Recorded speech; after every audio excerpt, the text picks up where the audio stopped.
All right. Yo. Welcome. Thank you so much for your patience. Let me turn that down a little bit so it doesn't distort and come back in the microphone. Welcome, welcome, welcome. Hello.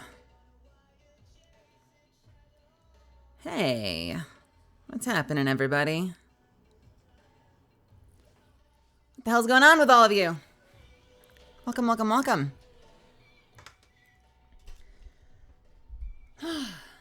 Thought I'd get a little bit of an early start today. I hope you don't mind. I was sitting around starting to get antsy, so I figured let's jump in and let's do something, right? Let's see. Let's see. Welcome, welcome, welcome. I just made myself a salad because I figured why not start the stream out right by getting a little food in front of me. Right? Why not?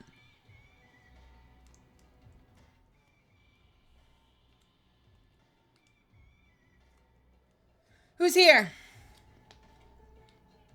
Hold on, I'll look at chat in just a second as soon as I get this dressing squeezed out of this little packet. Yo, this playlist slaps, right?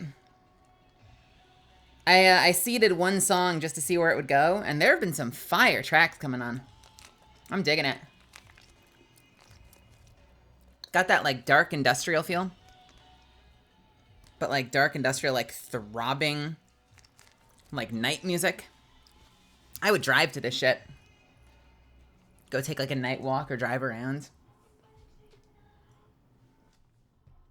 Just sort of lose yourself in the atmosphere. Shit! Forgot something. 1 second.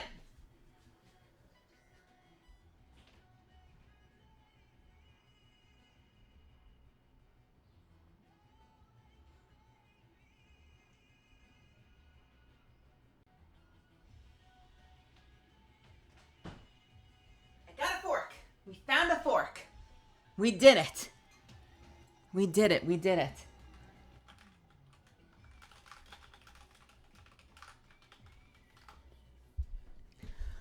But hello, everybody. Welcome to Wednesday. Welcome to Wednesday. How are y'all doing today? Welcome to the show. Welcome to the stream. Welcome to a little bit of a lower impact stream, since we're going to be getting back into Mass Effect in a little bit, which I'm very excited about.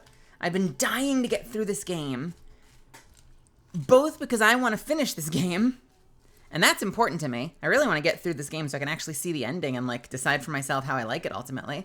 But also, there are so many other games I want to play, and I need to start clearing my single player. I need to start putting a dent in my single player list so I can continue, get back to Baldur's eventually, get back to other games eventually. So I figured, why not spend a little bit of time making progress in there? I'm still worried. I'm nowhere near the end of this thing, but we'll see. We'll see. Hello, Trooper. Hello, Sparks. Welcome. Unknown, welcome. Good to see you. Glitching Go-Go, good to see you. Catalyst, good to see you as well. Hello, hello. Ad Legend, what's up? What's up, what's up, what's up, what's up, what's up, what's up, what's up, what's up? What's up, what's up, what's up, what's up, what's up? What is that from? That is CL and G Dragon, isn't it? Yeah, it is. That's CL and G Dragon. Azuppins, hello. Welcome, welcome, welcome, welcome. Big news! Glitchin', what's up? They mega buffed the flamethrower. Yeah, I was testing out the flamethrower earlier today. It seems okay. It seems pretty good. I'll be interested to see how it does against armored targets. I'll be interested to see if it does anything to hulks and automatons. Probably the best anti-charger weapon. The railgun's really bad. Is it really bad? I know that they nerfed its armor pen, but only in safe mode. So I haven't found a charger yet. I was just doing some singles to test out weapons. I'm curious how the unsafed does against the limbs. I have a lot of concerns. Yeah, they just did a big balance change on Helldivers, and now is that is that like charging it to standard charge, or is that charging past? and charging into the danger zone. Because, like, I was a little worried about unsafe mode. The nice thing about unsafe is that it still sort of clicks when you get to the regular charge, which means it's not that bad. It's not that bad to use, if I'm being honest. Like, you kind of have to try to overcharge it unless you're really trying to eke out as much damage as humanly possible, which I think is stupid. You can push it a little bit, but I think you can kind of like, I think you can skirt a little bit and play it safe while still staying in uncharge. Or play it safe while playing in unsafe. I realize that's kind of a funny sentence. Yeah, if you can hit the eye. I guess it's probably a little easier if you ADS. I always feel like I'm playing like a claw machine when I'm trying to hit tiny crit spots in this fucking game because of the way that targeting circle is dancing all over the freaking place. I would say, it's so funny when you're fighting Hulks. I feel like unless like they're really not hitting you and you really carefully line up a shot, it's so funny how you'll be swinging, you'll be like aiming for the eye, and it'll take anywhere from 1 shot to like 5 shots. And fortunately, it staggers them. The best part about it is that it staggers them. So at the very least, you have the safety. You know, like they're usually not pulling, like even if they're closing the gap, they're not firing up the flamethrower because you keep staggering them if you're reloading fast enough. I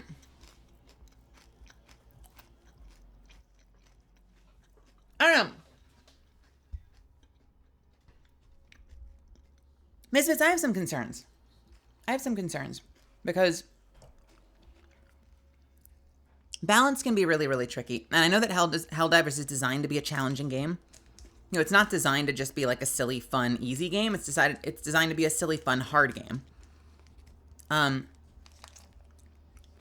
weapon balance happens a lot. But I was talking to Rail about this earlier. I almost tweeted about this, but I already tweeted a handful of different things, and I don't want to like muddy up my timeline. I think when you have a lot of great feeling weapons, but they're just numerically behind like 1 or 2 weapons by a little too much, so that those 1 or 2 weapons become the meta, you start to feel pressured like you have to use those really specific weapons, right? And that sucks because like you could sit there arguing like, it's fine, I can use all these other guns. I just feel like I'm letting my team down, or like things take a little bit longer and so we're wasting time, and like pugs judge me negatively and I'm getting kicked out of pickup groups because I don't have the optimal thing. And so you're like, I could use anything I want, but like it feels like social pressure to use these 1 or 2 weapons. And when that's the case, I think it makes a lot of sense to nerf those weapons that are outliers. Bring them back in line so that players can focus on using whatever feels best to them. Or in some cases, using weapons that have different specialties, but not feeling like you have one catch-all weapon that's like way too good against everything. The downside, and like what I feel like is going on here, is that we had a lot of weapons that feel awful. Like, most of the weapons don't feel good. It's not that they feel good, but this one's even better. A lot of the weapons don't do well. No weapon, no primary weapon pierces heavy armor. To start. A lot of armor that feels like it should be medium armor is heavy armor. Like the walkers, those ATSTs, like nothing punctures them unless you're catching them in the explosion from a scorcher. And plenty of like the automaton, I don't remember the unit names, but like the heavier automaton units, they'll take like 2 magazines if you're not like dead on hitting the eyeball, which you're often not doing if you're backpedaling and running and trying to keep distance, right? Because your targeting reticle is swinging all over the place. So, you know, you can if you're careful, but it's hard. So most of the time you're kind of like, you're aiming for the head-ish and you're sort of just mag dumping, right? Devastators, thank you. So it already kind of felt frustrating that there were no like slow firing, heavy ammo piercing weapons. So, and then we hear about weapons on the horizon where they're like, and we try not to talk about unreleased stuff too often, especially when I'm in it, which I'm not in this case, but there's been talk about stuff like bolt action weapons, but they're primaries and they don't have the piercing. So like, why would anyone ever take a slow firing marksmanship weapon if it can't pierce heavier armor? So the devs come in and they say, well, you're not supposed to do that with primary weapons. You're supposed to do that with stratagems and call down support weapons. To which I say, other than the rocket launchers, only one weapon with a decent ammo supply ever consistently punctured heavy armor, and that's the railgun. So how can you justify nerfing the railgun if you haven't buffed up other weapons to be able to pierce armor consistently? Why can't the autocannon, which requires you to have its own backpack, be puncturing heavy armor? I know they buffed up the heavy laser, but the first thing I noticed is that shit bounces right off a charger. So that's not doing it. I think you need multiple weapon options that can handle that. So I'm excited to get back in there because I'm really loving the hell out of this game. And I was playing it all afternoon. But I am concerned that I don't think the right move was to nerf right now when a lot of weapons don't seem viable at all. Maybe I'm naive. I thought the answer was that they should be buffing everything up so that it all feels good. And then if you then have to pull things back a little bit, like maybe you take the breaker and the railgun and bring them and like leave the railgun alone, or maybe bring them down to like 70% or 80%, like knock them down by like 20% of their effectiveness. I'm not saying damage, just like the concept of effectiveness. Knock them down by 10%, 15%. Bring all the other ones up by like 50%. That shit should feel powerful. There shouldn't still be a whole lineup of weapons that feel like they're awful. That's the challenge. So I'm worried. I don't think nerfing was the right move. That said, they did buff a couple of things. The flamethrower does feel good. I think it's probably going to take way too long to kill a charger, especially when like it's one thing if it were like 1 or 2 chargers, but like frequently I've been in games where you've got like fucking 4 or 5 chargers running around. You can't meticulously dismantle 5 chargers at the same time. So that's when stratagems come in. But am I the only one that feels like you run out of stratagems super quick for the amount of heavy units they send at you? Technically, the rail cannon is supposed to be a heavy unit takedown. The orbital laser is supposed to be a heavy unit takedown, but you only get 3 charges of it and it has a long cooldown. And that's both orbital. The other heavy unit takedown is supposed to be either the 500 kilogram bomb, which has a weirdly small damage radius. It has a microscopic blast radius compared to the Sieve cannon or any of the hell bombs. And the 110s. And the 110s, which are like the salva rockets, are advertised as a pinpoint strike that will take down a heavy unit and target the nearest heavy unit. They miss like half the time. And some players will be like, well, you have to make sure you're positioned so that like the destroyer is like in the sky because it fires from the destroyer. So you have to make sure that you put the enemy such that like it's between you and the destroyer. That feels like a big ask to me. So I'm hoping that we see them improve targeting on some of the stuff, especially the 110s. I think the 110 should be a reliable, if not a takedown, like let's say the rail cannon is a takedown. Maybe the 110s should reliably like hit and puncture the heavy armor on a unit, exposing a weak spot. That's the way I would want to see that happen. Even if it's not a kill, on a Hulk, on a tank, on a charger, if at the very least it opens up a hole I can then pump bullets into, that would be a great freaking stratagem, So that's my concerns. I'm curious to see how it works. I will say this, they did fix the armor. They did a couple of things. If any of you know that there were like secret helmets that added stats, they got rid of that. No more. Helmets are just cosmetic.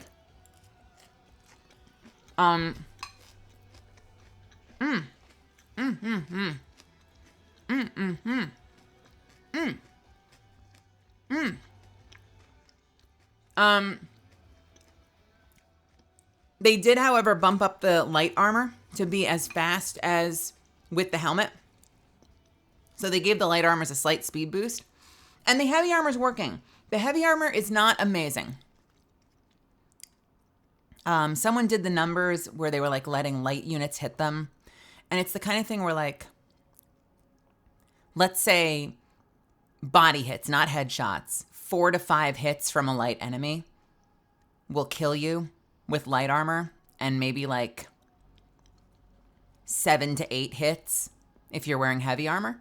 So it buys you maybe like 3 hits, which like that might add up. It's not huge. Honestly, it's not huge. It doesn't make you a tank by any stretch of the imagination, and it slows you down, so it might not be worth it. But it's not nothing. It buys you a few extra hits. The downside is the helmet does nothing. Headshots are headshots are headshots. Armor doesn't help you. What else? Which makes me feel like that one that was in the store recently, there's one called the Light Gunner. Extra padding. Bumps you up by an extra 50 armor. I'm starting to wonder if that might end up being an ideal set for a lot of people, because it has the 550 speed of light armor, but it bumps your defense from 50 up to 100. So unless like you desperately want the grenades or the stim packs, or, you know, if you're like me and you want to run fortified so you can like help protect yourself from fucking up with a scorcher, I feel like the extra padding light armor might be the play. I'll be interested to see what other players fall down on. I feel like melee hits still go through armor. They supposedly don't. But I also feel like, I wonder, you know, like maybe like a light bug takes like 7 to 8 hits to kill you instead of like 4 to 5. But that might not ramp, you know, like if you're getting stabbed by a Titan, it's probably still a 1-shot regardless. The Crusher is probably still a 1 to 2 shot regardless. So that might lead you to believe like it's not super helpful. I don't know. I wonder. I think for the time being, I'm going to be playing with either fortified or I don't care about the stims that much. I'll probably be playing either fortified or extra padding, but I'm probably still going to run light armor. Anyway, you sent me down that road. Those were some of the changes. Oh, one of the best feeling changes. They bumped the shotguns from 40 rounds up to 60. And ammo now restores the entire mag rather than half of it. And that applies to both the Punisher and the Slugger. The Slugger is the one that kind of operates like a Destiny Chaperone, like it's a single big round pinpoint. The nice thing about the shotguns is they reload specific rounds. Like they reload rounds, so you don't have drop mag. It doesn't waste your ammo. And it actually reloads really fast. You lose your reticle, but if things are up in close range, you can basically be putting another round in the shotgun between every shot. So you can just fire the whole ammo supply without really hurting yourself that much in terms of speed. So the shotguns probably feel the best, but they will also bounce off of armor. So, you know, oops.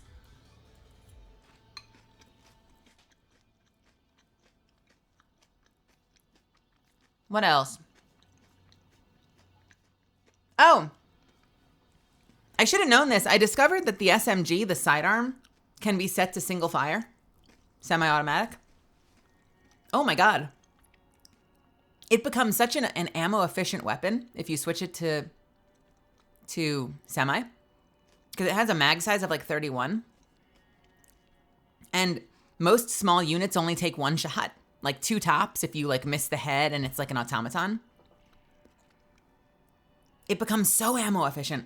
I was trying to really carefully tap fire, and I was still wasting like 5 to 6 bullets because of how fast it sprays. I was wasting 5 to 6 bullets per click.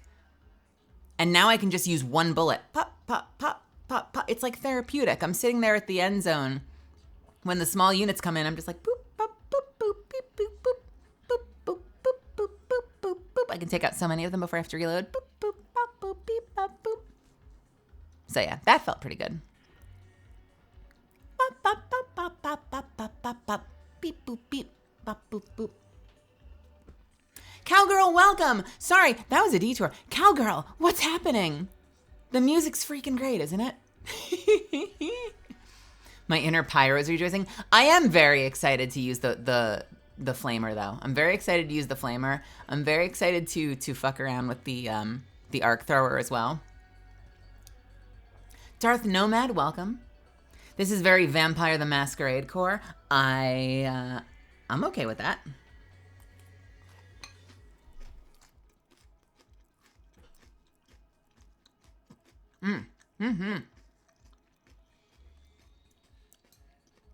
I've heard some vampires like to stay at home and play video games, but others can go to masquerades. No one's judging how you live your life if you happen to be undead. One would presume. Money Bomb, welcome. Good to see you. Kitty Cryptid, hello, hello. How are you? Solo Helldive extremely hard now that the railgun hits so much less hard. I don't really do solo glitching, but I am worried about how the higher... Oh, that was the last point I was going to make as she slams her plate down. That's the last point I was going to make. Like, I worry when you end up in a long engagement and you've got like 3 tanks or like 5 chargers or like 5 hulks. It feels challenging to keep up with that now if the railgun's going to give you a lot of trouble and if you only have limited stratagems. And some players will tell you, and they're probably right, that the way you play is like, don't take big engagements. Run, stay mobile. And I do that too. But I will posit this. Doesn't that feel a little cowardly? If we're supposed to be like the tip of the spear of the great experiment that is Super Earth, spreading democracy by force throughout the galaxy, standing proud and fearless in the face of the enemy, it feels a little strange that every mission has to be a guerrilla combat mission. Doesn't it? It feels like, oh, well, you should never end up in an engagement against 4 hulks. Why not? Isn't that the fantasy? That's all I'm saying. We need to have other ways to take them down. And I was talking to Rail and we were talking about like, okay, so let's say you're playing smart. Like maybe you don't split up as much. You stick together more often. You're coming up against hulks. What do? Take out the small units first. Tag team the hulk. You can take it out easier if you shoot it from behind because you can hit it from behind with whatever, right? I've tried kiting hulks. It's a little easier with a tank. It's still hard. Hulks turn really fast, so one person can't dance around them and then shoot them in the back very easily. So I'm like, all right.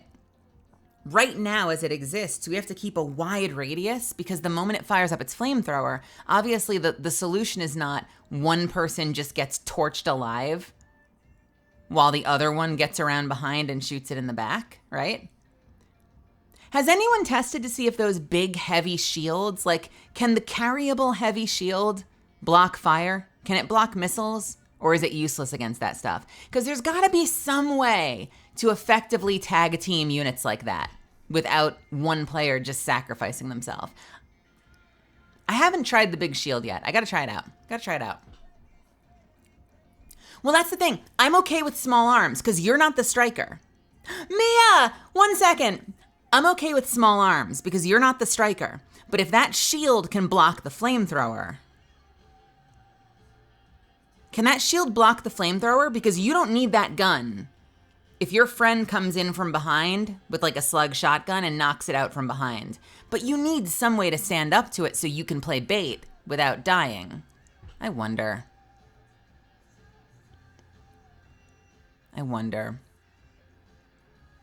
Anyway.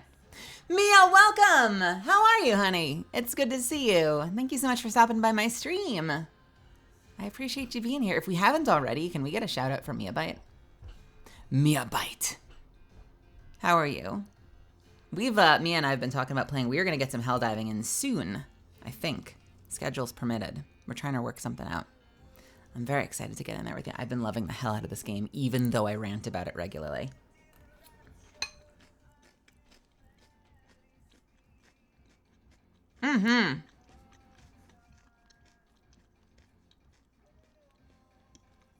So yeah, there are some things we still need to figure out. Because I 100% do tend to be like on the move, but I do think, and I'd like to think that you've seen me do this. even though I'm not that great at this game.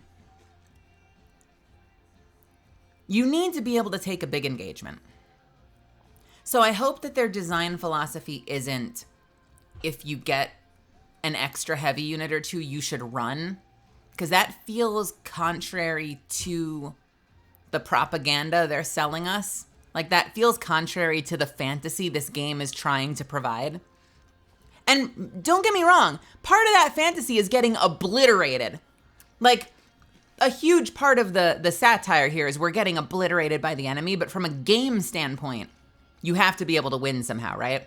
So, I hope, man, I could be wrong. Maybe they're sitting there at the studio being like, no, that's the joke. You get massacred. You should run because the propaganda doesn't equal the gameplay. But I kind of feel like even if it's hard, it should be possible. And it is kind of possible. We just need more options. We need more armor-piercing things. More armor-piercing options. And, you know, I don't know. I guess the bow I'll tie on it is like, I'm still playing the game. I'm still having a lot of fun. I just have some concerns. It felt like a weird move to start by nerfing when a lot of weapons don't feel viable at all, you know? But we'll see where it goes from here. I know that there are other weapons on the horizon, other units on the horizons. Like, there's plenty to come, and it's still fun. But I was just doing lower level stuff today just to kind of mess around and try out the weapons. I'll be, you know, like maybe the next time I hop into a 7 with some friends, I'll start ranting again. We'll see how it goes.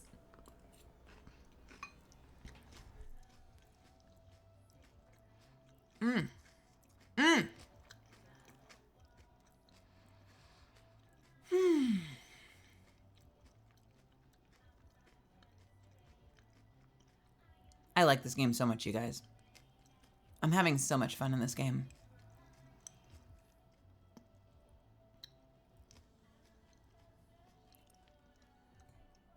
I didn't feel this way about Apex. This is the first, and my other concern with this game is that I hope that it continues to be something that you can play with pickup people, like with pugs. I hope this is something that you can play with pugs. Happy anniversary to Mass Effect 3. And that it gets easier and easier to like find pickup groups that don't immediately boot you. And Legend, thank you so much. What is that? Thank you for the 10 months. I really appreciate you, honey.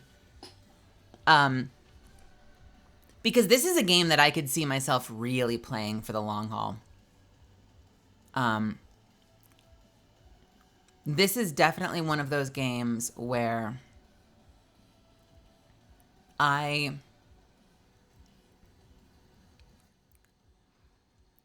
if people start burning out so that I'm the only one ever playing, then I'll burn out. But if people keep playing this game, or it becomes as easy to drop into a match as, say, Apex is, where you can just kind of queue up, drop into a match, and you play together. You don't get immediately kicked 2 seconds after you show up. You know, you deal with it and you play. And that's really hard to figure out, right? Because one of the pain points in this game is that you share lives. And that's going to be the number one thing making players toxic. The fact that, like, and it's probably the thing that makes players toxic in ranked Apex as well, which is that, like, the moment that your team feels like they can't carry you across the finish line and that you're actually hurting them, that's when people get super toxic. And I don't know what the fix for that is. But if it becomes something, if it ends up being the kind of game that you can just drop into solo like Apex, I will play the shit out of this game. I'm really, really liking it. I'm praying every day that it continues to go strong and that people keep playing it and that it doesn't become like, you know, Pal World? What Pal World? Does anyone remember Pal World?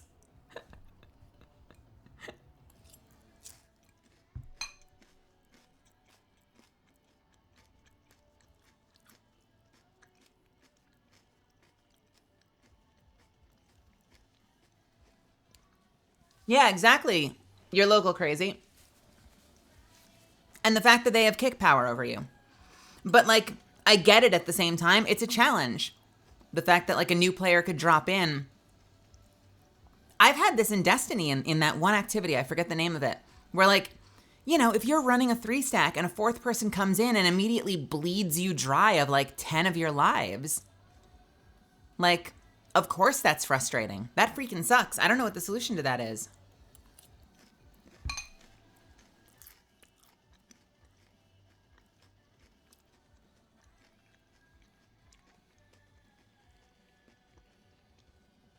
I'm happy I didn't, frankly, Infinite. I know some people that were having fun in there, but it came out, there was a little controversy. I decided to wait to swipe my credit card, and then like 2 weeks later, everyone was gone.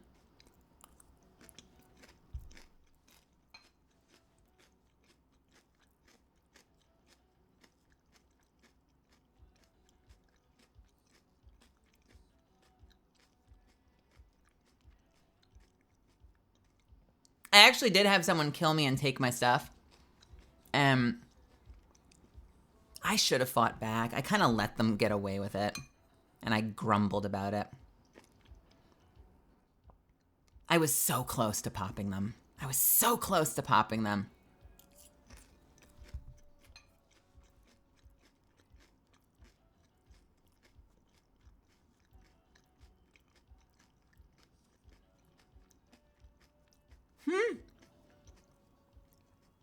I read about it in an article, and it happened literally the next day, which makes me wonder if like someone read the article and was like, oh, that's a great idea. Let me go do that. About how higher level players will join games and a lower level player who envies their stuff will either pop them or will wait for them to die and just steal their loadout. Like, fuck you, now you have to wait 8 more minutes to be able to summon down your support weapon again. And it happened to me, like, immediately after I read that article. Someone swiped my loadout, and I was stuck with nothing, trying to, like, trying to resist the temptation to just go nuclear on them. I should have. I will next time.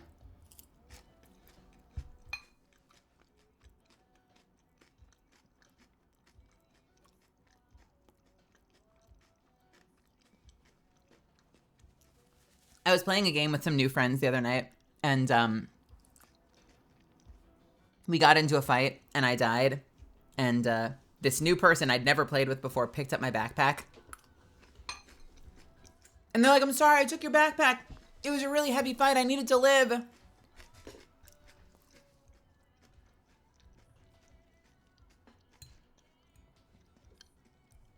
I exercised so much restraint up until the point when they called down their stuff again, and then someone else came in and accidentally swiped the backpack. And I know you can drop it, but at that point I was like, okay, we're done here. I feel a little bad. They were like, oh no, so-and-so just took the backpack. Now what do I do? And I'm like, I'm gonna get my backpack back is what I'm gonna do. Pop, pop, pop, pop, pop. I'm like, I'm sorry it had to be this way. I brought them back down. I got my stuff back. I felt a little guilty because we had just met. I was so done loaning out my shit at that point, though.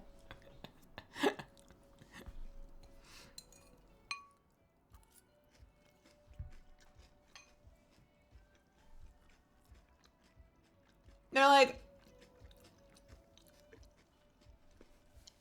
oh no, someone else grabbed the backpack. What do we do? And I'm like, I have a few ideas.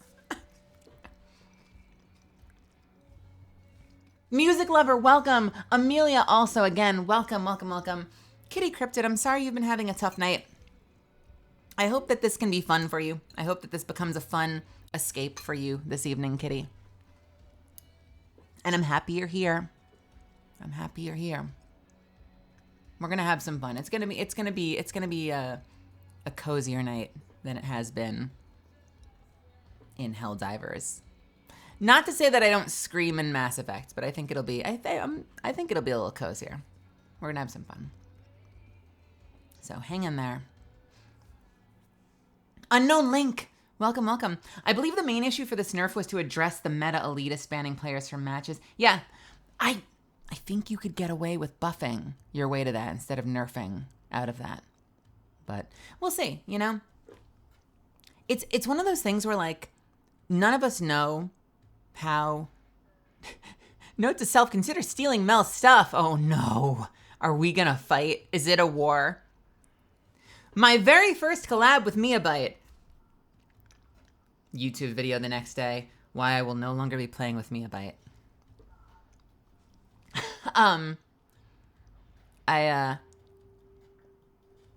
You know, we don't know how dedicated they are to, like, continuing to fix and tweak. So for all we know, like 2 days from now, there's going to be another patch with more tweaks. So I'm reserving judgment because I'm still having fun. You know, I'm expressing concerns and I get loud. I passionately express concerns loudly, but I'm still having fun.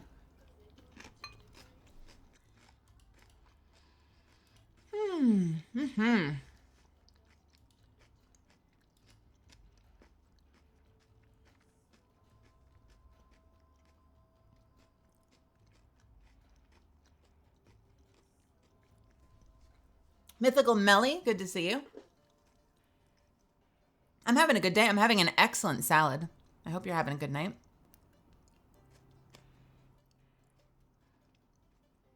I'm trying to change up my loadout glitching, because right now I'm using typically the rail cannon and the orbital. I feel bad that I'm not taking advantage of my eagle. So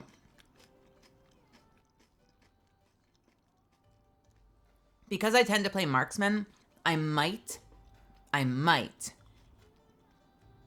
end up trying out rail cannon, and 110.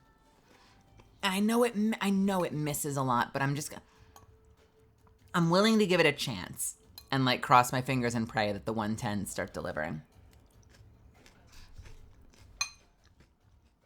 I've been largely orbital up until now, but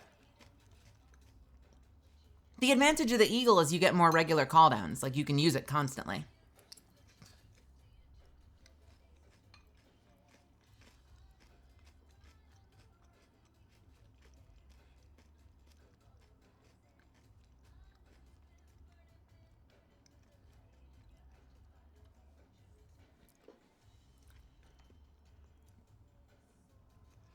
And the rail cannon's great for large targets, but there are definitely moments where you're like,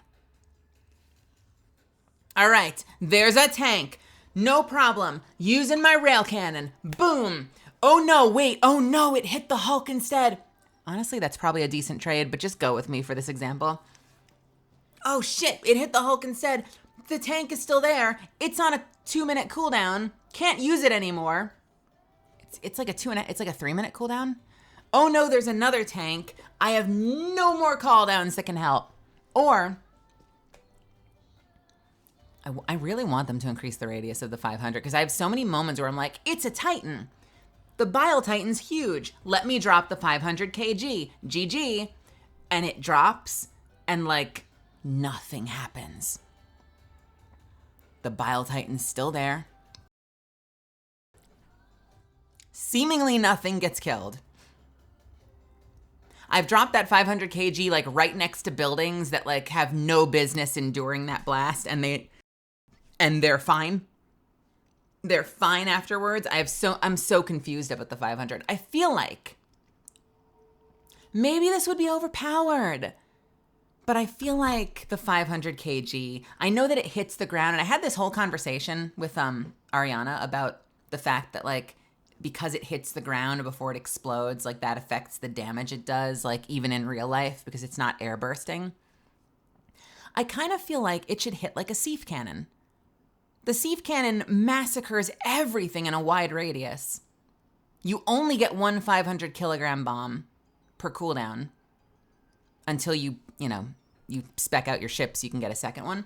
I think it should hit in a wider radius. That's all I'm saying. I think it should hit wider. And, you know, it'll massacre your friends more often, too, and that'll be funny, and we'll all laugh about it. I'll try it more. You know, maybe I haven't given it enough of a shot, Crazy. Maybe I've had bad experiences with it, but thus far, it's been weird to me.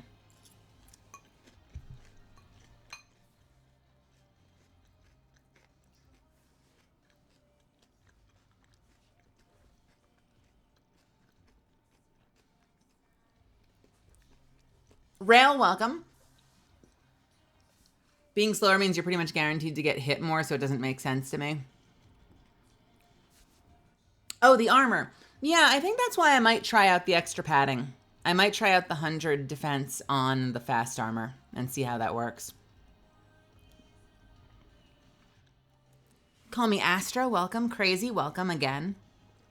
Again, hello, Mia Bite. Mia Bite, are you an ambassador? Look at that mark. I see that gradient behind your check mark. That's exciting. They actually just reopened applications for Twitch Ambassador.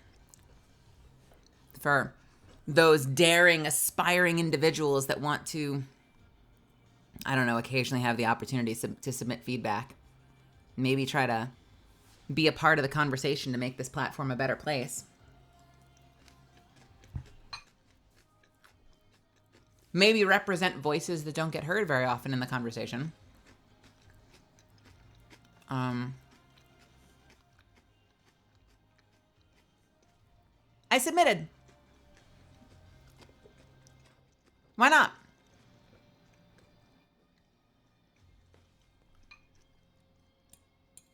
I feel like I tend to be someone who thinks fairly critically about systems. And while I don't have the power of trigonometry behind me, like say Ariana, I think I have a certain analytical way of turning over and examining the way things work and talking about what might feel better.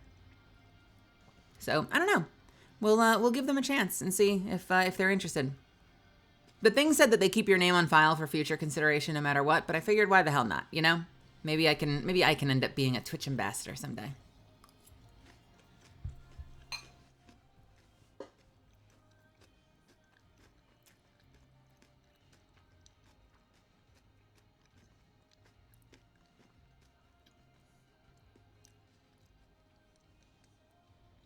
Hello, Colorfinger. Hello, hello. I am going to play some Mass Effect shortly. I'm having a little salad. We're hanging out a little bit. But that's why I got an early start, so that I can get a whole bunch of hours in and we can hopefully progress this game a little bit. I hope so. Golier, welcome. Tito, welcome, welcome. Who else is here? Voji, good to see you. Infinite Variable, welcome. And again, hello, unknown. I think that's just about everybody. Colorfinger, Zan, welcome, welcome. I know, it's been a while, right? It's been a while. We're overdue. And I want to finish this game. I have like 2 states of mind about it because I'm genuinely enjoying myself. And so I hope I continue to enjoy myself. But I also desperately want this shit to be over because I have other games I want to get to. So the best of both worlds would be I finish Mass Effect. I freaking love it. Thank you so much for the Prime sub, Crazy. Hell yeah. Thank you so much. I hope you have a wonderful night. That's freaking rad. Best case scenario would be I finish Mass Effect soon and I love it. And then I get to go play other games like get back to Baldur's Gate. Worst case scenario, hopefully I finish Mass Effect soon and get back to Baldur's Gate. I'm kind of just ready to be past the Mass Effect phase, but I don't want to cancel Andromeda. I want to finish Andromeda. Don't break your chat. What happened? Wait, what happened to your chat? I'm just ready for new games, you know? But I'm trying to respect my commitment and finish this one.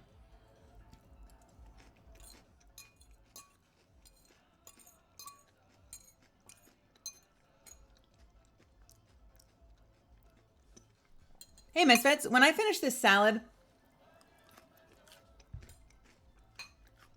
would it be incredibly unbecoming of me if I just licked the bowl clean? Because this dressing is really good.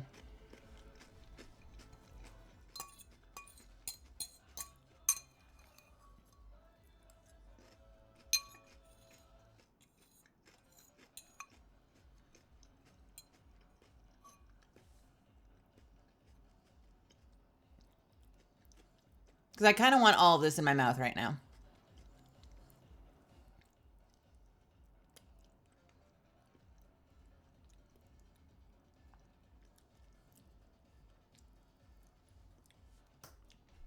Unfortunately, crazy. I should have told you, when you sub to this channel, you're actually subbing to the dark world. That's why you've been banished to the void. Maybe I should have had a disclaimer. This is actually what all of my subbies see. No one can see chat. We just role play that we're having a conversation, and sometimes it looks like it lines up. We're all speaking. We're all screaming into the void.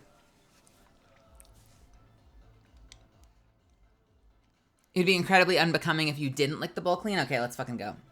I don't...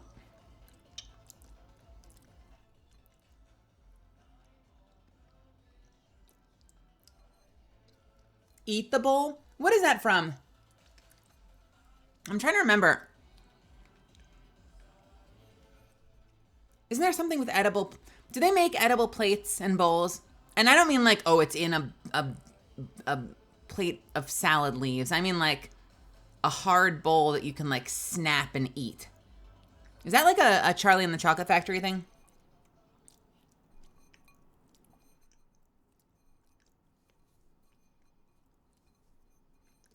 I feel like I remember that from something.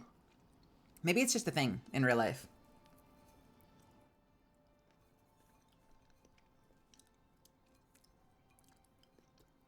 When I worked at Apple, they were trying to be as eco-friendly as possible. I chewed through the power supply of my new record player. What?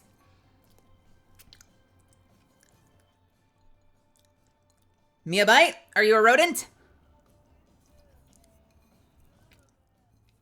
Have you become a rodent tuber? Yeah, not like the bread bowls either. Like actually being able to snap the plates and have it be like your hard candy dessert or something.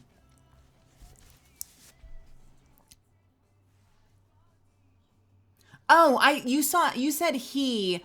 For some reason my brain saw I, so I read that as I chewed through the power supply of my new record player, and I was like, why would you do this? Aw, kitty.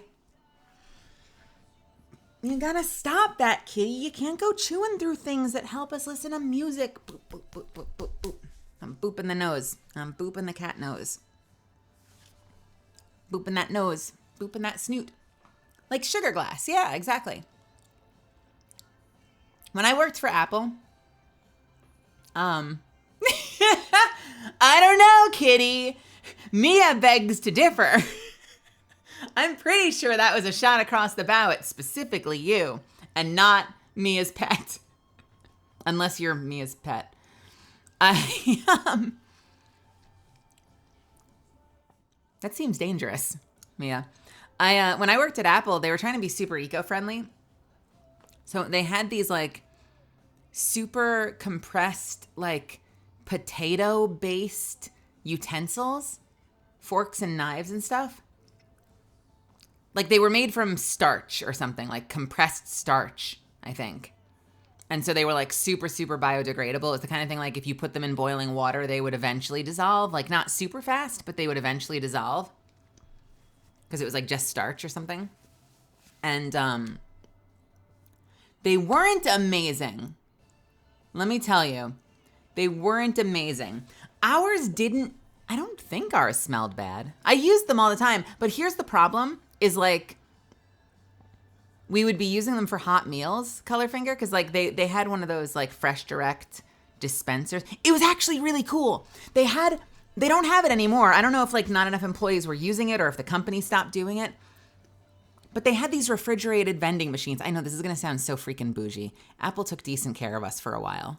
A lot of that stuff went away by the time I left. Maybe they're fine now. But when I was there for a moment, they took really good care of us. And I was still miserable. But they had these refrigerated vending machines that had like these fully like freshly style, factor style meals that they would dispense, and you'd pop it in the microwave. And especially on overnight, it was great because, you know, it meant that like at 2:30 in the morning when I was taking my lunch break, I didn't have to walk down, you know, down Fifth Avenue looking for like one of the 3 places that's still open in Manhattan Midtown and get food. Like I could just get a pasta dish straight out of the vending machine. And no lie, like they were pretty fucking good. but I'd go through like 4 forks over the course of dinner because like it would snap after enough heat. It was exposed to enough heat, and then either like the fork prongs, yeah, like Colorfinger said, the fork prongs would either bend or they would snap, or like eventually, like I was cutting a chicken breast and like by the 3rd bite, the knife, like all of the little serrated nubs on the end of the knife had like smoothed down so it had no more cutting power. So like biodegradable, yes, but also each meal required like 3 forks and 2 knives. So not like, I don't want to say wasteful, but like inefficient. Maybe wasteful. I mean, they're like super biodegradable, but definitely inefficient. So it got to the point where like I would sit down to dinner on overnight and I would like sit down with 2 forks and a knife. Like I might need to get more, but like I always needed a 2nd fork. So it's like, oh, here's my 2 forks. Here's the knife. Let's hope I can get through it with just an extra fork and not need like an extra knife and a 3rd fork. Exactly like paper straws. Paper straws, can I just say, are so stupid. I respect the vision so much. There goes old 2 forks Mel. You know, she once used 3. Half the break room was a disaster after that. I respect the vision of paper straws, but in practicality, like in practice, they're so bad. They're so dumb. I respect it, but I also hate them. I think those 2 things can be true. You know? I'm not eager to go through a shitload of plastic straws. Like, the metal ones are a pain in the ass to clean. I usually just try to go strawless. Just drink it out of a cup. Like a fucking human. But if I need a straw... Because, like, at the end of the day, like, big, like, soda fountain, like, they're more helpful with this. You're not going to open up, like, a 32-ounce thing at a movie theater. 24, 26, 32-ounce thing at a movie theater and, like, in the dark be trying to drink from an open lid. Like, that's silly. I do wish that there was a middle ground. Maybe, at risk of making things taste weird, maybe we need the potato straws. Because there's no heat involved most of the time. What if we had potato straws? Probably make shit taste weird. Ew, no? It probably would make things taste weird. I don't know. I'm just wishful thinking. Sour Patch straws. Sour straws? Why are we going through all these forks? Yeah, what do you want me to do at that point? I have no more prongs on my fork. What would you like? Should I pick up the chicken breast with my hands? Nature's fork? Cover myself in marinara sauce? Marinara? Marinara?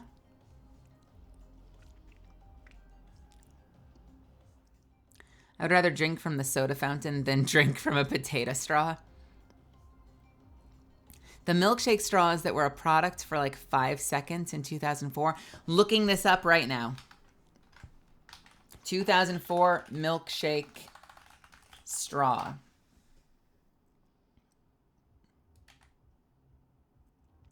Wait, are you talking about just the thick boy straws that like you get when you go to get boba?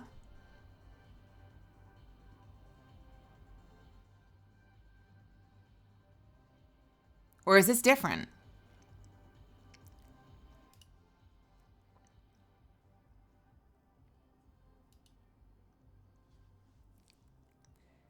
That had the milkshake flavor?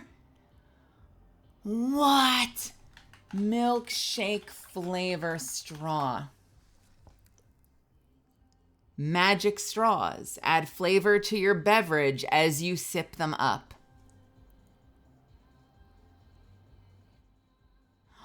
What? There's a current product. There's a current product. It's got little beads in it. This is weird. Hold on. Hold, please. I'm going to bring this up.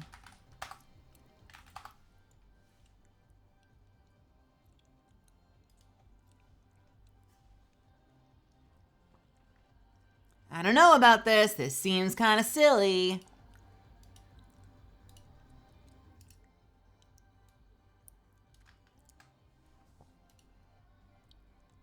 Where's the video? Here's the video. What are those?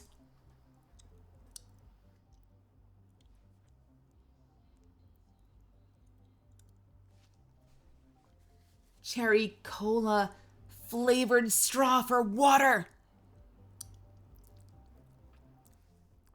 Were they disgusting? Or were they good but weird? Should I get, like, is this like the Pilk challenge? Should I order some and we should try it on stream? You liked them, okay.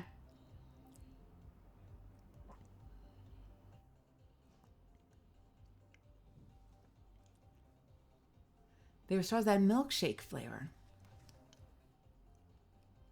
Gross. Your fingers are the fork prongs now. Stab the chicken breast with your nails. I got bad news. My poor nails are super inconsistent. I don't know why, but and I take stuff for it, but I feel like my nails get very brittle, and I don't know why. Like, even though I take hair and nails vitamins, but I feel like they don't help. I don't know why. I don't like my nails. I wish I had better nails, even though they do make gaming hard. I tend to end up getting frustrated and clipping them down so I can be a better gamer. Tomboy behavior. HRT made them brittle for you. Really? Maybe that's exactly what's happening. HRT made them brittle. Fuck, maybe that's what's happening to me. Oh, man. The two things, it's funny, both my hair and my nails, and I wonder if it's related. I feel like my nails are a little are more brittle than I feel like they should be, and I feel like my hair is thinner than it should be, and I don't know why. Especially because you'll read into stuff like that, and it'll be like, oh yeah, your hair gets so much fuller and beautiful, and I'm like, not mine. I feel like I always look like I walked out of the freaking swamp. I'm probably being a little hyperbolic, but I don't know. I have a love-hate relationship with both my hair and my nails. Compostable straws. Don't you talk about age. I am timeless. Genetics is hard to say. My dad's Jewish and had awesome hair. My mom's whole family is Italian. And I don't remember what their hair is like. My mom has full-ish hair. My mom also like cuts her hair short and gets it like super layered, so it's hard to tell what her natural hair looks like these days.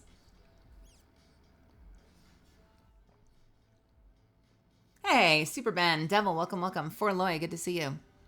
What are these compostable straws? What do they look like, though? No.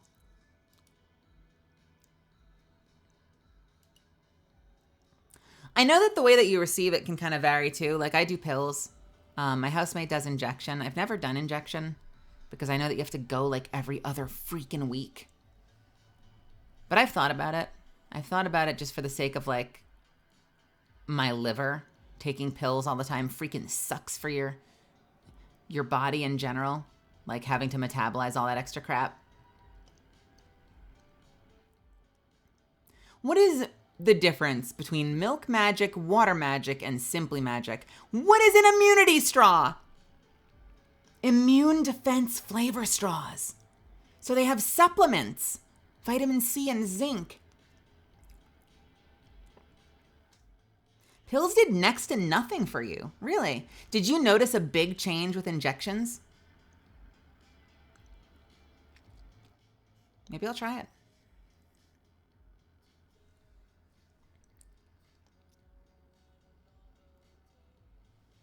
Maybe I'll try it.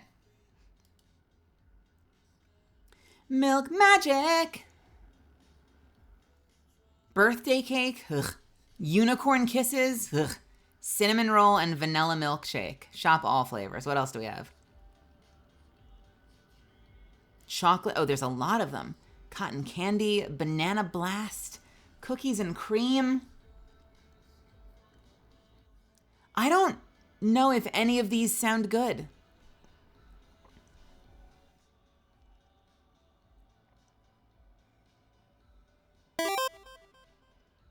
You're on pills for your first year and all it did was grow your chest. Well, what was the difference? What?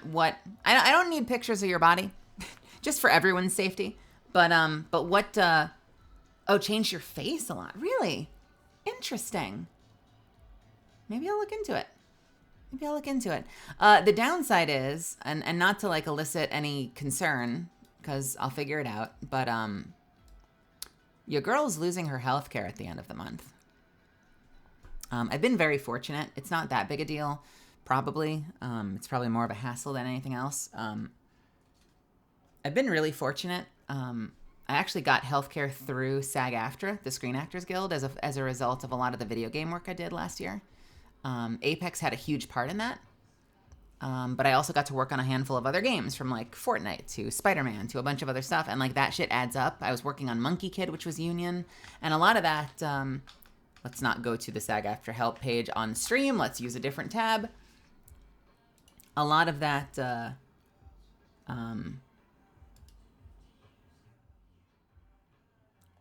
contributed towards getting me like pretty good healthcare through SAG-AFTRA. But I am not going to qualify this year. I'm short. I'm actually not that far short. I'm most of the way there, but it runs out at the end of the month, which means that I have to figure out new healthcare come the end of March, and that's going to suck. But once I figure out new healthcare, if I end up back at, hopefully back at all my same doctors and stuff, I'll look into that. I am willing to try that, you know? I still have dysphoria sometimes. There are things about my body that I don't super freaking like, that I wish were a little different. And maybe I need to get off the freaking pills. Everything's worth trying, you know? If it's not going to put you in any imminent danger beyond what you're already dealing with, like, maybe it's worth trying. I'll try it. I appreciate your perspective. And my housemate does it. Anyway. Excuse me. Anyway. Well, what do you think would be good? I'm thinking I would try something simple. So like either cookies and cream or chocolate. Either cookies and cream or chocolate feels like a good place to start, right? Or vanilla. Just go vanilla. Make milk even better. What do they have for water magic? Are those colas? Pina colada, cherry cola, berry blast, raspberry lemonade, acai grape, blueberry apple, peach lemonade, strawberry kiwi. What is simply magic? It's lip balm. Flavored lip balm. If you want to taste delicious to whoever is lucky enough to kiss you, or if you just want to put some lip balm on your own lips and just go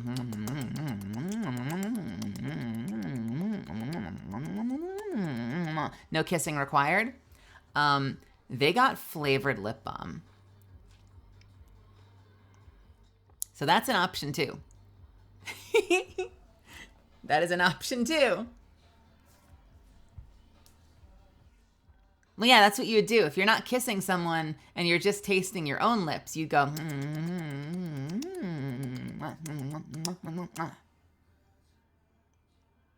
It's tasting your lip because you've got flavored lip balm. What did you think it was? I'd probably make a mistake and eat it. You'd get strawberry. Strawberry could be nice. Actually, vanilla and milk would probably just make it like sweeter milk, but strawberry might be the play. Strawberry milk slaps. Oh, Blee you me. I got no interest in self-injecting. I know a lot of people have to. I got no interest in doing my own meds myself. Kind of sounds like it sucks. If I can avoid it. But we'll see what happens once I have no health care. I gotta fix that. I'll have to fix that quick. I've heard California is decent. I think California has something that's like a step above the ACA. And like a step below like a lot of private plans, but like is pretty decent as far as like low cost plans go. So fingers crossed. Fingers crossed, because I got enough going on in my life right now. The last thing I need is more reasons to stress. I just set a whole bunch of like last minute doctor's appointments. And by the way, not saving everything to the last minute. Over the past year, I've been doing dentist, I've done doctor, I've done, ENT, I've been to allergists, but I'm running out of time. So this month I'm doing like a gastro, another doctor. I'm going to see my ENT again. I'm looking into something else with my sinuses, like as much as I possibly can in the next 30 days. Like I'm quitting my job, like I'm doing that shit. Mia, have a wonderful night. Thank you so much for hanging out. I appreciate you sticking around. I hope you have a great night. I hope you do.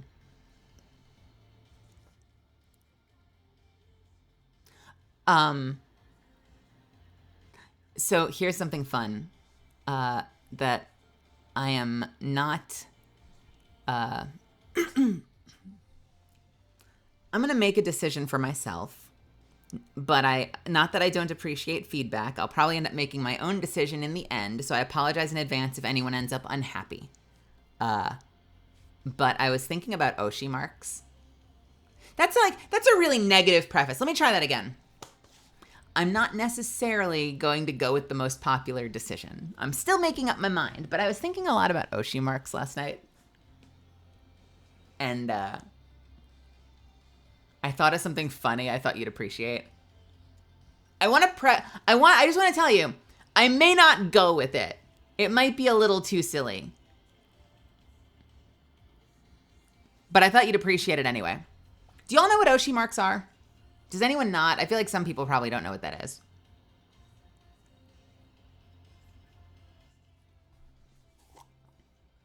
So for people that don't know, excuse me.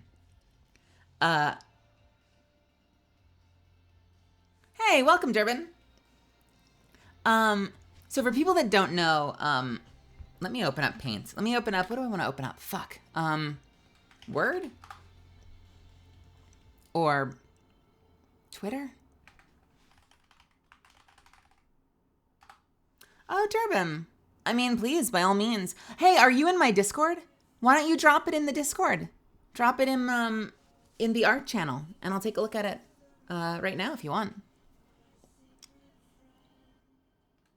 I don't know how to show this off. Shit. Here, we'll use Paint. We'll use Paint.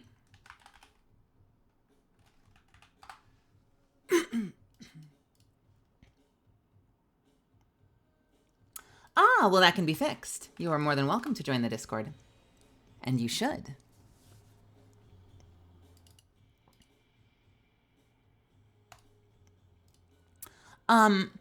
So an Oshi mark is something from VTuber culture, and comes, from Japanese idol culture. And the idea is that VTubers tend to use an emoji or multiple emojis to represent kind of like their call sign.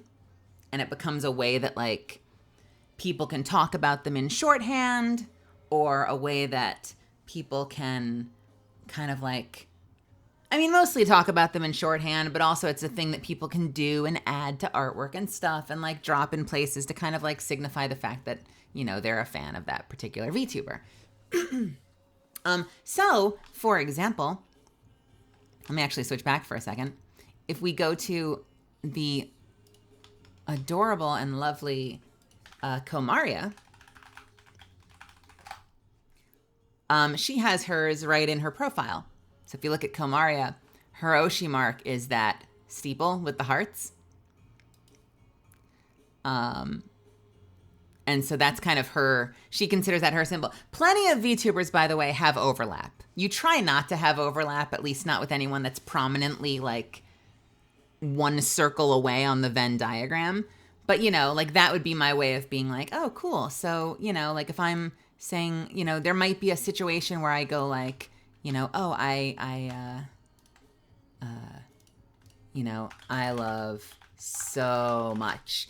And like to fans of Komaria, okay, or just go away. That's fine.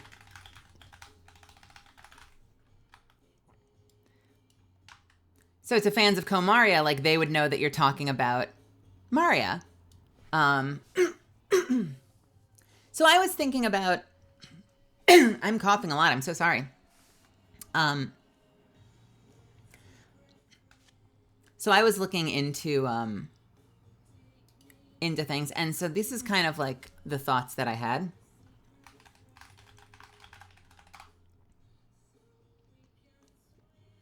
So a lot of you see me use this one a lot.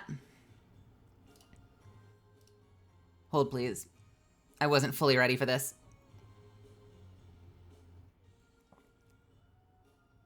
Oh, come on. Where the fuck? No, wait. Why are we on Bing? Oh, Edge. Why are you on Bing? Stop it.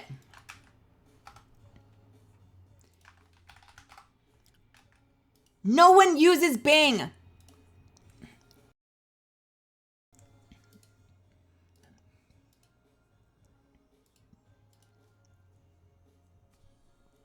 Because it's a completely sterile browser that I can't dox myself on or share any private information. I normally use Firefox. So one thought I had was I could use this, the flaming heart, because you've probably seen me use this a lot on Twitter. As kind of a way of like demonstrating that I'm someone who's passionate. Is that just not going to appear as transparent? That's fine. Fiery heart, fiery passion. If I wanted to just use one, I'd probably use that. We'll call this, I forgot that this is, forgot that this is MS Paint, which means I can't just move this around after I've placed it. Go away, go away, go away, go away, go away. So option one. Another option I thought about that I was quite fond of was not Bing, fuck you.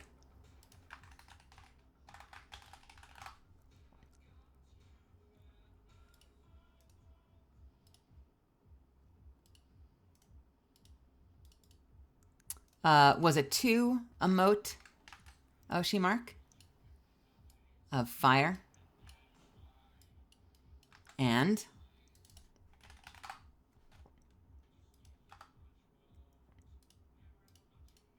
wait for it.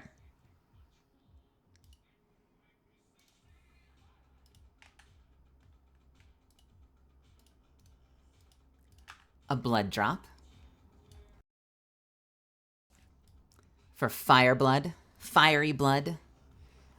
Again, another way of saying passionate.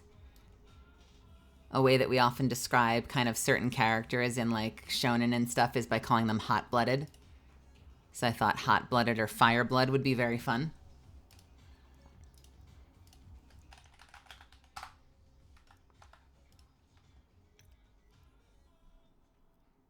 I guess for anyone joining, I should say, Oshi marks?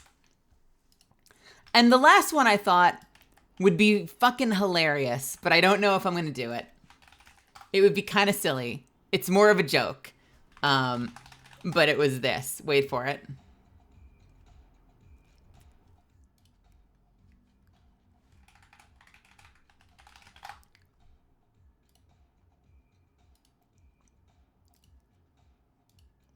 You'll understand why in a second, and I'm going to ask you guys. I'm going to ask someone to say it in chat.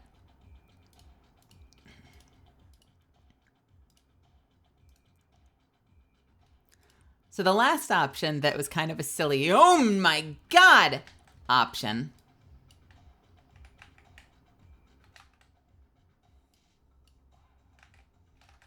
Please. Please. Please. You know what? It's fine. Fucking.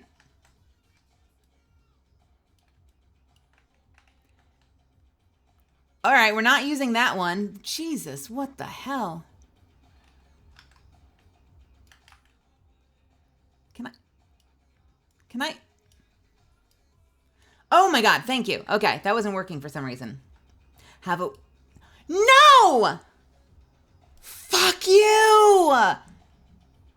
God damn it. Why did it lock in? Oh, I'm so angry. All right, that one.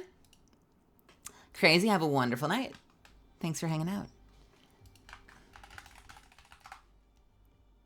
And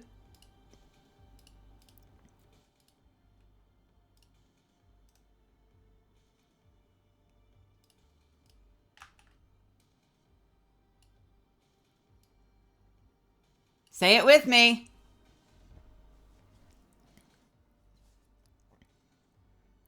Angry Melon! I thought that could be kind of funny and stupid. I don't know if I would go with it, but I think it's kind of cute. Angry Melon. So that was the last one that I was looking at.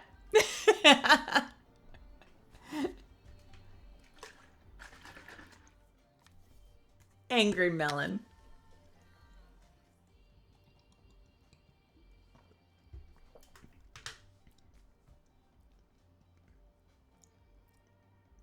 I was in Twitter.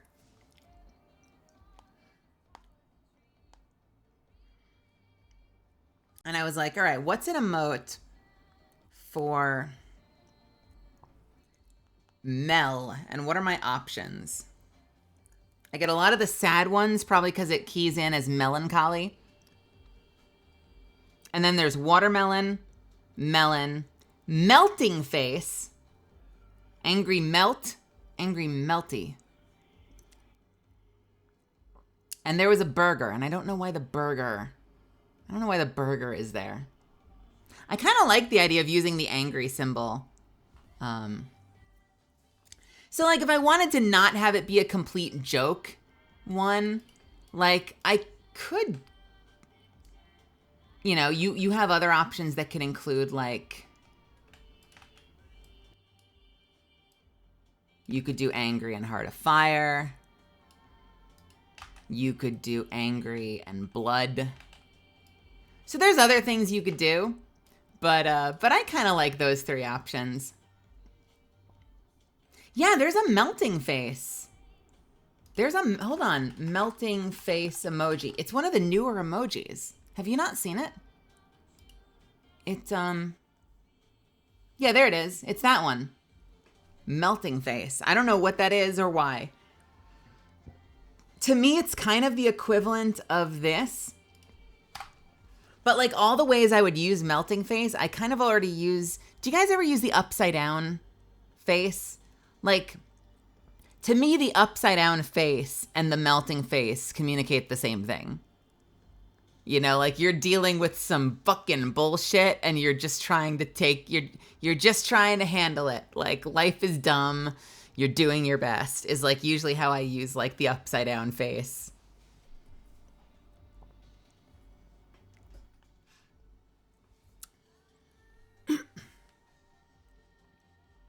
You put the angry symbol on the melon. Yeah, that logo design. Melon VTuber.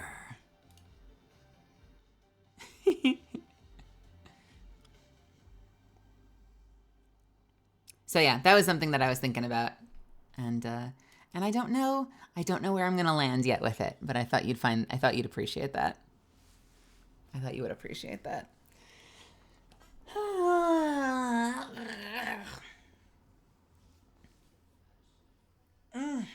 I just got my first bill, by the way, from one of my artists. I have a lot of verbal contracts for debut stuff, But oftentimes, so my last artist took money up front and it kind of turned out bad. Like it problems happened and timeline issues happened and I ended up having to switch artists.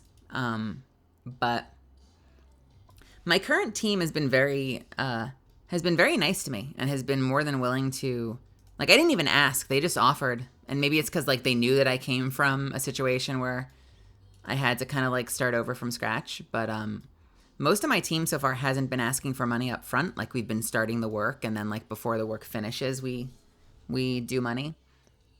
But my background artist asked for money up front. So I just got my first bill, and I'm in pain.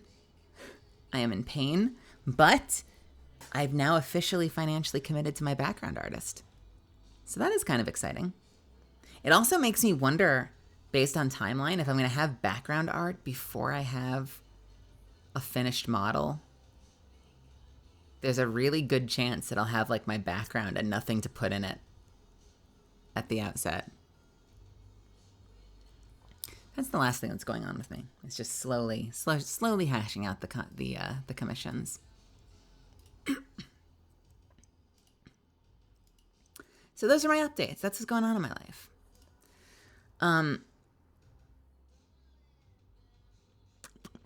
What do we want to do? Do you want to play a game now? Angry Watermelon. Yeah, Angry Watermelon was an option. We could have gone Angry Watermelon. Angry Melon is a little closer because it gets that one extra unnecessary word out of there. But, I don't know. I want to have something. I like the idea of playing into stuff like that. I don't, I don't know if she considers it officially an Oshi mark, but, like, Amma uses the Monarch Butterfly because obviously she's Monarch. And a lot of my friends have some kind of an Oshi mark, and so I thought that would be kind of a cool thing to do. Like, I want to do some of those things. Like, I want to have an Oshi mark. I want to have, especially want to have tags. Like, I can't wait to have decide on my own art tag. Maybe decide on an NSFW tag if such a need becomes apparent. But, like, having tags like that could be kind of cool. Then the only thing I'm up against is the fact that I'm pretty sure my Twitter profile is already at max character limit. And I don't know how I could possibly add anything else. I think maybe I need to finally get a link tree. Colorfinger, do you have a link tree? Do you use that website? I feel like I need something like a link tree at this point, because right now I already have my Twitch channel, my Streamily, my website, all in my profile. The website is in the link section. But, like, I want to add my throne, because I want to eventually have my throne visible. And other stuff. Like my tags. And, like, I need more space than frickin' Twitter description lets me have.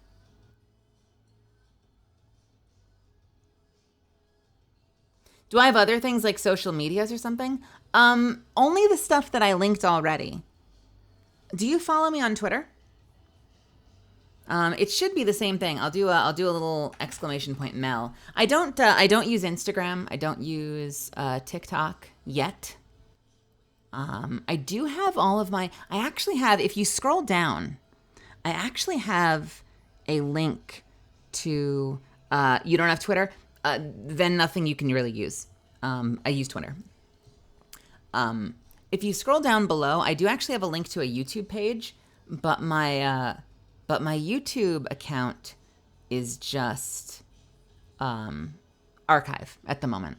I'm hoping eventually it becomes a place that I can post compilations, like if I start paying Bunny or if I hire some other editor, so that I can have 10-minute cuts of different streams and put together shorts and stuff. Like, that'll eventually probably be what YouTube is used for.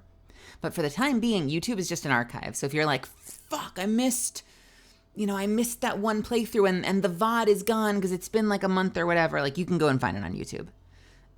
I don't really do a good job of curating it. Like, there are no thumbnails. It's not edited. It's just a stream archive. But at least it's there. But yeah, I mostly operate out of Twitter. And I don't even use Twitter that often. I would say I tweet like once every other day. I'll say something, but I don't rapid fire retweet stuff. I'm not super social media. But Twitter would be the place. Twitter is like the main other account that I have. I would love to lock down an Instagram and a TikTok. There's actually already a Melazand there.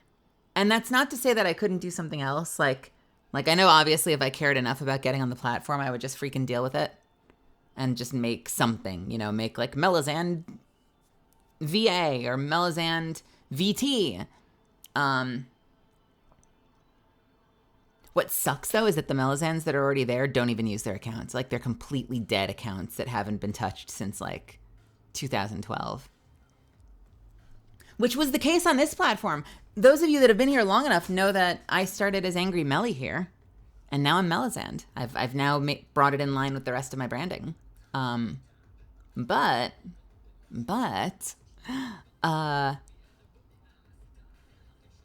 they actually gave me the opportunity on Twitter to reclaim an old account that's not being used.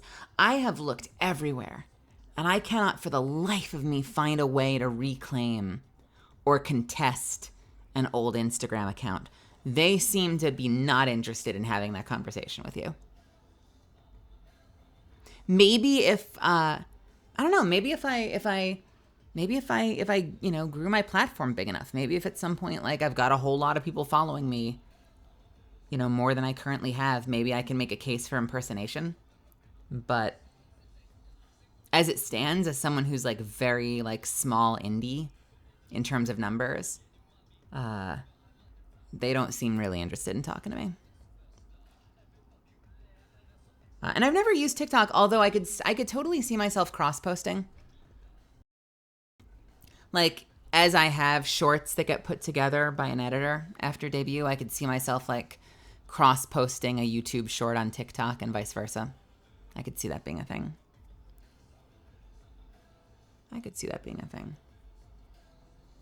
Yo, Misfits, we are at an hour 45. We are almost coming up on 2 hours. This might be one of the longest just chatting sections I've ever done.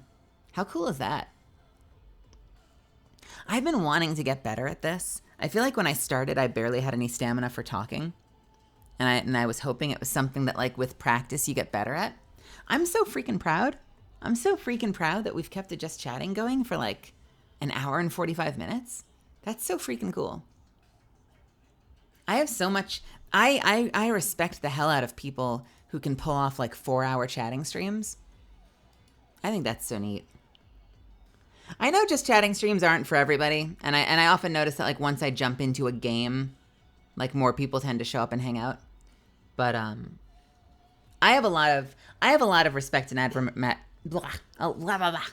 a lot of respect and admiration for, like, some of my peers, like Giga and Matara and Zen, and people who can do, like, long just chatting sections. Granted, sometimes, like, they're kind of just get caught up watching videos, but, like, it's a cool skill to have, to be able to keep a conversation going for a long stretch and, like just find new ideas to explore and, like, tell stories and rant about stuff and just talk about each other's lives and days and stuff and be able to keep that going. That is a power. That's a muscle I'm trying to build. I'm trying to build that muscle. I want that to be among my skill set. I want that to be a superpower for me that I eventually hone. Thaddeus, thank you so much. I probably am sounding a little hoarse, so I should probably hydrate up a bit.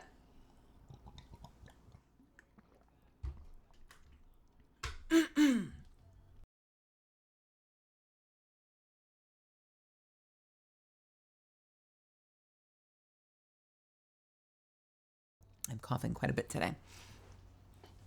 But I do want to play Mass Effect Andromeda, so let's play some freaking Andromeda.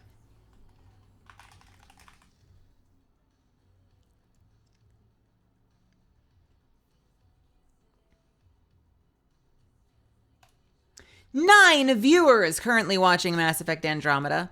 It is a very, very small directory. But you know what? We're about to make that number bigger. Watch us fly.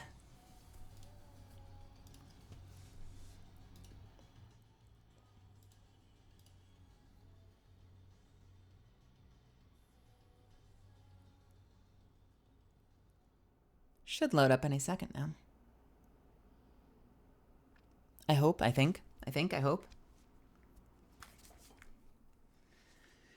All right, headphones on.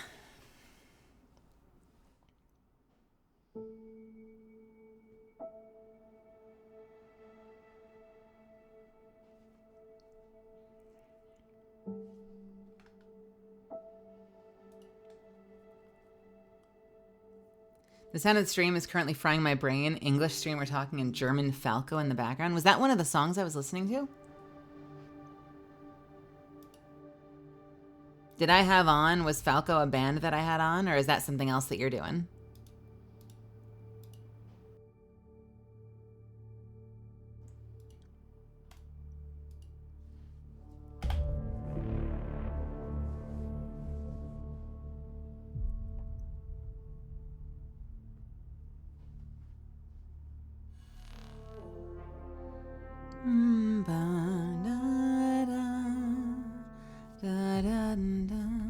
Oh, did that come on? Hang on a second. Where was that?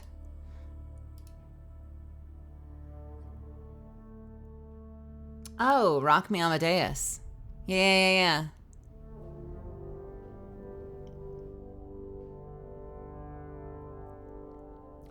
Do I have a sub day, like playing something with subs on certain days? I don't have it as a part of my set schedule because it tends to be a much higher anxiety activity for me, if I'm being honest. Once in a while. Sorry, I gotta grab something. And I'm sorry for all the coughing. I know, I'm so disappointing tonight. Once in a while.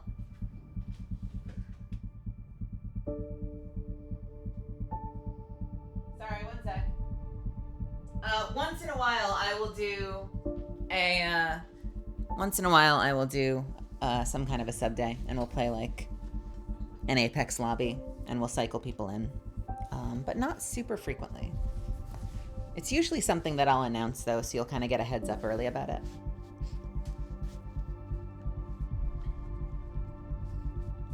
A lot of what I do on this platform is I kind of chase my joy, which means I'm probably not doing some of the things that smart people do to try and build their channels faster, but I'm doing stuff that kind of keeps me in a good headspace, enjoying it, feeling like it's something I want to keep doing.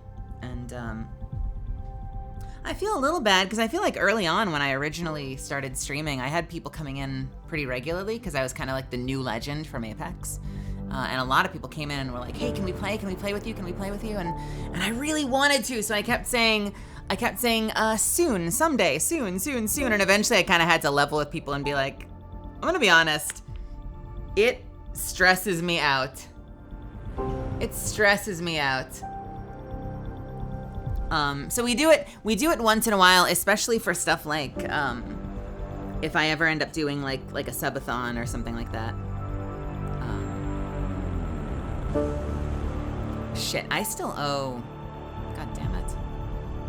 I still owe you guys something from last year's subathon, and it keeps slipping my mind. I still owe you guys a piece of artwork. I know I mentioned this like months ago, just shit keeps coming up. I had an artist that I was gonna be working with on a piece of art from the last, from the charity stream I did, and they canceled on me, and I never found a replacement artist. Zuffins, you sent me a link recently, right? Hey, Zuffins, to an artist that I need to look at, and I appreciate that. You made a recommendation recently. I'm trying to find a very cute kawaii. Is this my normal size or is this small Mel? What is going on right now? No, that's the normal size. I need to find an artist that's really good at cute, adorable kawaii, like animals and stuff. That can draw Catalyst with a whole bunch of cats. I still want to get that done. It's important to me.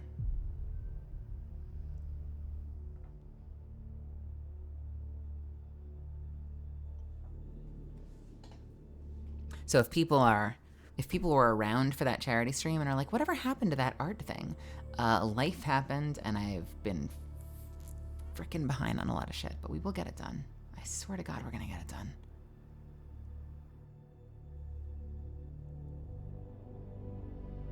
It is hard to find artists, and honestly, I think I might switch from Skeb to looking at, what is it, VGen? Which is an English site. Because Skeb is frustrating. You find a lot of artists, and you'll be like, oh, they're perfect, and then it's like, they are not currently here. And you're like, well, shit. And in my case, I found an artist I loved. I found an artist I freaking loved, and so I wrote out this whole thing for them with examples and what I was looking for, and like I waited and I waited and I waited, and like 2 weeks later it was like, oh yeah, they've refunded you and they've closed themselves down, they're not taking commissions anymore. And I was like, fuck, they were perfect, and it took a long time to find them. Streamers have lives.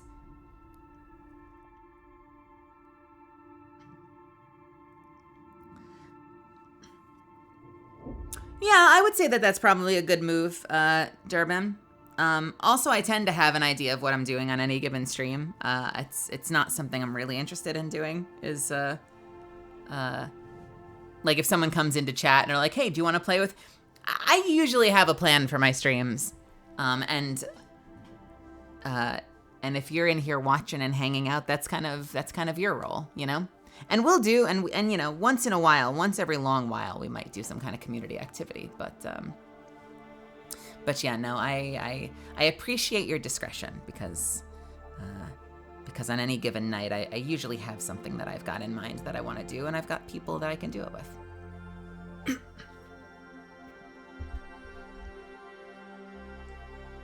I'm bad at articulating these boundaries, so I hope that makes sense. I'm always worried that I'm going to upset people and let people down.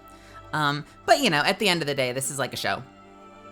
It's a weird improvisational show, but it's a show versus like, say, like a hangout on Discord.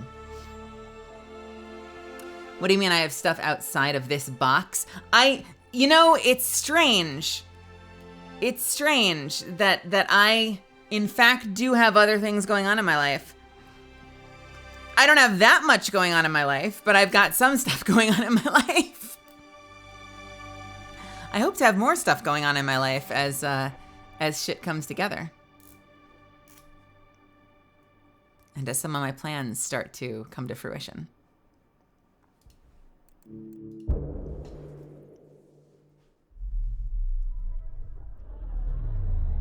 Straight through the dust.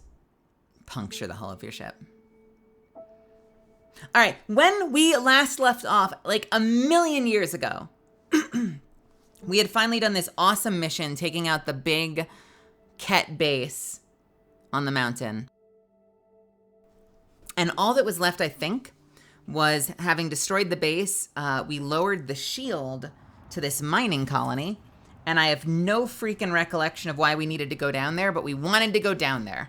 So we are, I think, heading over to here? Possibly here? Wherever the mining colony is. I don't even know where we are now. Where the hell are we?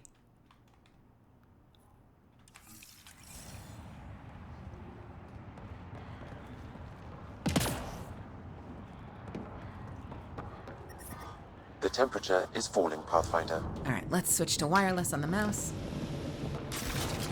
Let's see if I remember how to play this game. Moving.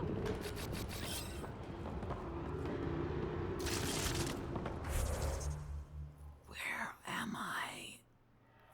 All right, that's the cave. What is this?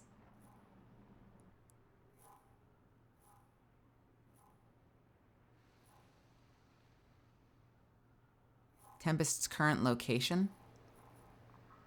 Speak to Priya. Okay, let's do a little bit of quick housekeeping as we catch up and figure out where the hell we are and what we're doing. I'm reading a normal temperature range, Pathfinder. And Misfits, because if you're not one of my subbies, because I am doing a little bit of quick housekeeping that doesn't matter as much, I'm gonna go ahead and hit the add button. So I will see my non-subbies back here in 3 minutes. And don't worry, you're not gonna miss much. I'm just turning in some low impact missions.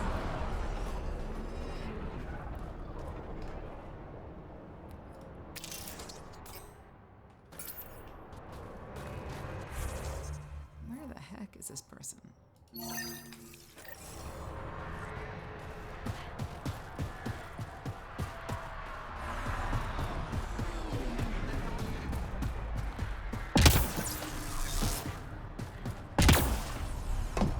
Is my frame rate a little weird? What's going on right now? It's not that bad, but it's a little strange. What's happening with my frame rate? Let me check Task Manager real quick to see if anything weird is open.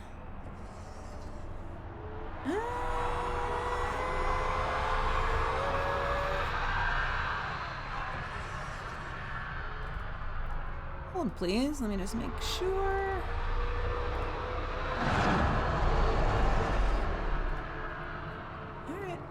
No, we're good.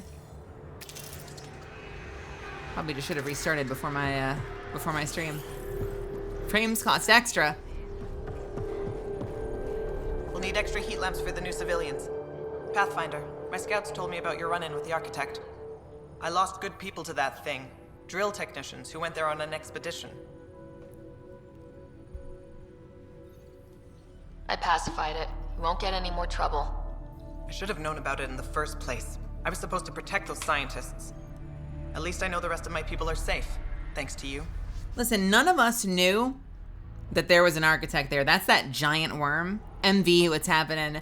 MV, I switched things around a little bit. I'm sorry, I didn't end up playing Helldivers tonight, but how are you doing? And Natalie, it's good to see you. I tracked down your missing drill techs. They didn't make it. I'll send a team out to recover the bodies. They deserve a proper burial. And Pathfinder, thank you. I should head out. Come back if you need anything. All right.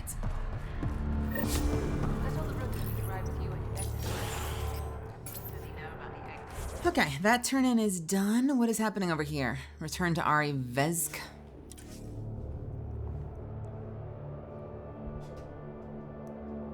I need to stop being a completionist with this game. I need to just start hustling the points. That's Techix, according to my map. It's so hard for me not to completionist this game.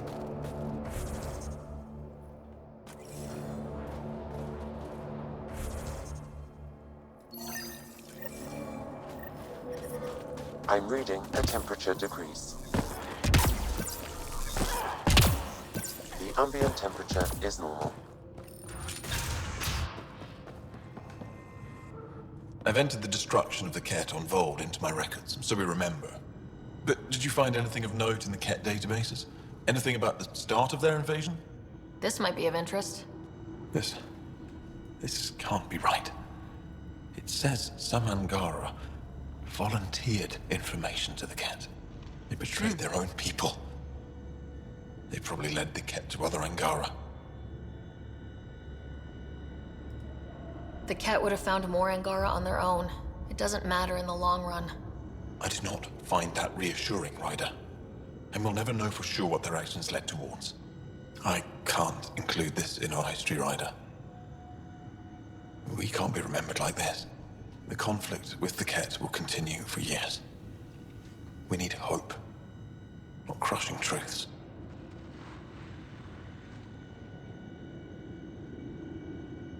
Sorry, 1 second. I was listening. I had to grab something. I'm sorry. I'm back. I'm back. I'm sorry. Shit. Truth is more important or hope is more important?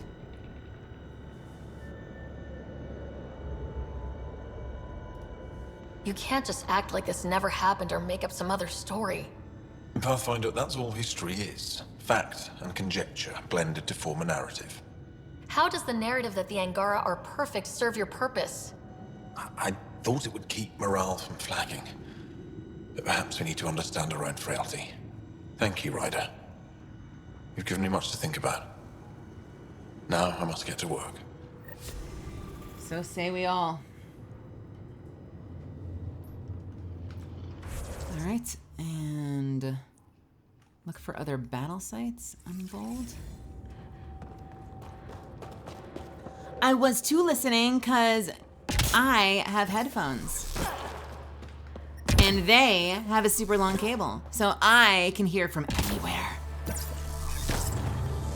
Shows you. Bet your headphones don't have a super long cable. I'm detecting below normal temperatures. I can't hear from the bathroom, okay? I can't hear from the bathroom.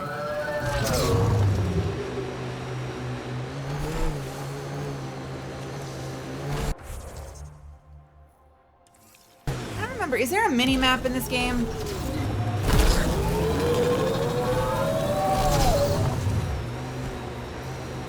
You have wireless? Do you ever make a mistake? You ever go into the bathroom with your wireless headphones and leave them on by accident so everyone hears you pee? You ever made that mistake? Have you done that to yourself? Right. I've never had wireless headphones. I'm so curious. Here.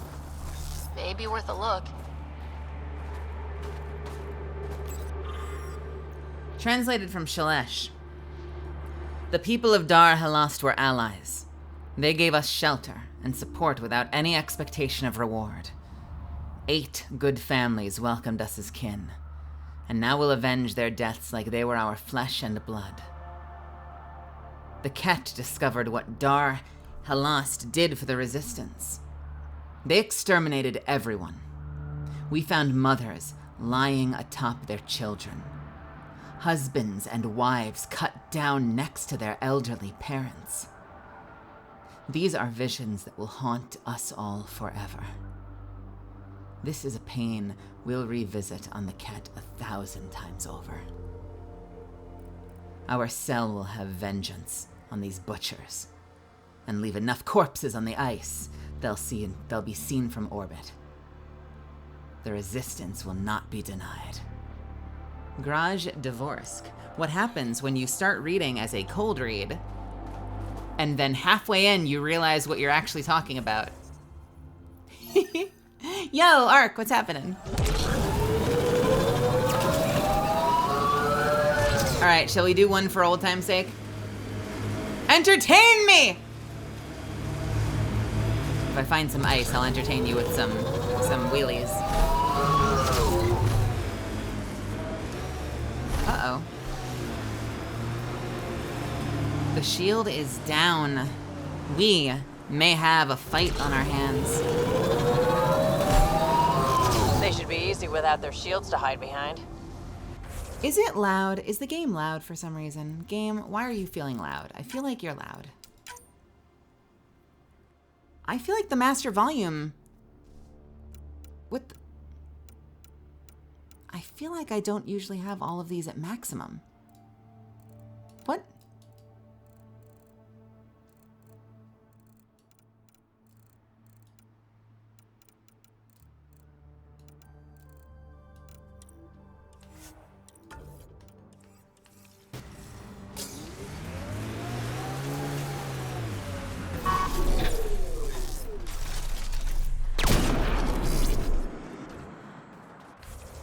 I definitely feel like I had my volume settings set differently. I don't know why they would have reset, but let's bring SFX down a little bit. Specifically bring SFX down, I think should be fine.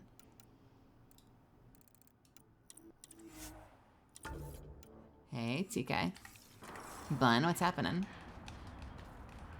All right. Shall we go say hello to our friends? That is now too soft. Cool. Awesome. Damn it. Hold, please. Like that. Here we go. Ready? Hey, you guys!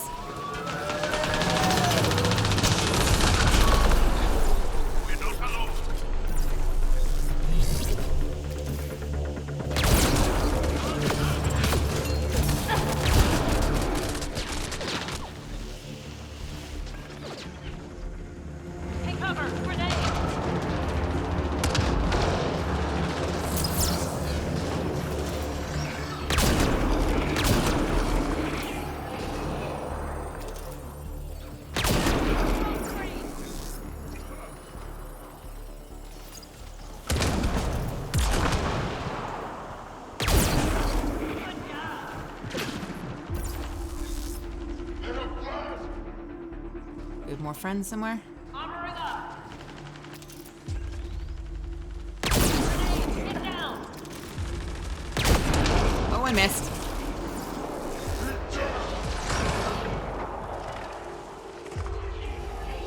Enemy or friend? Friend. Yeah, frame rate feels weird. Why does frame rate feel weird? I wonder, did everything reset? Did all my video settings reset too? What is happening? Let's turn VSync off and see what happens.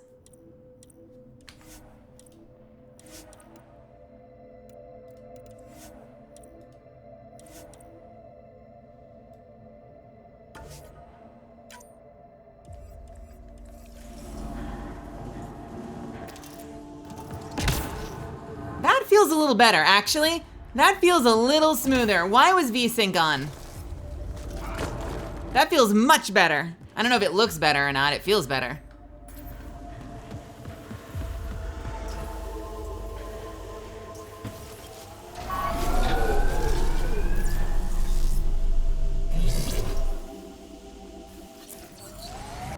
All right. We are going towards the mine? Or the ice cave? Wait a minute. Where the hell are we going?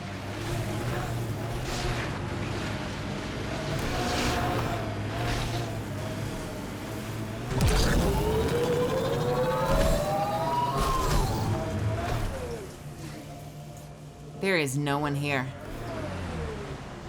Where is everybody? I bet they all retreated into the mine once the shield came down. I bet that's where they're hiding. Hello. Don't run me over. Thank you.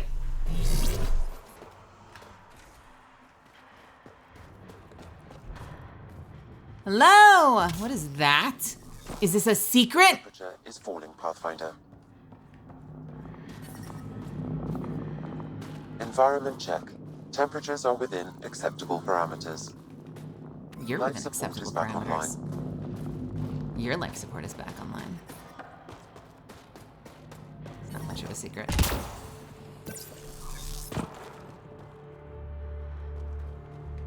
Anybody home? I'm single Pathfinder looking to make friends.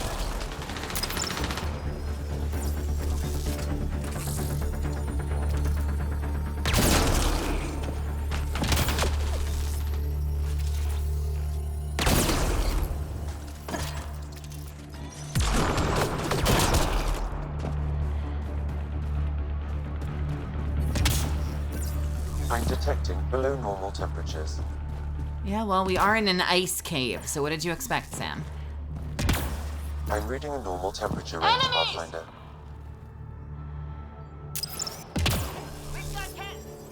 Hello? This is some heavy excavation equipment. And explosives. The cat were trying to blast their way to something in here. Good aim. Yeah, what do we think they're doing down here?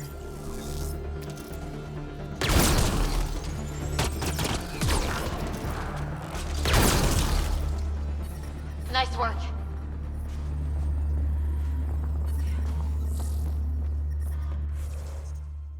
Music sounds good. The sound effects sound close. I'm gonna bring the SFX up just a tiny bit more. I'm doing good. We are vibing. We had quite the hangout earlier today. We had a very, very long chat section. And I'm very happy about that. I'm slowly building up my city under here. my chatability. Sam, do we know how long this place has been trapped in ice? Angara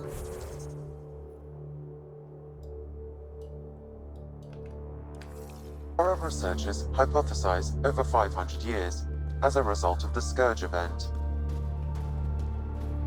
I have heard that theory.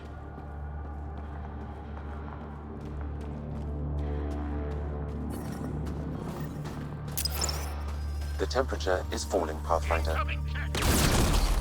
Headshot. 2 and 3. A 3. Good work. Yeah, good work, everybody. Good work, everybody. Definitely everybody. Group effort. Good work, all of you.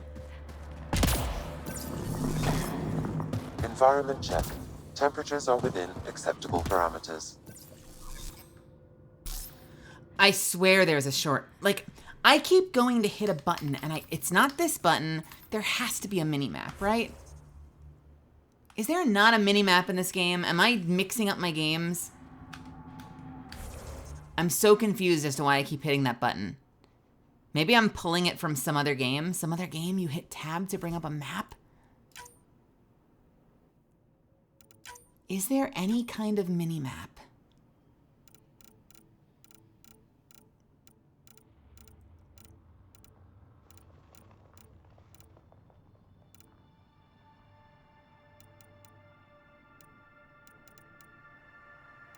Not seemingly.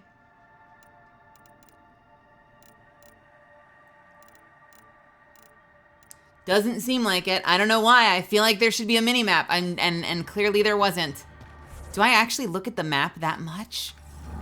Or do I not usually think about it because, like, the game is a little bit too linear to bother? The temperature is falling, Pathfinder.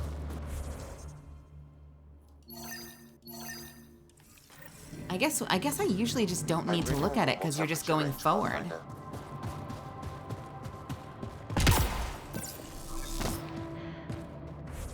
What is this way?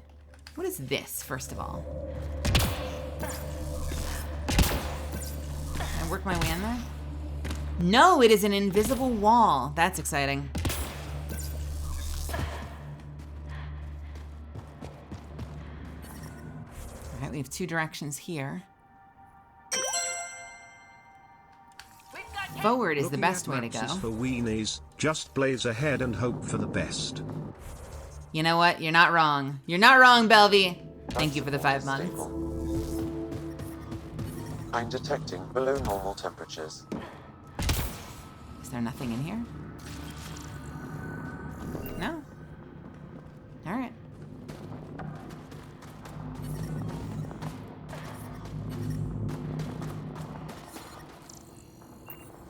Helldivers! Oh! Oh, no, no, no. You are not sneaking up on me, you piece of shit. All right, now I'm pissed. Death from above, baby. Let's count them. 1. 2. Enslaved egg. You're not a person. You're not a person. That was it. They could help us.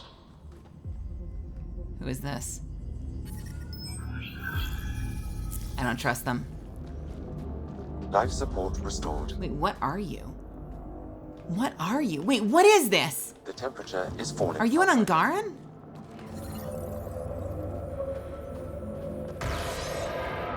I don't trust you. I don't trust you.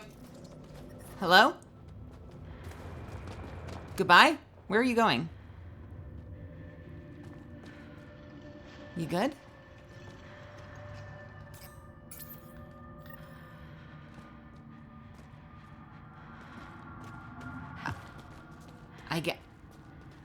Okay, I guess he doesn't need us.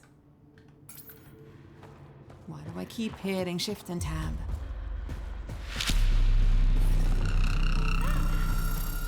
Expert terminal. Wait a minute, 7. 7's a familiar number to me. You weren't playing Mass Effect Andromeda, were you? No, you were playing Call of Duty Warzone. Yo, welcome, welcome everybody. Thank you so much for stopping by and sharing your community with me. I really appreciate it. I hope you had an awesome stream and an awesome night.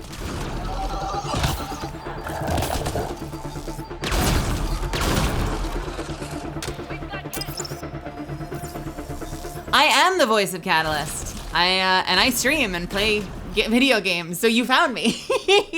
Thank you so much for stopping by to say hello. How are you, everybody?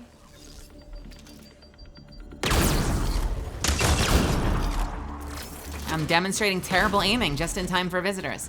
That's it for now.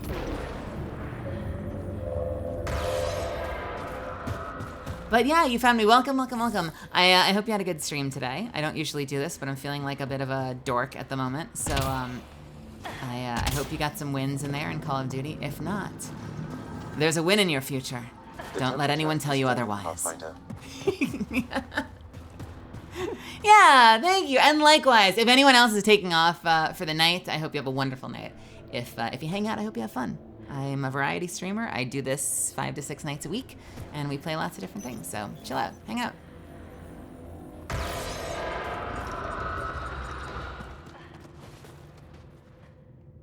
That's... Unlike Catalyst, I do curse a lot, so get ready.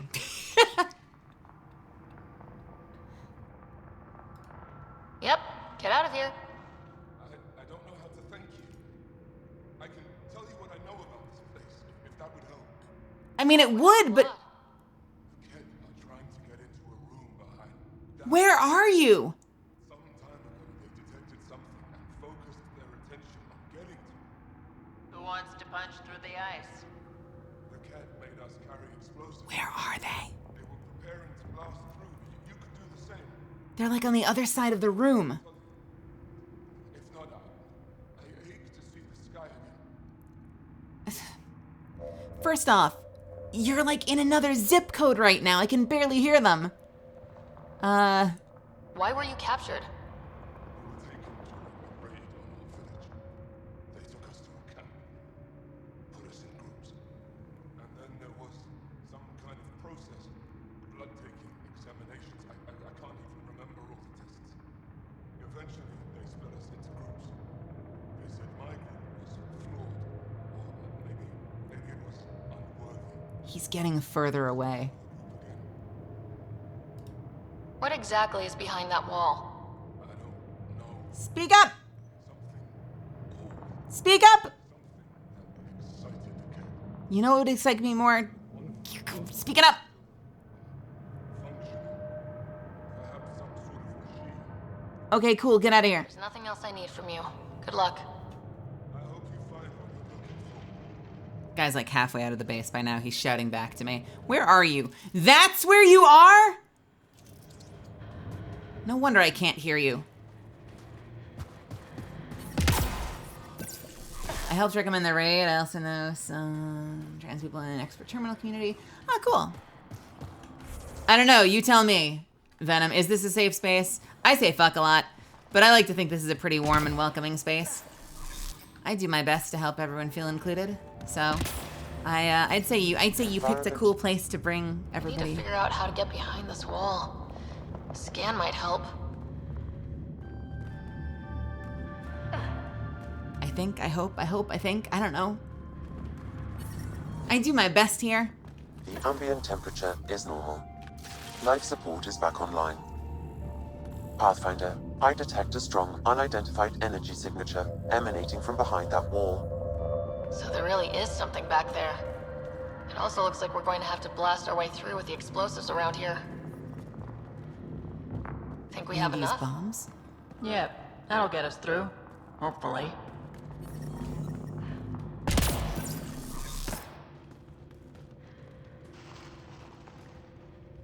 How far away do we need to be? How far is clearing the blast zone? Back here? Here we go. I'm reading a temperature decrease. Environment check. Everyone okay? No one crushed by falling ice? All accounted for. And the blast brought the wall down. You hanging out back here for a reason? On my way. I think I abridged the, Come on.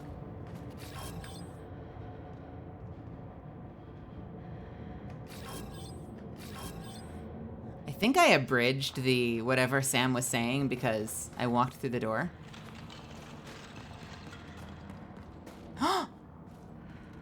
Would you look at this? What is this? And why is it so pretty? And why is it big enough to be a boss fight? Oh, Venom, no. No! It's beautiful, but what makes this place so interesting that the Kett would fight for it? Greetings. How can I assist? What are you? An interface for the power grid of this city. I have been operational since the city was encased in ice. She is lying. This is an AI, and her origin appears to be Angaran. She is lying!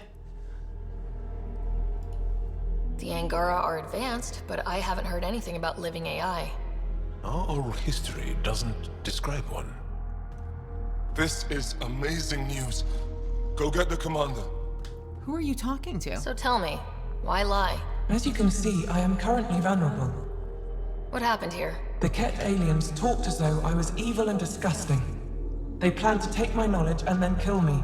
I fought them off, but my energy stores are now drained. I am near death. Another lie.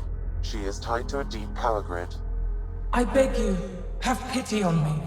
Do not take me from here. I would rather die. I am tired. I am done. That's insane. You're an extraordinary find. A key to our past. Am I? You are not the ones who designed me. I do not trust you any more than I do the Ket aliens. What is going on? Or these other aliens. I would rather die. Ryder, she has now blocked my attempts to scan her. Okay, this is... I'm open to suggestions here. Options? Thoughts? Thoughts? I'm taking her out of here. That's what... Don't! No! I am tired. I will not go. I am afraid, so afraid and angry. Help me! Please! I have a family! A life for a life. Is mine really more valuable than his?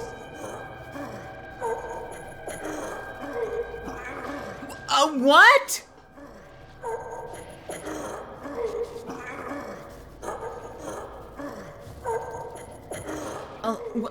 What does that mean?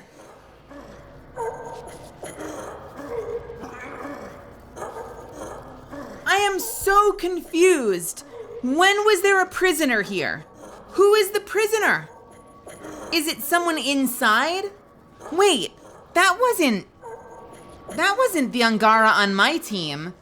Who the fuck was that just ran up? Like, literally, who was that character?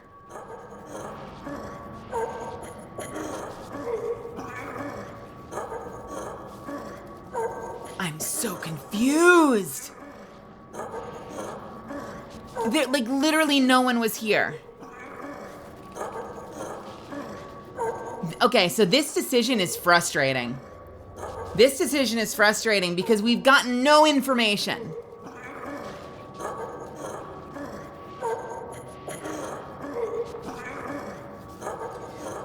Do we care that it's an AI? Like, if this were a person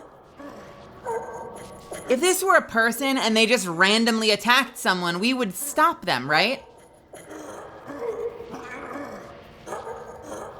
Wouldn't it? Also, what is happening right now? Can you hear that? Can you hear?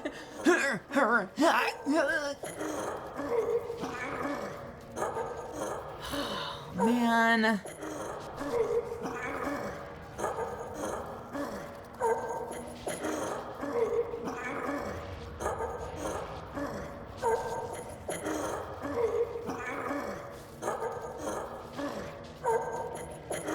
I don't know what to do. So they said, supposedly she was of Angaran origin. Okay, let me turn this down a little bit.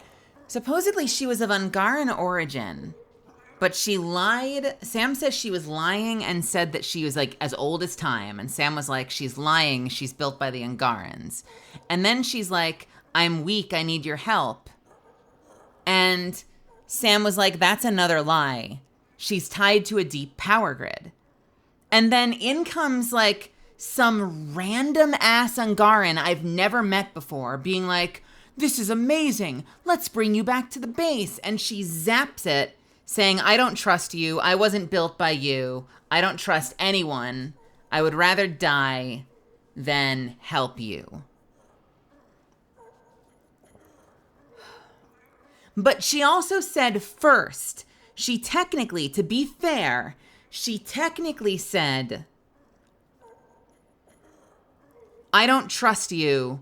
I don't want to go with you. And then the Ungaran ran up, ignoring her request, assuming that this is like a sentient AI, ignoring her request, and was like, no, we're going to take you anyway. And she defended herself. So, like, she didn't really attack us. She defended herself after saying, I don't want to go with you. So, I don't know. I kind of want to spare her. Because the order of events makes that Ungaran feel like a dick, doesn't it?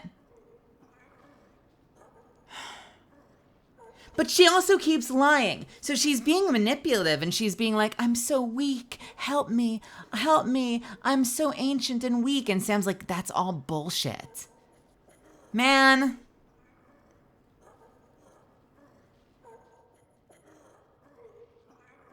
So technically, the Ungaran might have put us all in danger.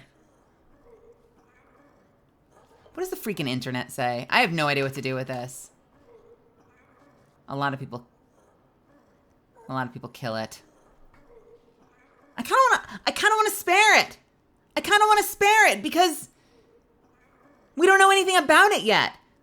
I don't like the idea of immediately terminating an AI when we've had absolutely no opportunity to learn anything about it. We've had no exposure to it. We've had like a tiny ass conversation and this asshole Ungaran just ran in and put us in this situation.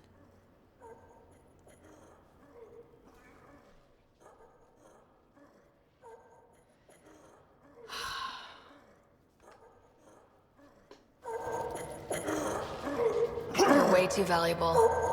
I'm sorry. You really didn't have to do that. With my fate now in your hands, consider it a warning. But your future is exciting. You can help the Angara recover what they lost to the Scourge. I do not know them. I owe them nothing. But your AI, I do understand him. Place me in his custody. Yeah, is that really such a good idea? I say no. Must everything always be about borders? If, at this moment, Sam can best help this AI, then let's share her. Maybe, but it won't look good. Also, we've already seen anti-AI sentiment on the Nexus. I want to be with Sam. I have a consciousness. I have desires and feelings. Please, Pathfinder. She just wants to be Sam's boyfriend. I'm sorry. I get to make this decision without input from Sam? There's no line from Sam right now about what our AI wants? Okay. Look, listen. I know this game got a bit of a bad rap, and I've been giving it a lot of grace. And I'm having fun for the most part. This feels like a half hashed out mission right now. Prevent the next Ultron. Like, you talking about Ultron? This feels like a half-baked mission. We've had no information, and then we have to decide if we're gonna let a random Ungaran civilian just die before we even get to learn anything. And then we learn nothing, and she says, I want to be with your AI, Sam, and we get no input from Sam. So we're making all of these decisions without any input from the people that matter most in this decision-making.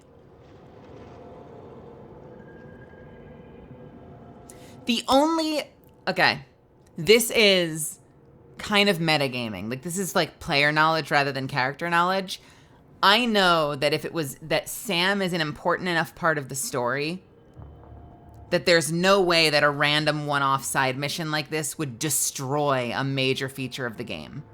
So there's no way that this random-ass side mission is going to, like, wreck Sam. So Sam's obviously going to be fine. But outside of that metagaming, I have no reason to trust this bitch, and the game hasn't given me an opportunity to talk to her. Also, like, just thinking about Mass Effect in general, a lot of decisions like this, I know a lot of you have played Mass Effect, a lot of decisions like this, don't they usually let you ask like 8 questions and talk for way too long before you make a decision? Where's the dialogue tree? Why don't I get to talk it out with her? So many decisions. Even Saren in Mass Effect 1, You're having a standoff in the middle of a firefight while a nuke is about to go off and all this shit's going on, and it still lets you talk to him for like 8 minutes before you make like a narrative deciding decision. I'm so shocked that there's no conversation here.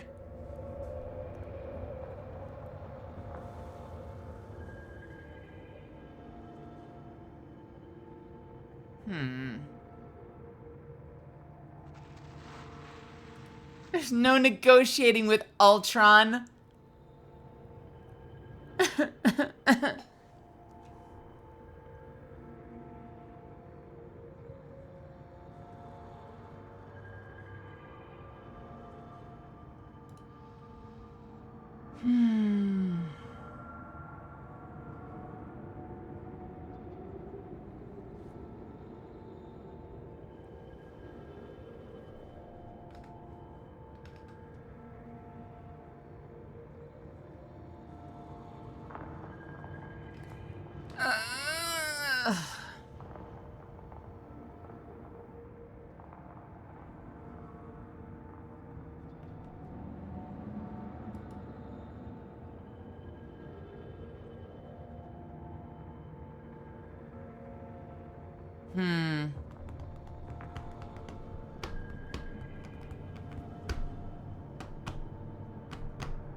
I don't know.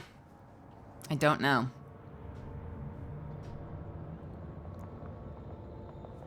Look, I think I want to give her to Sam. I feel like this is going to be a terrible idea, but I kind of want to give it to Sam.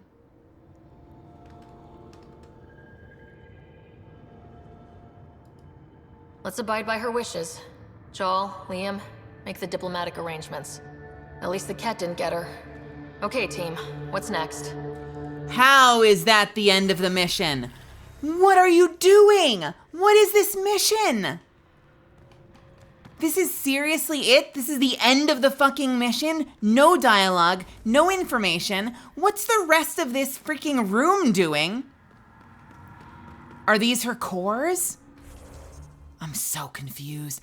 Oh my god, even the map is a freaking black hole. They didn't even do the map. I'm sorry. They did not even design the map. Look at the rest of the map.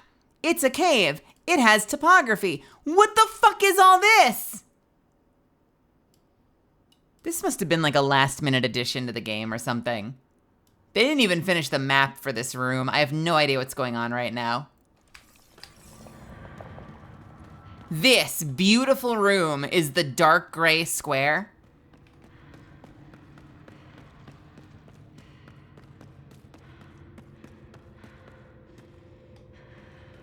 This seems like a bad idea. I hope I don't regret that. Let's level up a little bit, shall we? 3 and 3.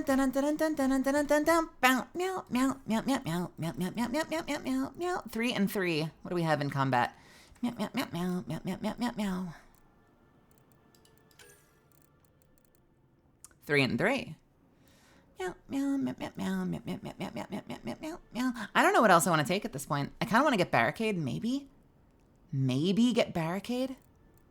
What does combat tools do?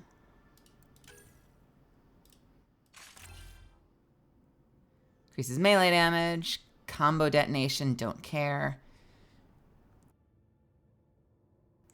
Hover duration and gun accuracy could be useful. Reduces incoming damage while evading could be super useful, actually.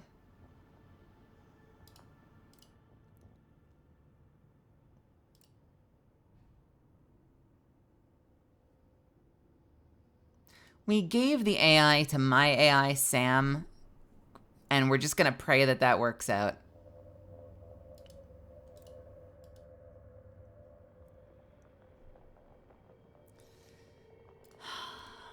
Damage while evading is okay. But if I do hover duration, I think I can then add, yeah, an extra 30 resistance while airborne. Which is kind of interesting. And a whole lot of additional hover duration. I might still get massacred by that. 30 damage resistance does not seem like a whole lot.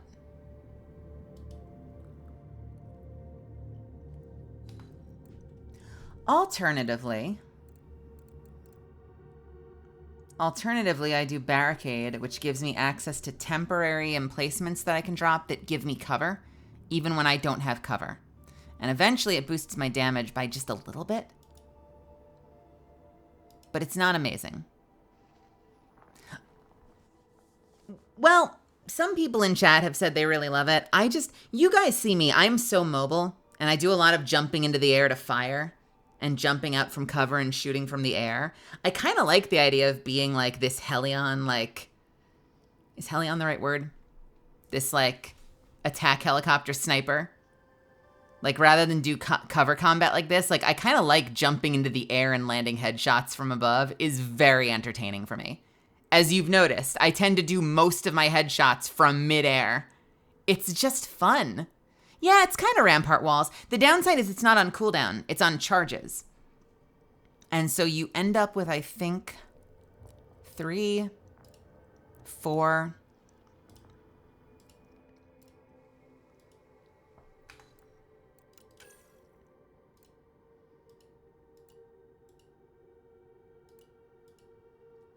I think you end up with 4 or 5 charges, which is a lot. It's probably honestly a lot for combat. But it's still something that runs out and you can't get back. And you know that I have this like blood build with my sniper rifle so that I never have to worry about ammunition. I don't like the idea of having to worry about grenade charges and running out of cover. Plus, I also feel like if I have a tool that roots me because I want to be behind my cover, I feel like it's going to make me make mistakes. I feel like I'm going to be a worse player because I'm going to be like, well, I get a damage boost and like some additional damage reduction if I'm behind this thing. So I'm just going to stay behind this thing all the time. And the moment it goes away, I'm going to drop another one, and then I'm going to drop another one, and then I'm going to drop another one until I'm out of power cells. And I'm just going to try to be like a completely stational turret because that's how I get value out of the barricade. Whereas I feel like not having an ability that roots me makes me a much more mobile, sort of agile sniper, and I kind of think that's cool. So I think I want to go combat tools next. That's going to be my 4th for combat. And my 4th for tech, I have no idea. I could go energy drain to strip shields. I might go auxiliary systems. What does auxiliary systems add? Combo priming or weapon weight. Weapon weight's helpful. Tech duration and radius is not super helpful. Increased stealth, I guess. And these two both have cooldowns, which means they're less useful.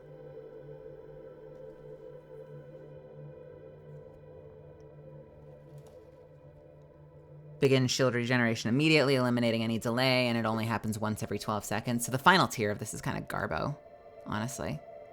Tech force, tech duration. Honestly, auxiliary systems is kind of shitty for my build. It's kind of crappy. The 40% weight capacity is cool. That's basically the only thing, like these two. Tech duration and weight capacity are like the only things that are useful here for my build. So maybe... What is unknown? Investigate remnant technology to unlock this skill? What is the unknown power? Wait a minute, what is the unknown tech power?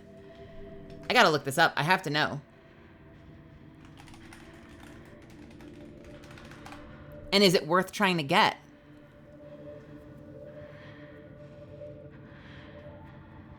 It's a skill called Remnant VI. Is a combat drone that acts like an observer enemy. It's a drone. Okay, it's just a combat drone. That's not exciting to me. So maybe we do combat tools and then maybe... Actually, you know what? A deployable... Hello, voice. A deployable assault turret is kind of cool. Does that just float over my shoulder? Because having something that runs around with me, or something that like I can just deploy something to shoot and act as like another squad mate. That's kind of cool. I could do the assault turret. I could see myself enjoying that. Alternatively, and this is kind of a cool one, I could go barrier. I would need to get biotics first. And I don't really want to get biotics first, but getting an increased shield, like passively changing my shield into a barrier, could be really powerful. 2% shields, 2% shield and health and shield regeneration, more shield regeneration, more max shields. Reduces weapon weight and improves speed while shields are active. So while my shields are up, my weapon weight goes down and I get an increase in movement speed. That's kind of cool.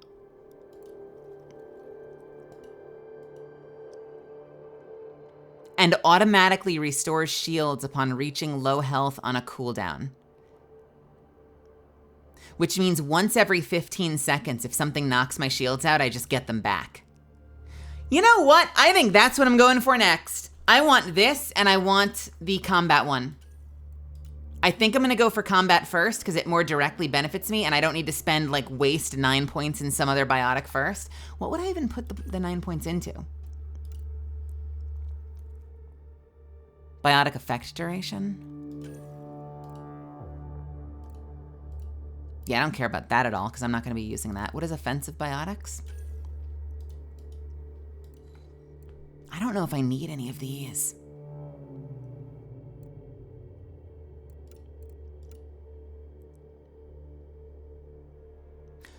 You know what? Backlash, maybe. That's like a Reinhardt shield, right? You know what? For getting from cover to cover, being able to pop like a Guardian shield and like sidestep to behind cover, that might be useful. I could see myself using, once in a while we end up in a fight and I'm like nowhere near cover. Having that as a way to like carefully move around could be kind of useful. That might be worth popping. Or grabbing rather. That could be kind of fun.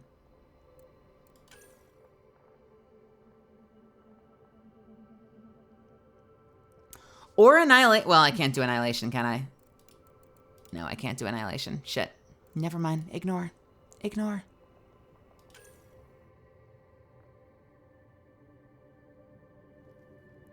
Shockwave? Yeah, we'll figure that out when we get to it. For right now, let's do combat tools. All right. Combat power damage, sure. Melee damage, who cares? Don't care. Let's get the hover duration. And let's get the... this is a garbage one. We don't care about this one. Jump melee damage. Improves melee damage and radius while jumping.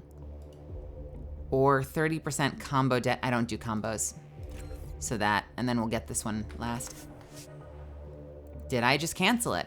Oh, I'm so dumb. I am the dumbest dumb who ever dumbed. Fuck. Hold, please. Great. Jal, auto level up. Vetra, auto level up. All right, how high can I get now? And for how long? It's not bad. I'll take it. I will take it. Where are we going? Are we done on this planet? I think we might be done on this planet. Like, actually done. What is this? Find other battle sites? Let's check that out real quick. I'm so over this planet. I am ready to be out of the cold, back onto the warmth of my ship. I want to visit the Nexus. I want to talk to people and, like, catch up. I think I've got, like, multiple Sam conversations I haven't had because I've been on this freaking chunk of ice for so long. And I dare say it's been better than the other planets. I like this better than Eos. I like this better than Havarl. Is falling, Pathfinder. But I'm kind of ready to be done.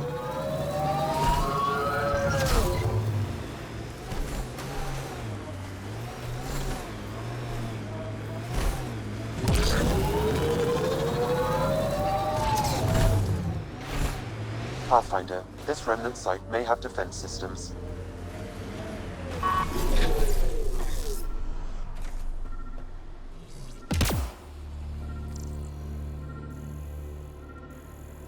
Hey, Eternal Eclipse, what's up? How are you? I'm doing quite well. How are you doing? Excuse me? Hello? Thank you. Translated from Shalash. We chased the butchers to this place and knew they'd be waiting for us. The Ket ambush was no surprise, but our fury was more than they were ready to face. We killed over half their remaining forces before the Ket leader and bodyguards escaped. The enemy won't get far. We'll make sure of that. We owe them for the families of Deir Halast, for my friend Maja, and the loyal soldiers that fell here. Maybe no one will find this message. But if our cell doesn't survive the final reckoning, someone needs to understand what happened and why. Remember the Resistance heroes that gave their lives to win this fight. Lar Tavro, Noag of Oves, and Stigan Jader. We'll carry their names on our lips and make sure it's the last thing our enemies hear. Graj Dvorsk. Sam, is there anything special about the battle sites we found? Feels like we missed something.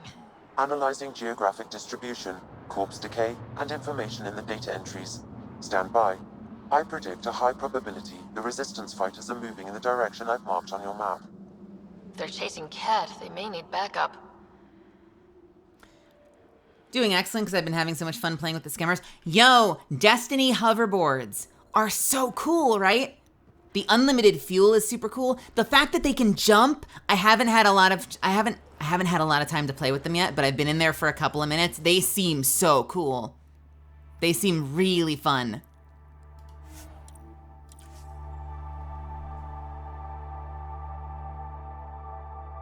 I want more of them. Like, the two that we got are cool, but I want more designs. I hope we get a lot of them in final shape. Normal temperature range, Pathfinder.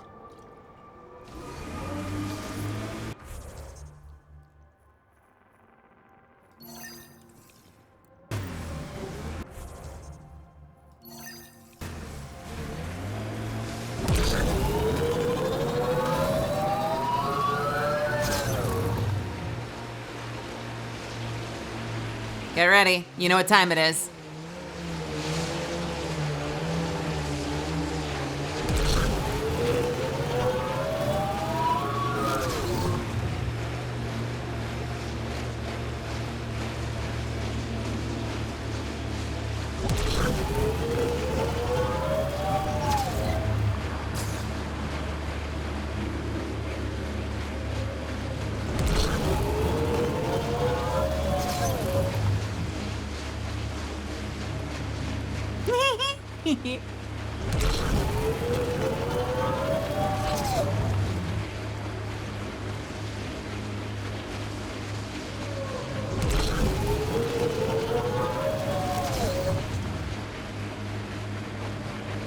Everyone inside the Nomad is dead.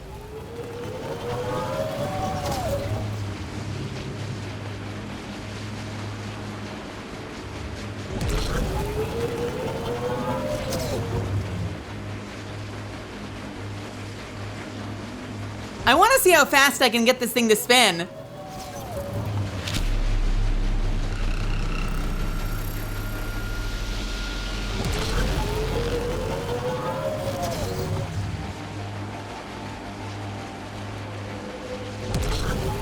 Yo, Jay, what's happening? How are ya? What's going on, honey? We're doing science.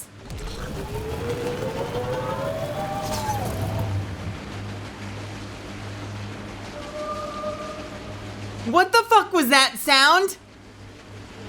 I think we're still going faster, right? I'm not wrong, am I? I think we're still speeding up.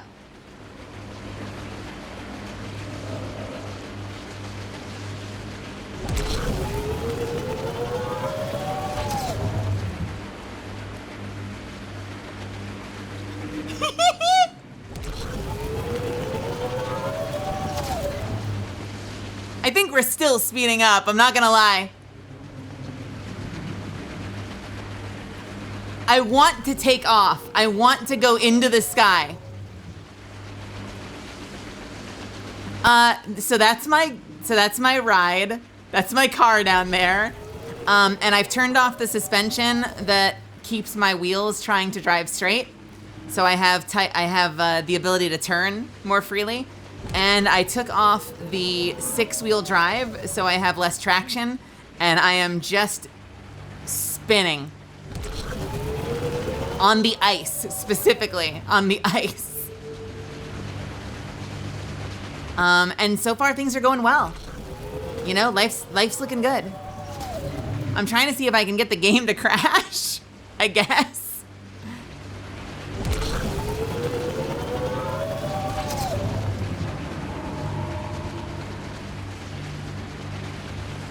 You haven't even faced my true power!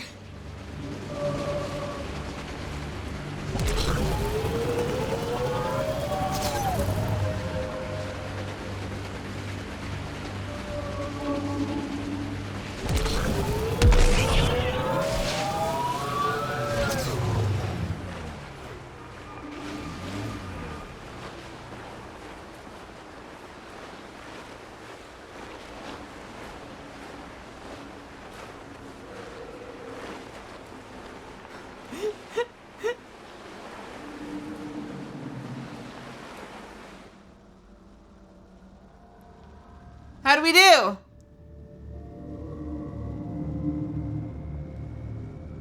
Whew.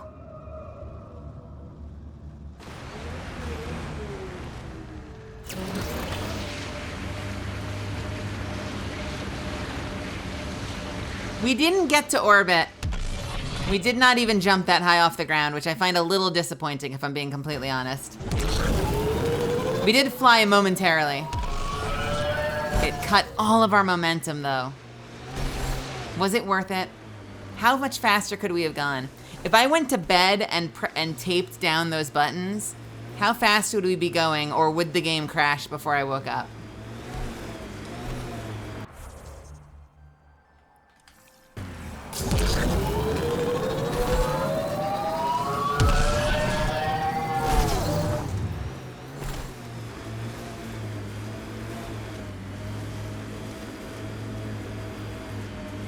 Where are we going? Ooh, I feel like I'm having heart palpitations after all that spinning. I feel like I was in there.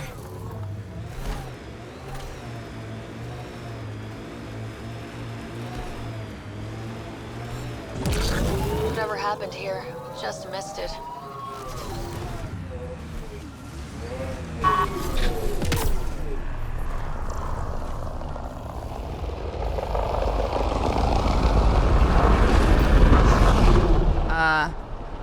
Hi.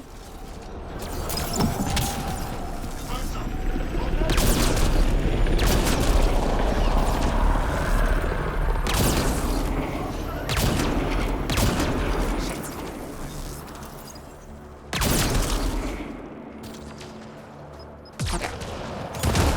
Are we good? Oh, what? Why are you using our fucking ride for cover, you dork? Dude wants to use our own ride for cover. Who's cleaning up what's left of the passengers?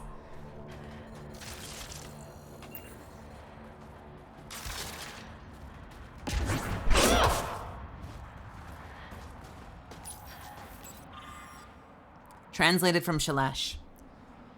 In the end, the Ket learned to fear us. They fled like a pack of cowardly Adhi, and we fell on them like hungry Arocs. The battle was short. I'm alone now, staring at the sky as my life drains away. If Maja had been by our side, if we hadn't lost so many others getting here, we might have survived. The innocent people of Dar Halast are avenged. The Ket will never forget the price they paid for invading our home and killing our loved ones. I have to go. I hope whoever finds this message will take up my cause. Garage Dvorsk. The Resistance needs to know what happened out here. I'll transmit all data collected from these battle sites to the Resistance base. Good. Let's get out of here.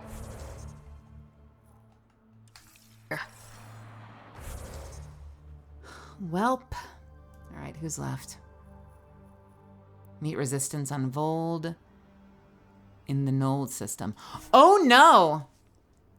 I just did the whole thing, and I never took their plane. Some of you probably don't even remember this. When we first got to this planet, they had a jet ready to go. And so I've had this objective on my map in the main base ever since of like, let the pilots know when you're ready to go invade the Ket headquarters, the Ket fortress. It's still there. So they're still waiting for me to leave, and I have now already demolished the Ket headquarters. Fortress, whatever. Good. You're in the clear. Proceed to objective. You have questions?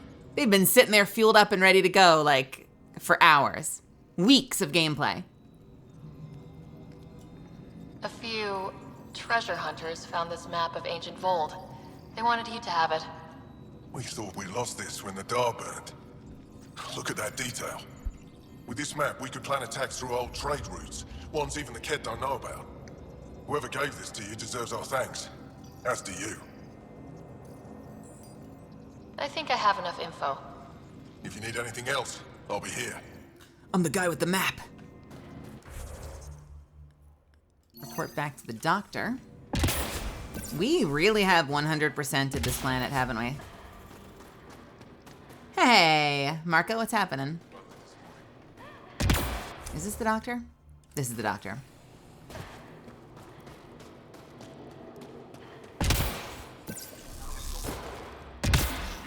The nice thing about being a stealth build is that I actually can hover in the air. And because I'm invisible, they won't be able to see me.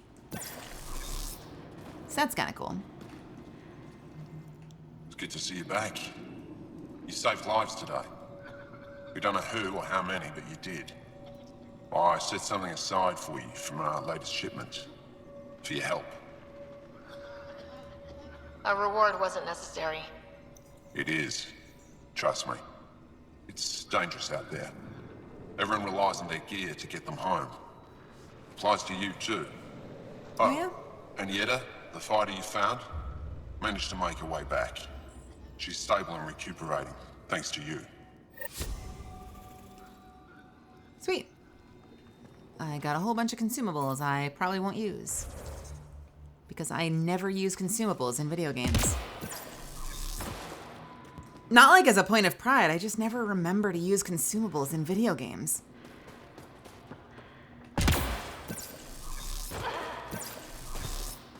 I barely used them in Tome, and that was like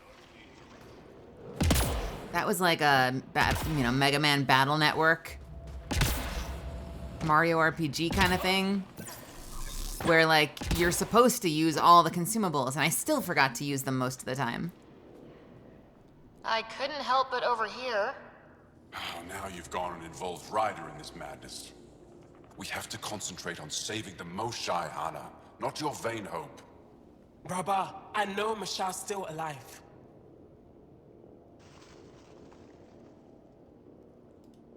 Hana, why are you convinced your friend's still alive? Because Mashal is our best saboteur. She knows how to keep herself safe. We destroyed Aket's weapon depot, but the detonators failed. Mashal had to set off the explosives by hand. It put her in the middle of a blast they saw from over the hills. But Mashal knows demolition like no one else. She knows the safest place to hide. If your friend is as skilled as you say, it's possible she survived. Thank you. I've been shouting for so long and no one has listened but you. Even if I believed you, Anyek won't allow us to go out there. We're needed elsewhere. If I'm out there, I could survey the area. Would you? Sky blessed. I've got the nav point. I hope the data's compatible with your, gadget. Wait, is this a mission I didn't get? Oh god, they're sending me back out? Oh no! Shit. All right. Damn it. I don't want to.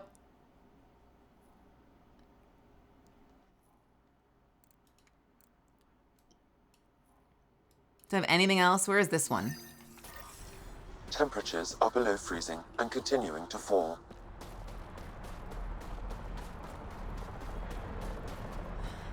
What do you want? We already destroyed the base. You don't need to fly anymore.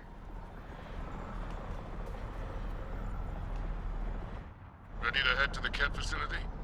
I mean, sure, but there's nothing there anymore. Fill me in on the shuttle. Okay, everybody in. I mean, I've already... Okay. Unless this is gonna be different, but I'm pretty sure I've already done it.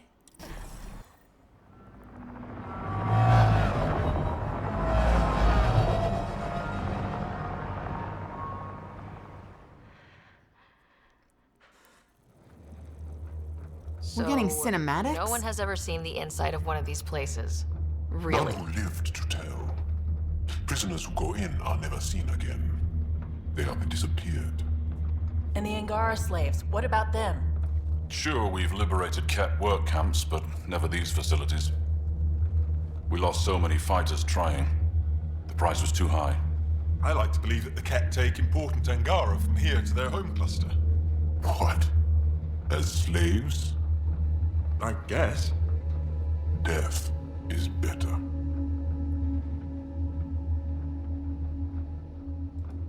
Life without freedom is just pointless. What you guys are going through is a nightmare. It's why we're excited to be part of this mission. We're here. And let's be quick, this storm's getting worse. Once we're through the shield, you take point, we'll look for Moshae Sefa. Let's just try to stay safe, okay? But Pathfinder, no one joins the Resistance to stay safe.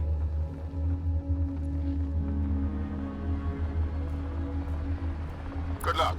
Radio me when you're ready to go. I mean, we're kinda done, but alright, no problem. What is this map? Unless this is different, I still what don't... kind of force we can expect. Not a clue. Stay Maybe close. this is different? Don't draw attention until we have to. They won't expect us to disable that shield. Might give us an edge. Our intel says there's a system node to hack on an interface point near here. Somewhere. Scale's our top Ket hacker.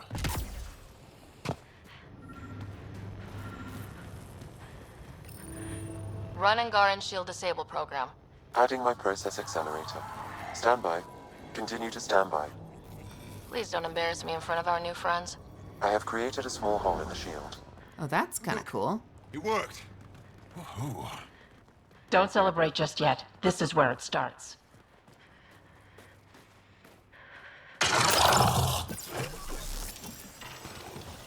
Ket beast heading our way!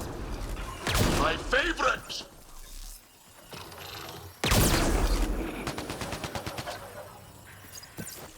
Sam, by the time we leave, I want to know everything about this place. Yes, Pathfinder. All right, let's go. Owen, Skelv, you're on me.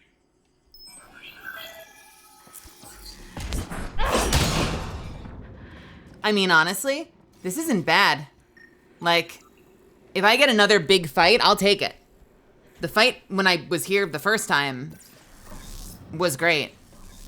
And this is already very different, so maybe it'll be fine. Maybe this is just new content. I swore I did this already, but... Yeah, I've literally been in this room. I've literally done all of this. So... I'm so confused.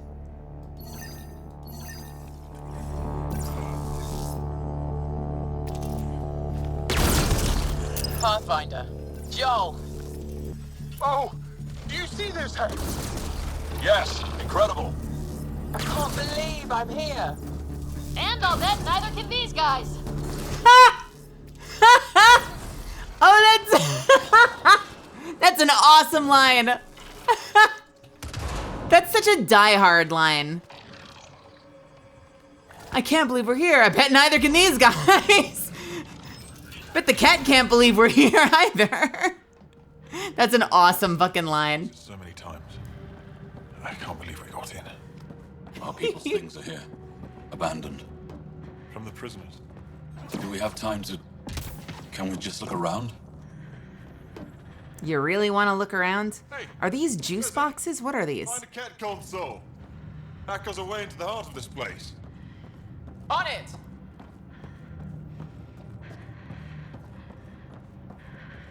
That was exciting. What's our next move? Huddle up. If we were surprised, I doubt we're one anymore. You have the best chance of finding Moshae Sefer. We'll attack head-on and provide a distraction. That sounds a little like suicide. We're ready for anything. This is the main entrance. We'll go this way. Kick in the front door. Stay in radio contact. And good luck.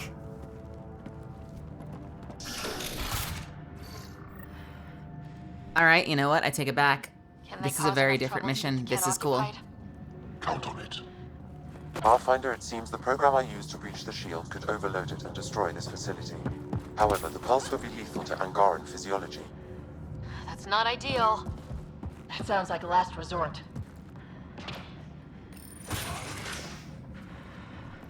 One more level and I think I can upgrade my armor again, which is kind of cool.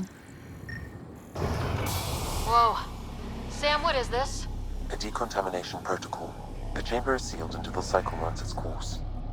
So, we're trapped. I hate that. Noted.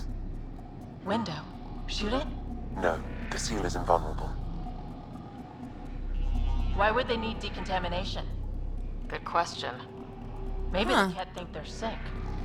Germaphobes? Or maybe they are sick. Maybe something's actually affecting them.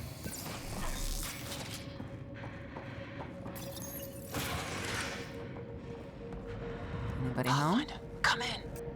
How's it going? We're undetected, but from where we're hiding, we can see some of our people. We seem to be in a kid-only area. No more shy yet. Understood. We're just discussing our next move. We'll be in touch.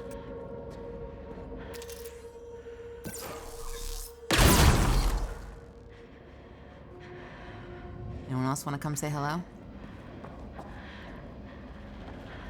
How many doors do we have here? Just the one?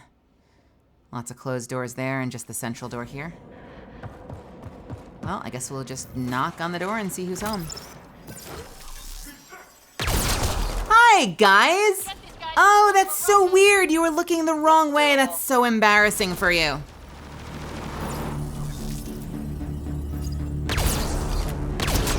Almost as embarrassing as that miss.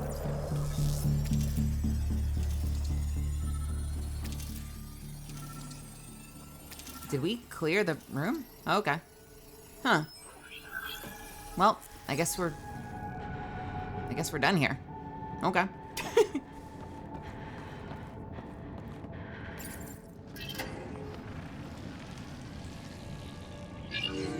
Oh!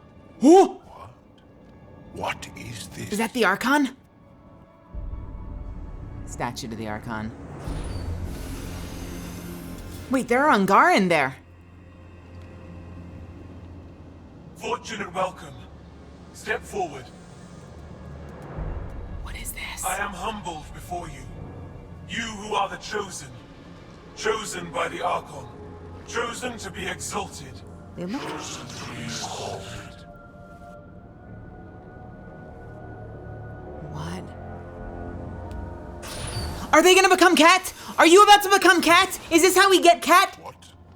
Why aren't they resisting? That's some crazy cult shit down there. Those Angara look like they're in some sort of... Are we gonna get some gnarly, awful new unit? Down there. But maybe in one of those pods. What is this? It's as good a lead as any. You wanted a distraction? We just set our plan on fire.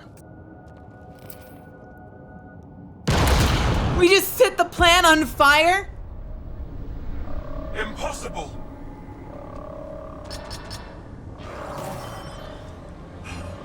Archon, Explain.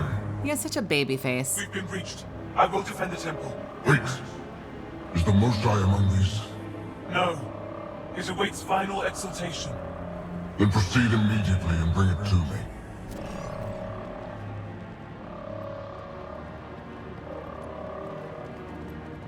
Final exaltation? What's final? What are they doing? We have to save all the Angara. We came here for the Moshai. She's our first priority. Your priority. My ship, my team, my priorities.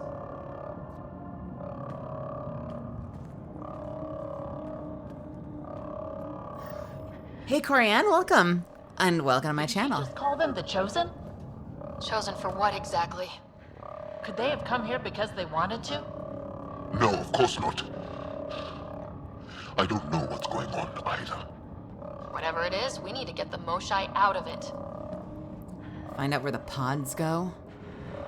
Alright, well, they seem to be going up a track there, so we need to get around to the other side. Do both doors open? Weirdly, yes, they do. That's strange. Let's see what's up here. Hi! Oh, there's just loot Communications that I want. room? If you can access a terminal, I will download the log for that hollow. I've never played this game before. No. Keep this place sacred, and I will embrace you. You are elite among kings. All of whom envy your sacred position. That's some ego. It's revolting. Clearly compensating for something. Download complete. Analysis may take some time. I love that you can, like, go to a computer and immediately get an instant replay of, like, their Zoom call from hours earlier. Alright, so that was that. We need to head across the way to the other door.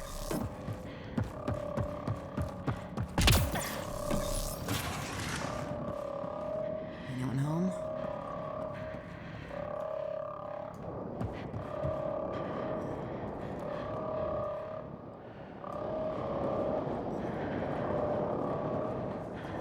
Alright, so those are the tubes.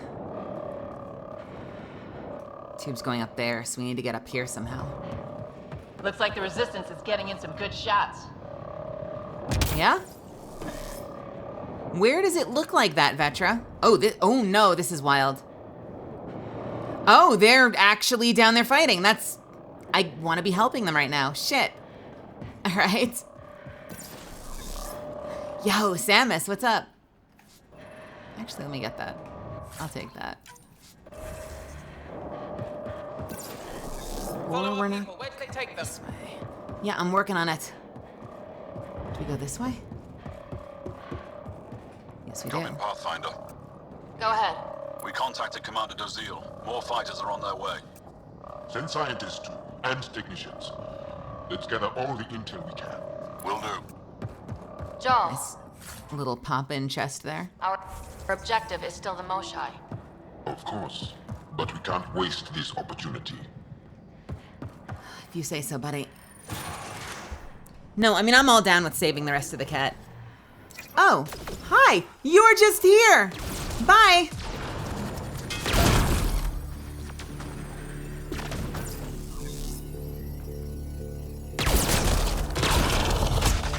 Oh no, no, no, no, no, no!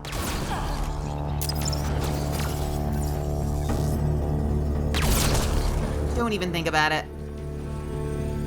How's up there? They go behind that wall. Must be a long way. We could ask these guys for directions. Who's in? Vetra? Not right now, Ryder.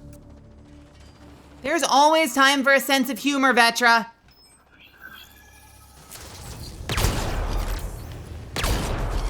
Shit. Pathfinder, come in. You holding up? So far, we're beyond the main chamber now and continuing our infiltration. This place is crazy.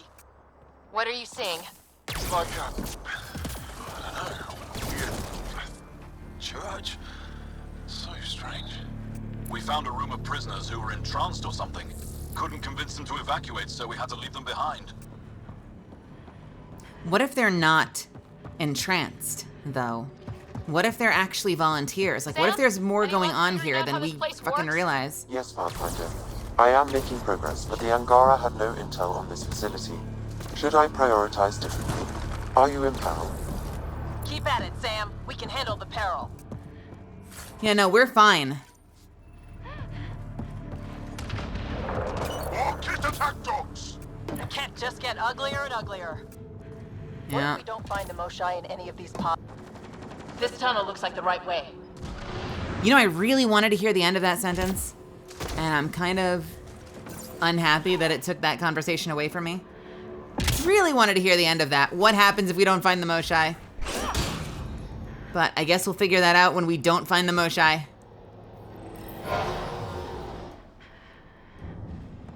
Hello? How many pods? This is... damn.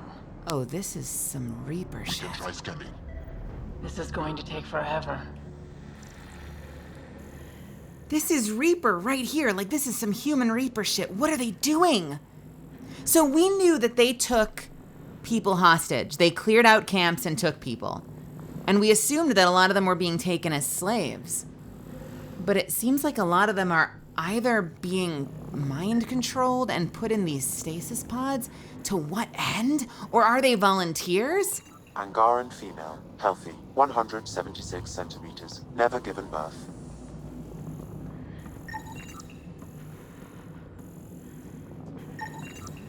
No luck finding anyone near her age. Ryder, if you find a console, I will try to access it.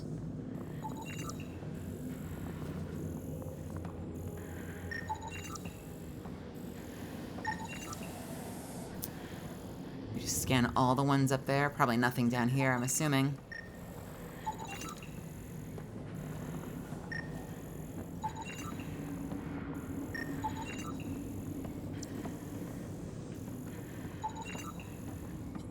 Yeah, not a whole lot. Okay, Ket Terminal. Let's see what you've got hiding in here. Sam? Searching. The Chosen are locked by genetic information. Hurry, please. I am working at top velocity with an alien language and an alien technology, checking against Angaran databases. The Moshai was here, but her pod was pulled out of line moments ago. Just our luck. For what Pods travel purpose? from here to rooms that encircle this core. Right then, let's go. Well, we just need to figure out how to bring these shields down then.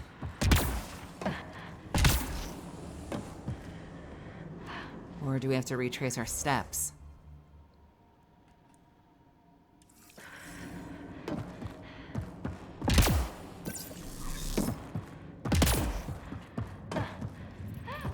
Pathfinder, come in.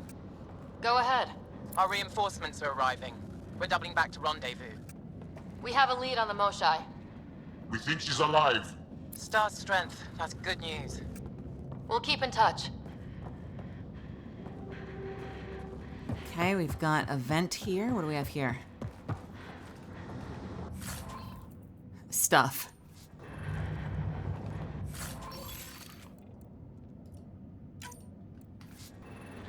Hey, look. Come on. Yeah, I know. I'm sorry. Loot gremlin mode activated. I couldn't help myself.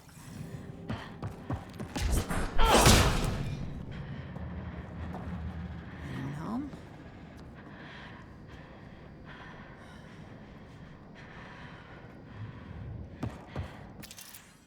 So we've got multiple doors we can open. But one main door. So what is this? What is this room? Weirdest one yet. Grim.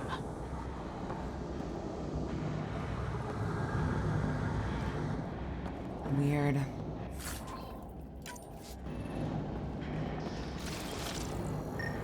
No terminals or anything to scan?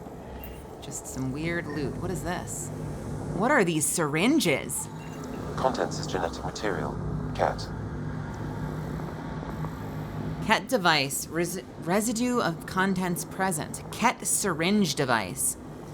A complex interfusion of Ket genetics and unknown foreign vectors. I swear to God they're making Ket. I swear to God they're making Ket. And there's probably a reason they all look, well... I was gonna say, it's probably a reason that all the Ket look identical. But then I realized half the Angaran look identical and that just may be an issue with the game. But I bet they're making Ket. I feel like they're making Ket. Where's this gruesome truth? What are we gonna uncover? Decontamination protocol. Get down. Sam, can you do anything about this yet? Working on it.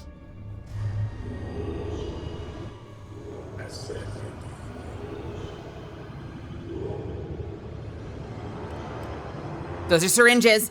They have syringes.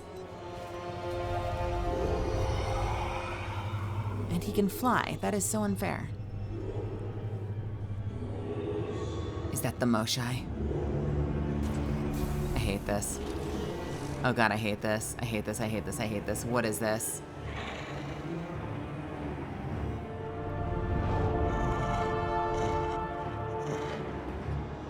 He's gonna be a cat. He's gonna become a cat.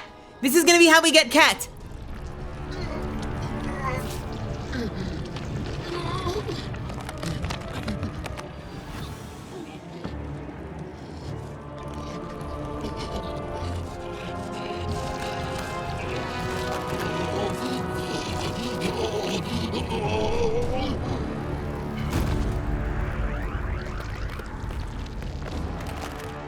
I fucking knew it! I knew it! I knew it!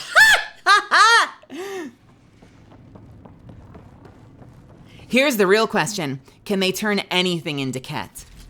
Meaning, oh god, we have a fight. I'll have to think about this later. Be careful. Don't kill him. Joel, he's shooting at us. Joel, I swear to you, those Ket are gonna get what they deserve. Monsters. Villains. Time to die. We're gonna put you assholes down. What we just saw might be happening to the Moshai right now. Come on, guys, let's clear this place. Shit. On it. Shit, that doesn't help me when you knock them down. Finish those for me, please. Got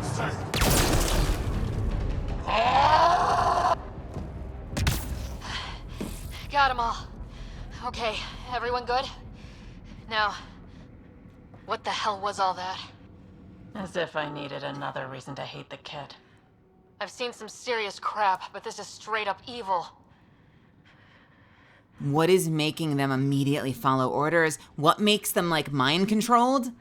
Or do they? Ramilia, welcome. Would you say that they fly now? Samus, welcome. What makes them immediately, like, why are they being mind controlled? Is it propaganda? Like, are they being convinced? Like, is this a religion thing and not a mind control thing? Not a conditioning thing? Like, they're doing it of their own volition? And this is what else I want to know. Can anything be turned into cat? Can a human be turned into cat? Or, here's another question that I'm interested to see answered as we progress in the story. Or are they just the genetic evolution of the Ungaran? Is it specifically an Ungaran mutation? Or can anything, could a Krogan be turned into a cat? It's like the Reapers. I swear to God, it's like the Reapers all over again. Seeing Reaper-fied freaking Ungarans, you know? It's probably a mind control thing like the one we use on Discord on everyone.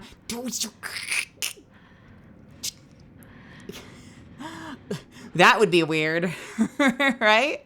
That would be so weird. Imagine Discord mind control to build a more cohesive community. Who would do that? Good joke. Good joke, friend.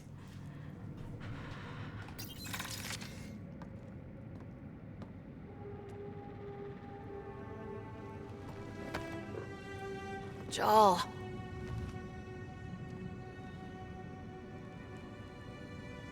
They are us.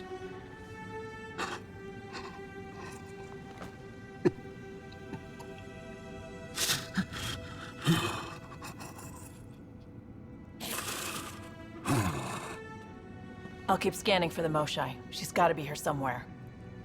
We'd better find her fast. They are us. Yeah. How many have I killed? Not knowing. Ryder, I did not know. Hey, Bloodhound. How are you, hun? Joel, the blame belongs with the Ket. There's no comfort in that. No. But maybe fuel for the Resistance. Maybe. Ryder, Joel! I got her. She's here.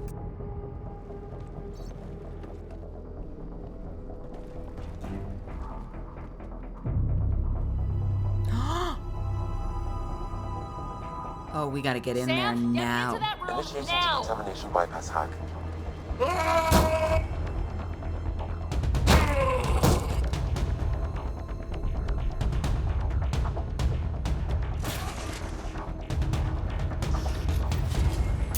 Do you host me, Mosai? Mosai safer. We're coming for you. We gotta get in there. We can't stop. We gotta fucking go. We have to go right now. Shit. Sam, what have you got? I was able to access the facility plans at the last terminal. A best guess would be the shuttle launch area above. Gotta get ready for work. I hope you have a good day at work today, Bloodhound.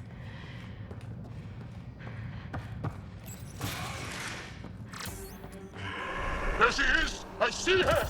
They're getting ready to leave! Hang tight, Moshae Sefa. We're coming for you. You will not take her! No, you will not take her. I am not giving you any Cordner, Cardinal. Power comes from the gift of the Archon. I will not yield! I am also missing my shots, and that's really... I am going to die. That is not helping me.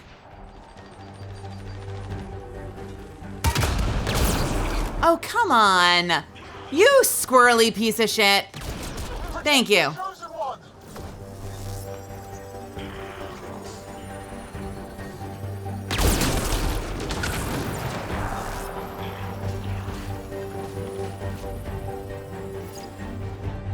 Where did that guy just go? My own exaltation shields and protects me! You flawed ignorant! Ah, shit. Oh, god damn it, I'm clipping too close to the top of the head and I'm missing. The Archon will reward you!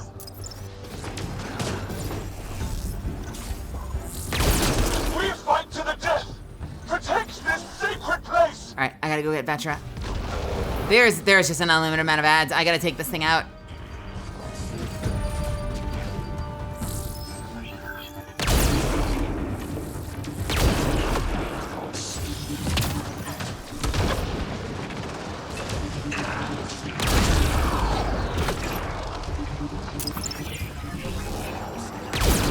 I will not yield! Son of a... None here will yield!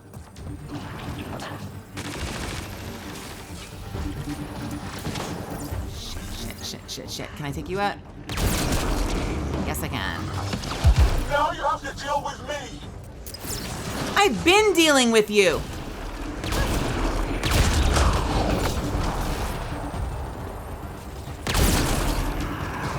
Goodbye.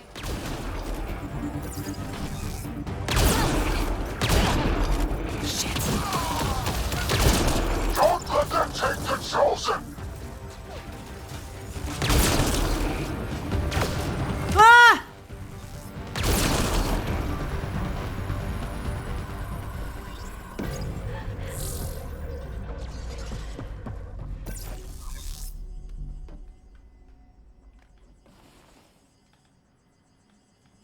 Okay, that'll heal me, right? Yes, it will. Cool. All right, we gotta fucking go.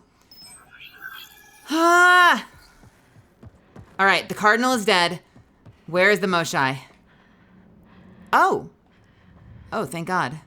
They were gonna put her on that ship and try to escape with her. Lion, welcome. We're getting you out of here. No one has ever returned from behind Ket walls.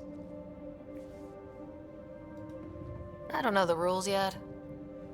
Anyway, this place is on alert. We have to get out of here. Now. I'm not the only one here. They took the entire cell. Vitals are bad. The immune system's been decimated. Which is what lets that whatever's in that syringe run rampant. Shit! It is meant for the Archon himself.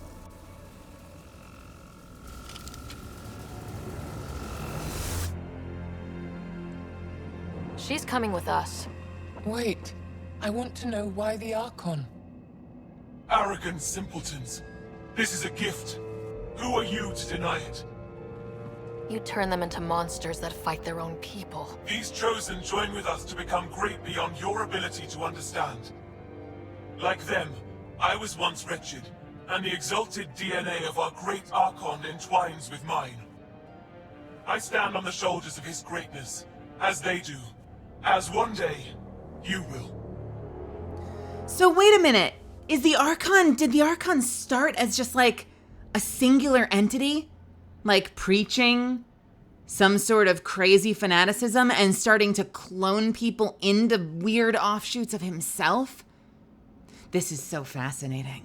And like, it's so interesting that like, if this started with a religion, it could have started with mind control, but if it started with religion, Lion, thank you so much for the hydrate, then it had to have started with persuasion, potentially. Again, maybe there's just mind control, but maybe it started with persuasion. And it's so fascinating that the Ket have become powerful enough that they have decided, you know what it reminds me of? And again, I don't know where the story is going, so maybe there's just a mind control device. And like it started with, the here comes the Archon and he made some friends and then like injected them with mind control serum in their sleep. But if it's a religious thing, this reeks of like Jesuit,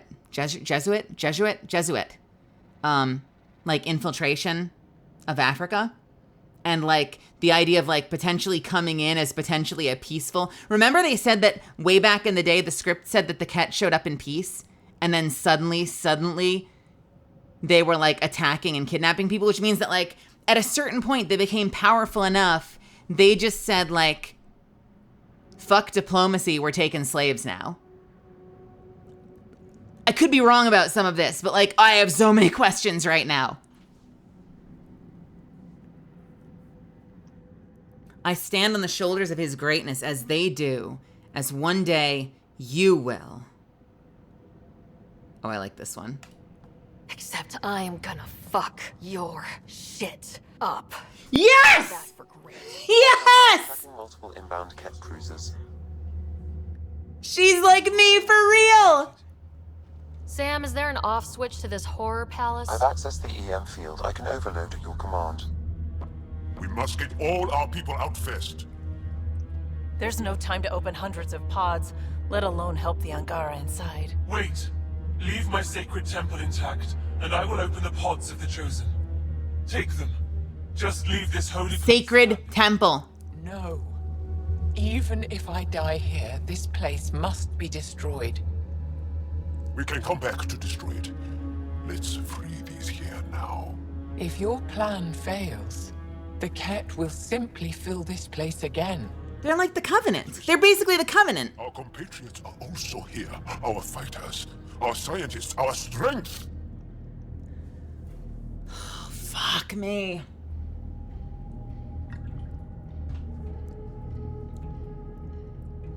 What do we do? If we destroy the facility, we are condemning hundreds, possibly thousands, but at least hundreds of Angaran to die. If we save the Angaran, it's possible that we start all over again. And they just go back to taking slaves. And like the moment I leave as the difference maker, they just go right back into the shit.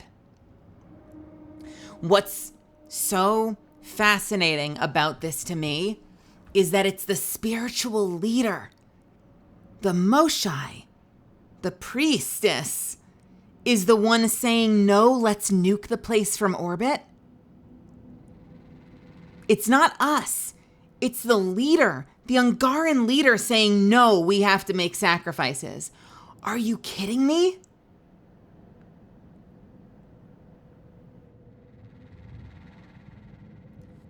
Oh, man.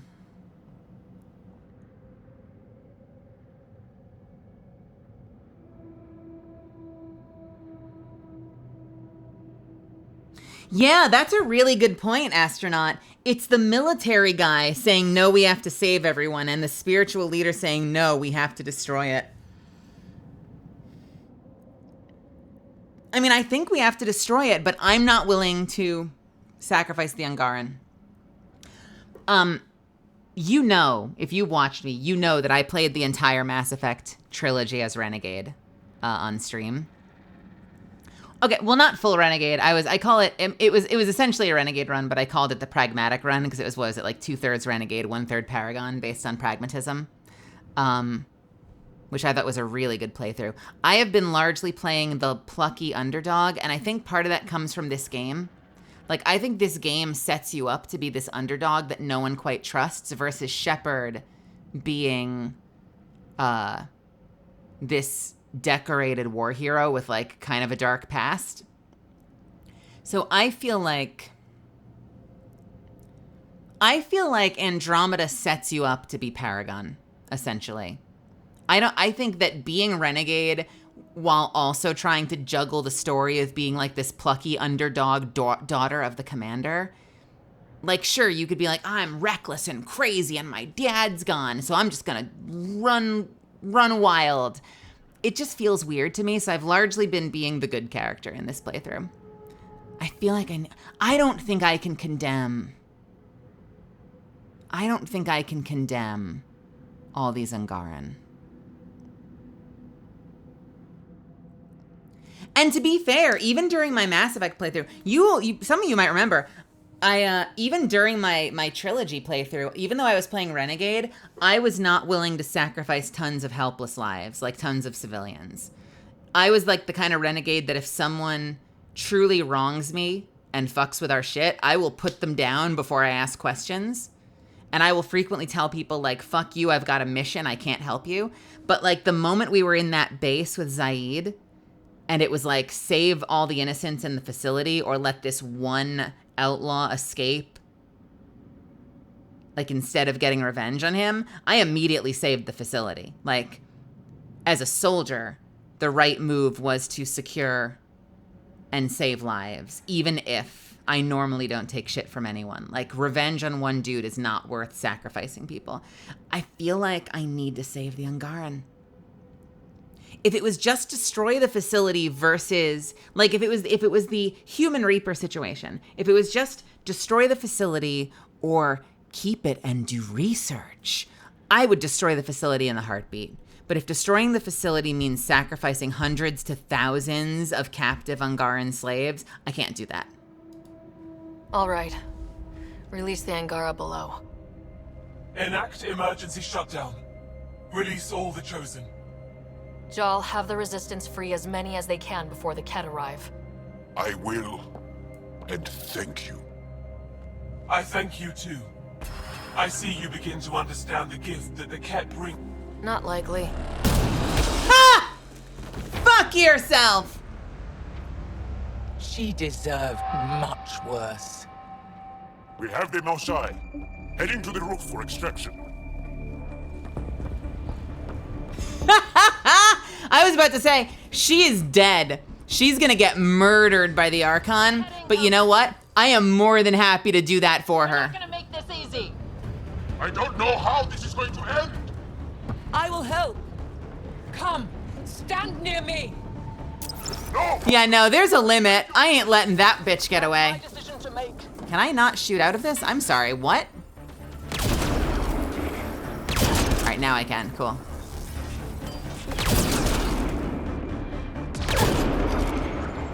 I'm moving forward. Shit. Follow me. I'm doing a bad job of aiming.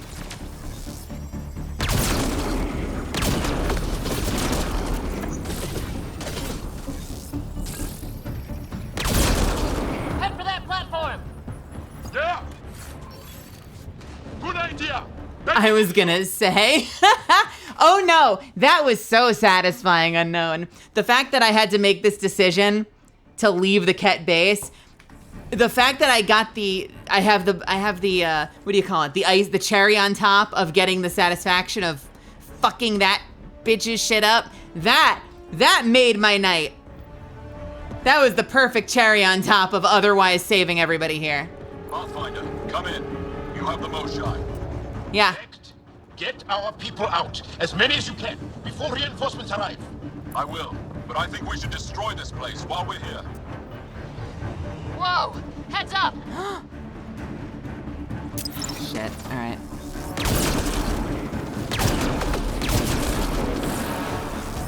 come in. Could really use a pickup. Sorry, I can't land. Pull up to the edge of the roof. We'll figure it out from there. Oh crap, he's closing in. Come on, Yep. guys, seriously. I hear you, Ryder. On it!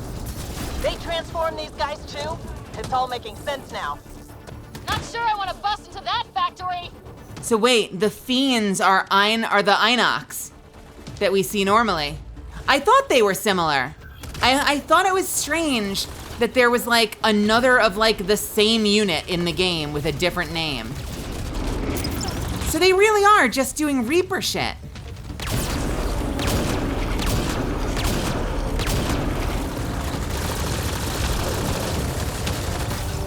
Back off. You're going to be sorry, you hard-headed freak of nature. Look out! Close quarters! Come on, big boy. Come on.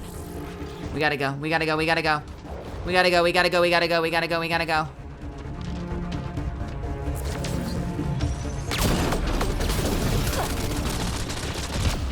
Or I will almost die. Shit. Well, this is a nightmare. You don't see me!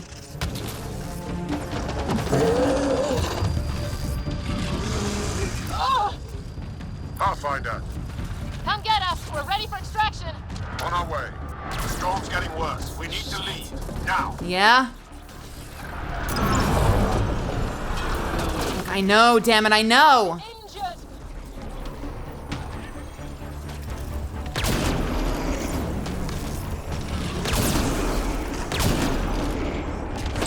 Ryder, they're not going to stop coming. Okay, head for the shuttle. Oh god, there's more than one Inox. Oh, there's a lot of Inox. We gotta get out of here.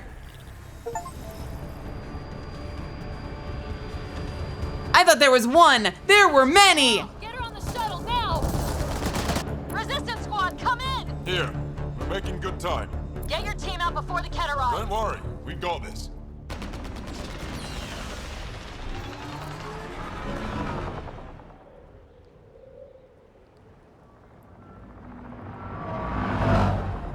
My biggest gripe when you do those interrupts is that it doesn't finish the sentence. Like, I wish, and I don't know why they didn't do this. They should make a scene out of it. So rather than have you cut them off. I'm sorry we fought. I don't know. What we saw will set our cause on fire. Yes. My broken heart can't even process it.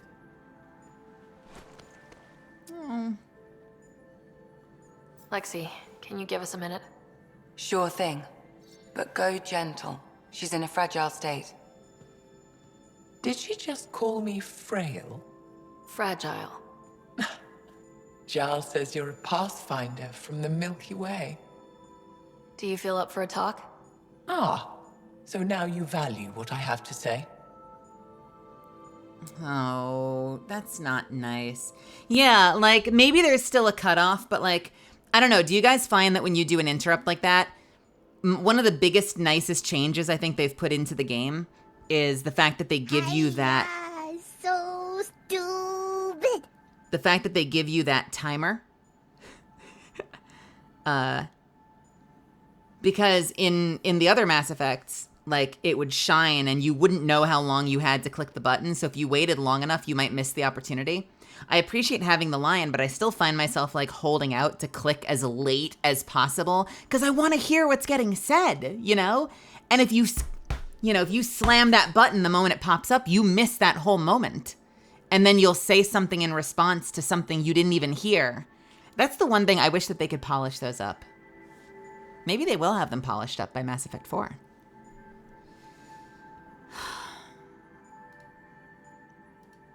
I feel for you, but I don't regret my decision. It's a little weird mouth Then animation your there. sympathy is empty. So, the facility, what's the purpose of all that? They call it exaltation. They believe that those they exalt are given a great gift. Gift? They snatch us, defile and shatter us. All the ones we love. I can't. It's a complex genetic construct. An interchange of traits that the Ket use to advance their species. So they steal genes. But why? Reproduction. Domination. Tyranny. Can they not reproduce on Annihilation. their own? Yes, and yet, the Archon didn't take me to his ship to transform me. I hung immobile, tormented, never sleeping, brought to him on a whim. He showed me remnant tech and beat me when I wouldn't speak. Oh no. Remnant, of course. He's obsessed. Like you are. Yes, Jarl told me. You rescued me hoping to get into Aya's vault. I have one critique of something she said, and this might not be a popular opinion, so I apologize in advance if you disagree with me. I said I feel for you that you disagree with my opinion, but I don't think what I did was wrong, and she says then your sympathy is empty. I think that's a flawed statement. I think that two people can disagree, and I think that it's shallow to say that just because you disagree with someone or you do something that you believe in that you know might disappoint somebody else, that doesn't mean that you don't care about them or that you don't care how they feel. You can be a child of parents who disagree with your chosen profession or your way of life, your sexuality, your identity. And you don't necessarily stop loving them just because you're doing something that they don't understand or disagree with. That doesn't make your sympathy empty. And I think where we see this become a little controversial is sometimes when people genuinely do things that are controversial, ignorant, tone deaf, maybe even hateful.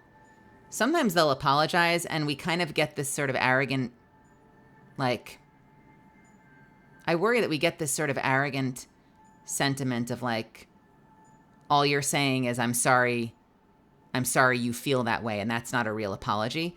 But like, the fact of the matter is, and in some cases, like, don't get me wrong, some cases the person saying that is a fucking asshole, and like they're just proving that they're not someone you want in your life, right? That doesn't mean they're right. Doesn't mean they're right either. But you know, sometimes we'll say like, I'm sorry you know, oh, that's just like, you know, I'm sorry you feel that way. That's not a real apology. And that's undercutting the fact that like, maybe you do genuinely, you know, not want to hurt someone's feelings, but you have a belief that you can't reconcile, that you're not going to agree, but that doesn't mean you don't care about that person. You know what I mean? Does that make any sense?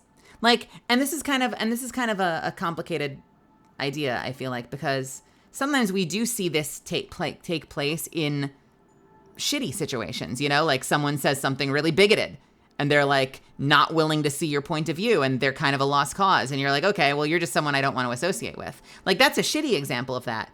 But an honest example of that is like, I need to follow my dream and go be an actor. And my parents are super disappointed in me. My parents were not, thankfully. But like, my parents are super disappointed in me. And they think because I won't just change my mind and put down the thing I'm passionate about. Again, this didn't happen. I'm being hypothetical. Hypothetically, because I won't just put down the thing I'm passionate about and love, that must mean I don't love them or that I don't respect their opinion. I do respect your opinion and I disagree with it. Or I fundamentally have my own belief that I know runs counter to that. And again, I'm talking in circles, but that doesn't mean I don't care. And I feel like I wish more people would remember that sometimes. It's funny that this conversation took place because I feel like I've seen this conversation take place in the real world sometimes, where I feel like we could all do to give each other a little bit more grace and try to exercise a little bit more empathy. Unless they're genuinely being a bigoted shithead, in which case, cast them out. Cast them out of your life. They're not healthy for you. I'm not saying hold on to toxicity because we need to give people grace. If people are toxic, get them the fuck out of your life. But sometimes we could do to give each other a little bit more grace. My people have traveled so far. We'll die without a place to settle. These remnant vaults may be the key. A key to help both our species prosper. I feel for your people in a way that you clearly do not for mine. But emotion must never get in the way of science. I'll take you. Thank you. Yes. Thank you, Moshe Sefer. I'm happy to answer any other questions for you, Pathfinder. Anytime. Again, this is a disagreement.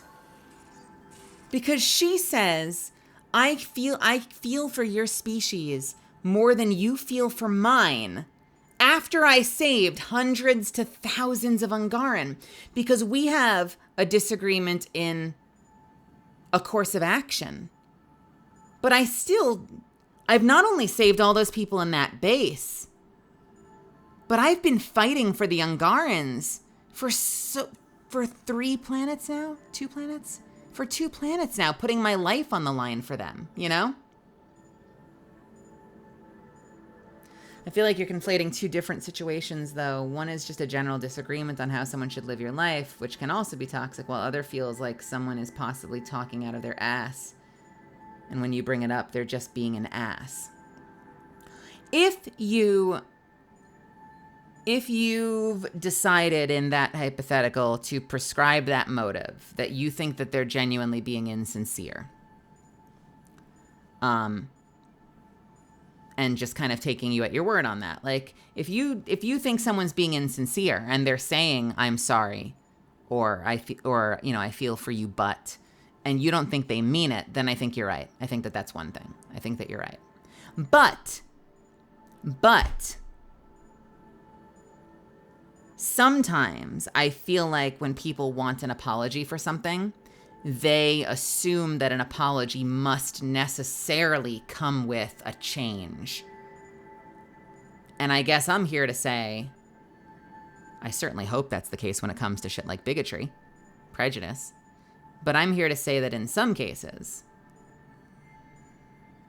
you're not going to compromise. And you might be disappointed that you've hurt somebody. It might break your heart that they're hurting, or that they feel like you don't care about them. But that doesn't necessarily imply that you have to change your mind just because they've expressed that they disagree.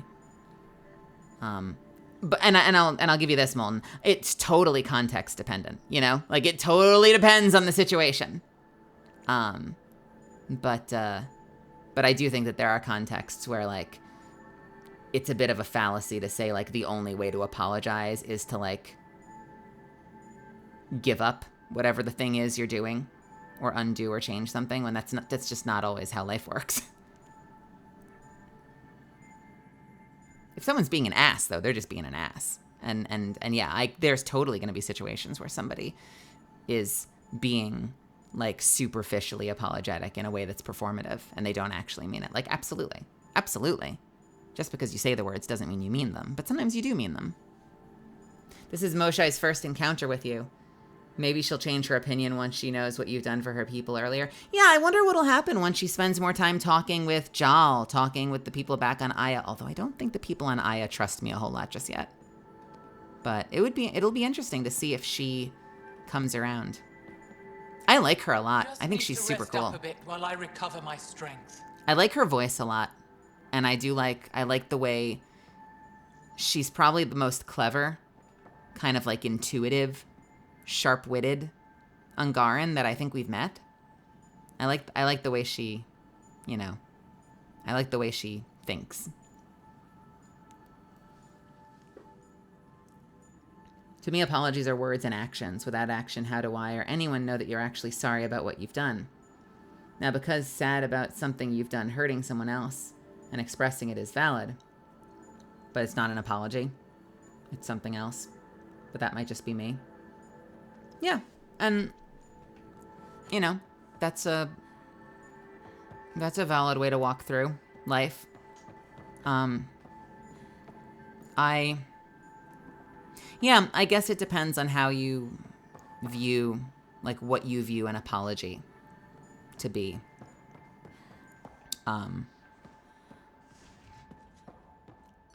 I feel like my heart has definitely broken in the past for people that I feel like I've let down.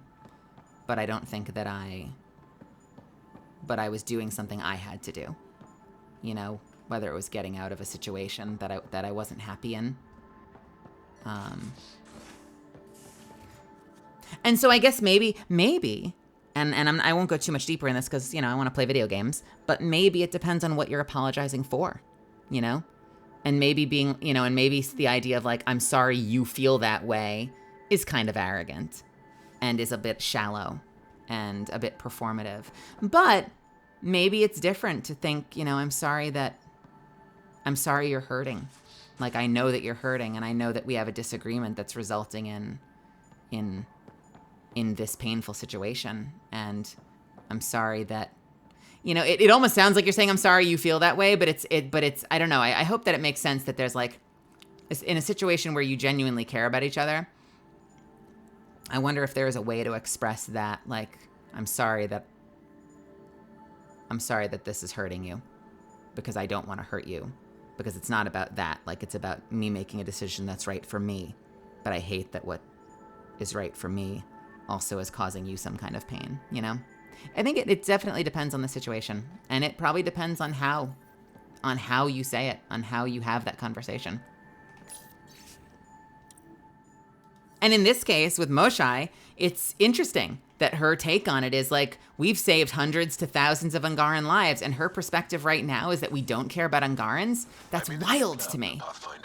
But, I guess we need to talk more and see if we can come to an understanding, because right now what she's saying makes no sense to me, but she feels that way, and who am I to tell her otherwise?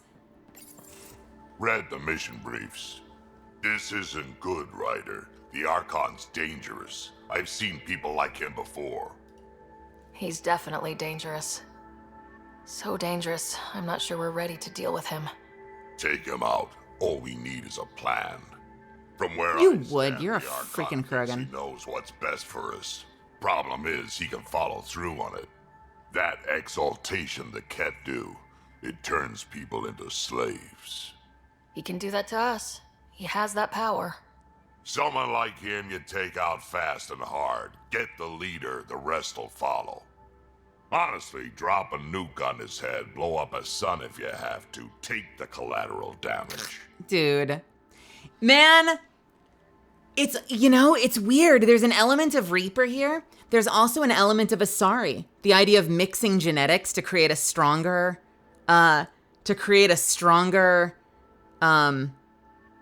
species, but they're taking it non-consensually. At least as far as we know. God, my mind is going to be blown if they're actually drinking that Kool-Aid, Like, if they're making that choice of their own volition. But Moshai certainly didn't seem to be making that choice of her own volition. So it certainly seems like there's some kind of submission, like mind control thing happening here. Take the collateral damage. I don't think I'm going to do that. There's better ways to stop him than brute force. Maybe, but I'm not gonna let an enemy get close enough to pry my plates open and go for the soft kill. You don't mess around with this kind of thing. Ends badly each and every time. Another galaxy, and there are still despots. We saw similar types back when I worked as a peacekeeper. Pirates attacking the colonies. We trained the colonists and they started fighting back. Raiders didn't expect that. The Angara already know how to fight. But the Archon, he's got an army to back up his crazy.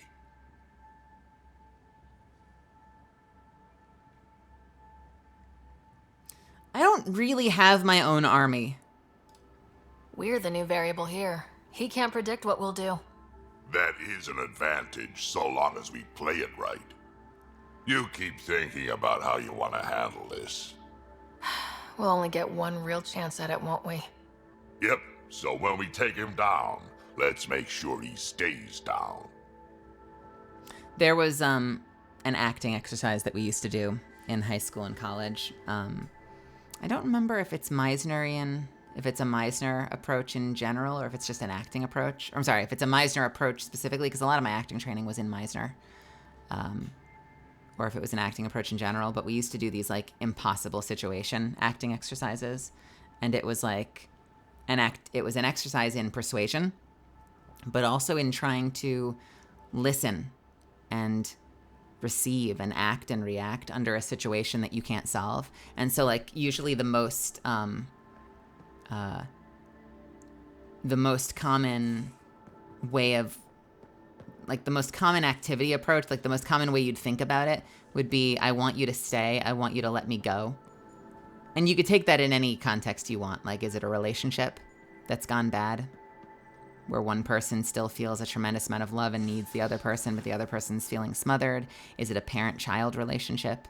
Is it friends? Is it something else? You know, the context doesn't matter, whether you're talking about friends or relationship or parents. But the idea behind the exercise is you have two people with two irreconcilable, opposing viewpoints. I want you to stay. I want you to let me go. And you're not allowed to compromise.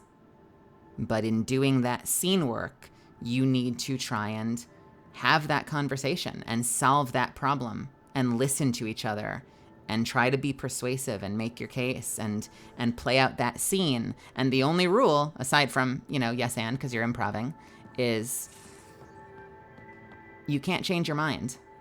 And it's a really interesting exercise. And I think that kind of plays into a little bit what I was talking about. Hey, Raiders! Welcome, everybody. Welcome, Rico. Rico Fajardo, my good friend and such a talented actor that you should all go and follow. I hope you are having some fun in Helldivers, too. I love that game. So if you ever want to play Helldivers one of these nights, if you want to, like, do a stream together, like, let me know, because I will play the hell out of this game with you. No pun intended. I think that's a really interesting, Molten specifically, an interesting way to think about that exercise. You know, it's like, or I think that illustrates the conversation we were having, I think is what I'm trying to say, is that there are going to be situations where, like, someone's going to get hurt just because we're human beings and we have different wants and different needs at different times, and it's messy.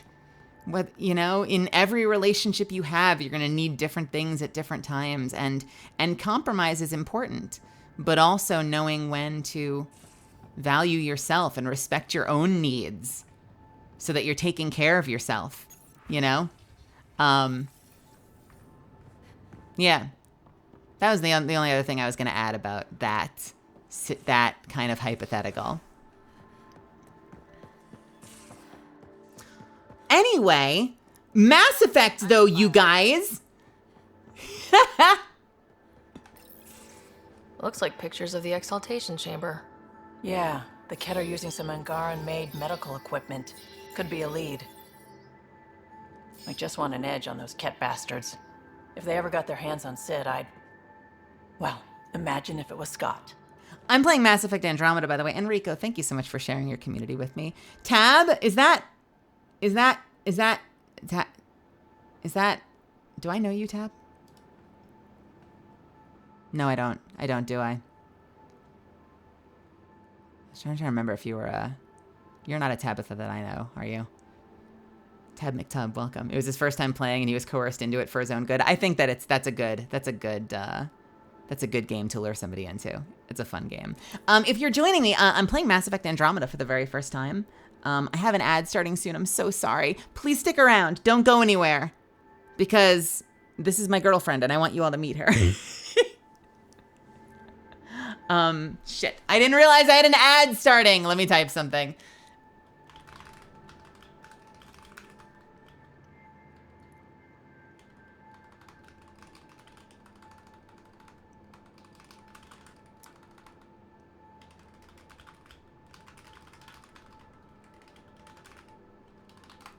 I'm going to pause. I'm going to go hit the restroom real quick. I am going to stretch my legs and refill my water and use the restroom. So if you want to stretch your legs, refill your water, take your meds, grab a snack, hit the restroom, do that. I will be right back, okay? Don't go anywhere.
right.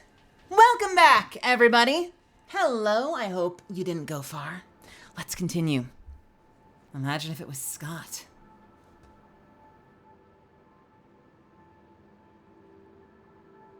Scott Ryder. Is that my brother? I think that's my brother. I don't know what I'd do. We're all that's left of our family. Same here. Sid was so little when our father left, and I was, well, her age now. I know what it's like to lose a parent. I've lost both now. Mom died before we left. Our father didn't die. Or maybe he did. We don't really know. He just didn't come home. He was involved with some bad things. Bad people. Eventually it caught up to him. There was nowhere to run. Not like a whole new galaxy. Is that why you came here? When you're young and stupid, you make bad decisions. Piss off the wrong people. That sort of thing never goes away. Not for you, not for the ones you care about. I don't want to not come home one day. Come on, you're strong, smart. It'll take a lot to keep you from coming home. Strong, smart, but maybe just lucky. Luck runs out on you. I won't. I have a good feeling about you, Ryder. I should get back to work. Talk to my people, see if they've heard anything. Chat later? Ah! And she sprints back to her desk. Holy shit, Vetra. What was that run? I think you made her blush. Her face plates moved. I noticed that. Is that how Turians blush? Can I have more, please? I thought I hated the Ket before. Then we learned about exaltation. Because I kind of love you. I can't even begin to imagine how Jal feels about this. I kind of love you so much, Vetra. Oh, God, I love you, Vetra.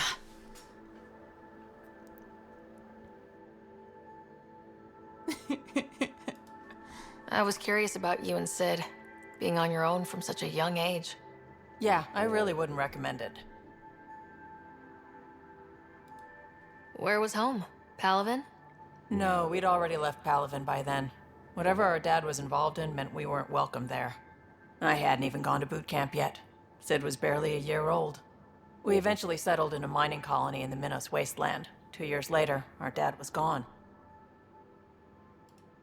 Where was your mother in all this?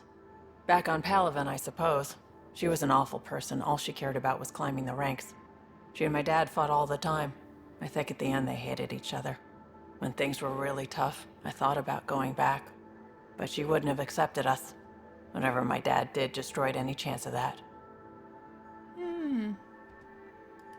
How did he keep you and your sister afloat? I was barely more than a kid myself, so lots of unskilled work. Construction jobs.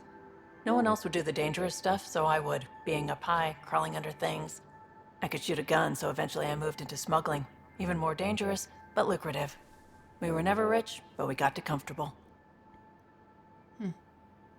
Well, I'll see you later. You probably have work to do. We can chat later. You know where to find me. Yes, I do. I want more Vetra in my life. I want more Vetra in my life. Hello? Liam? Okay. Bro? You're working pretty hard. All the time. Started young. Smart little kid. Got angry a lot. Side effect of giving a shit. Liam, what's going on? We found that facility on Vold. Kicked them in the teeth. Great. But the Ket still what people are. Everyone should have a stake in that. So I reached out, trying to get resources moving in a real way, bridge that gap like I did with Jar. I can't get permission coming or going. The Nexus, Aya, everyone is all can't take risks with outsiders. I didn't come here so everyone could be goddamn outsiders.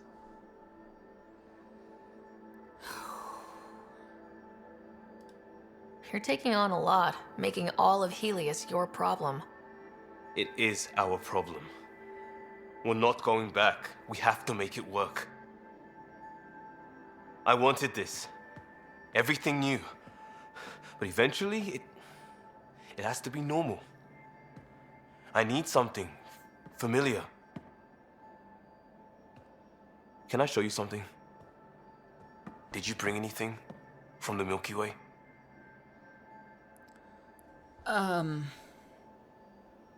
Did I?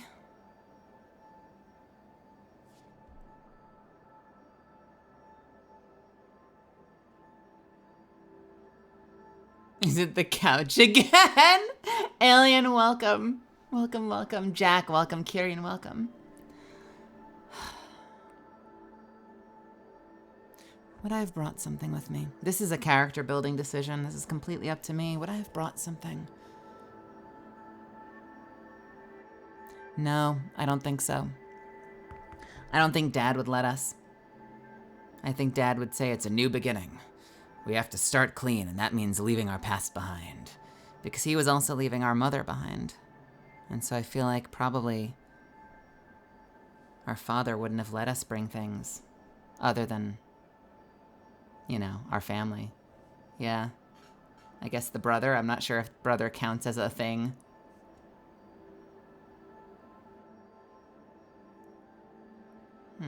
That's an interesting thought. Clean break. Just the clothes on my back. Me too, more or less. But I made arrangements. It's a proper petrol burner. 20th century. British. From when that mattered. My whole family worked on it together, weekends. Like those are a thing in space. Know what we did? Friends in Hustle set us up good. They borrowed us to transport right before I went into cryo. And me and my father and mother loaded our car into it and pointed it at Andromeda. He's got a couch. He's got a car. He's so sweet. I have not played Dragon Age. It's a nice gesture, but you know you won't see it again. Oh, it's a couple million years away at standard light. The important thing is, it's coming. And always will be. I don't know what that means.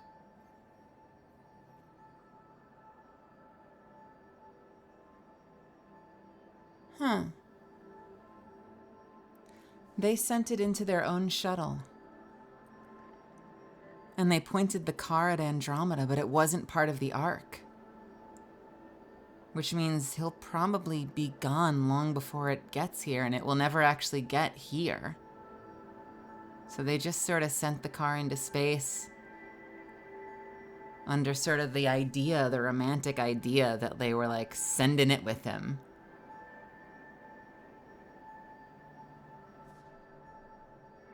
I don't know what that means.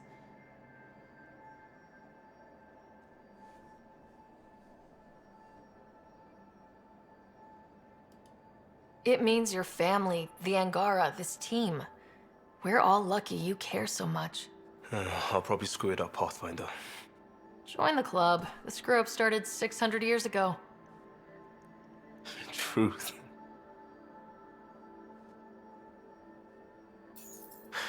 This will be home. It has to be. I won't let being outsiders stop that.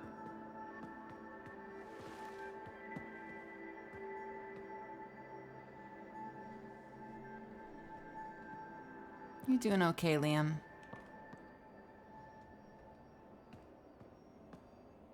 Pathfinder. Sorry if things got strange last time we talked. You're the first person I told about all that. It, felt really good. I know it was really personal. Thank you for trusting me with it. You say that like I was making logical choices. Thanks for getting it. Anyway, made me think we should do more just out and about. Off ship. Like the market on Aya. I've got some contacts and some things I'd like your eyes on. But mostly, it's a day out. Something familiar. Turns out I need that.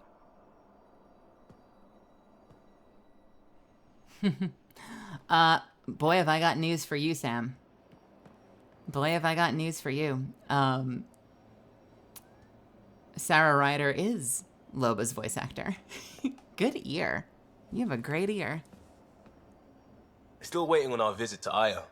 Useful, but also fun. Looking forward to it. Just checking in. I wanted to ask about you. What do you want to know? I have to know about the car. We'd wrench on it as a family. Mom suggested it, and Dad liked a happy mom. That's how I fell into mechanical stuff. Armor and jump jets. Mom wasn't a fan of the second part. You know how it is. I worried my parents from time to time. That's a kid's job. I probably crossed the line a few times, though. Like jumping a galaxy. That's why I have to make this work. If I don't, then Andromeda was a mistake. I said goodbye to too many people to let that happen. Tell me about your friends in crisis response. I swore I wouldn't tell anyone what they did. Stealing the shuttle for the car was above and beyond. Dondi, Base, Mazzy, Noel, Cap, and goddamn... Stealing a shuttle. Best people when buildings have fallen down. Eventually, I'll have to start a new branch here, you know? I promised. Wow. We'll talk later. I know it. They didn't invest in a shuttle to send it into space. They stole a shuttle, put a car into it. I wonder if his mom and dad know that the shuttle was stolen. Or if he was like, no, we paid for it. What the shit, Liam?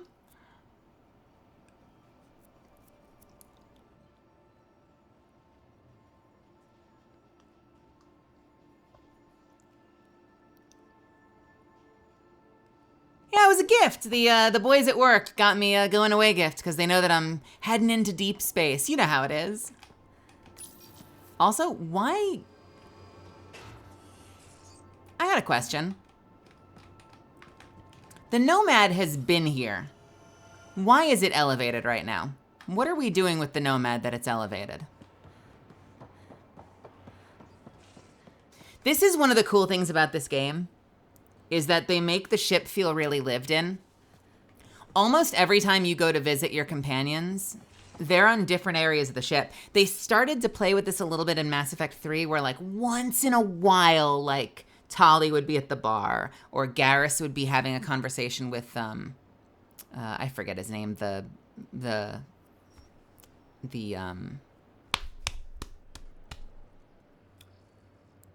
Prothean. I forget his name. I'm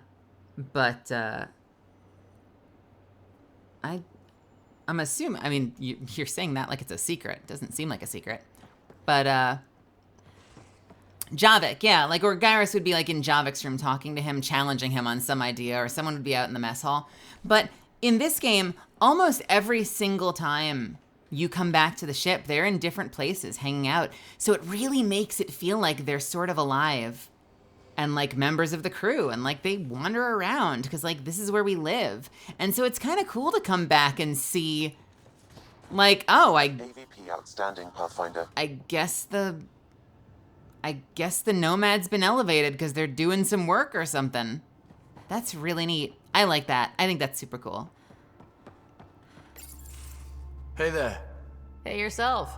Question for you. Shoot. When all this craziness is over, you think you'll have kids? Where the heck's that coming from? Jill, the best friend I mentioned while you were killing me at poker. She's starting the initiative's first repopulation effort at Prodromos. It's all she can talk about. It got me thinking. What? At the end of the day, this whole thing, the Andromeda initiative, we're basically here to spawn. His friend is over at Prodromos going like, you guys, we need to start fucking. No, I know that we need to go, there's oil over there, that's fine. And like, I get that you're testing vegetation to see what we can turn into a salad, but we gotta fuck. If everyone's nervous, I'll start. Who wants some? Who wants some? I'll start. You all have to join in. It can't just be me. It can't just be me, because that would be really, really demeaning. But you know, if someone's got to get it started, I'm here. Taking volunteers. Jack? Jane? You better get in on this. Not necessarily me. It could be each other. But like, we gotta start making babies. Preferably now. Doesn't have to be here. Somewhere. But somewhere.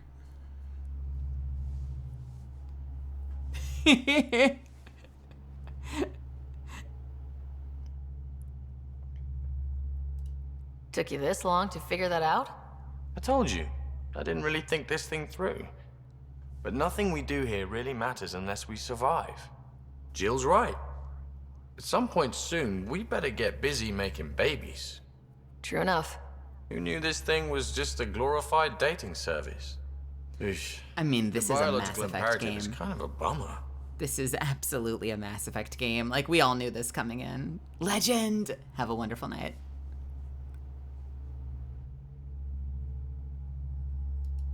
So, you want to have a child of your own? I don't know. That's never been a thing for me. You know me. Whatever my gut says in the moment, I do, and I don't look back. My mom says that's how my dad was. I wouldn't know. His gut moved on before I was born. In a way, that sounds like my dad. That's not fair. He kept you close, made sure you and your brother came here with him, and he died for you. Yes, but the other decisions he made kept him at a distance. That can be just as bad. I see that. Still, without our fathers, we wouldn't be here. They brought us into this world. Maybe that's enough. Thanks for talking, Ryder. Whoa! People are zooming today. Gil, you good? Would you mind taking a slight detour and dropping me back in the Milky Way? What's the problem? Little something I just heard about called exaltation. It's definitely more than we bargained for. And the Ket are even scarier than we thought. I gotta start eating more protein and getting a full night's sleep. It'll take everything we got to get through this mess. Good talking to you, Gil. Anytime. That's a little disjointed. I'm fucking scared out of my gourd right now. Good talking to you, Gil. Hey, no problem.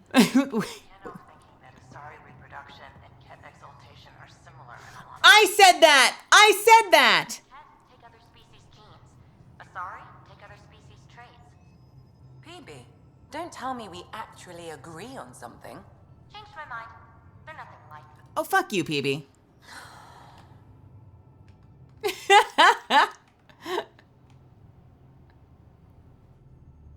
Going through the readouts from the Ket facility, I've never seen such advanced genetic technology. Frankly, it's light years ahead of our capabilities. Well, clearly I have nothing to say about it. I'll see you I'll later. let you get back to it. I'll be here if you need me. All right, we've got an AVP to spend, so let's spend that shit. I think I got innovation, which was the big one I was going for. So what do we even want to work towards now?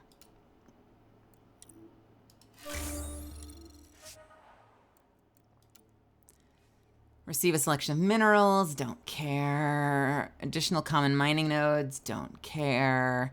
Reduces the amount of time it takes to earn research points. It's kind of useful, I guess. Although I've been doing a little save editing once in a while, so it's not super useful.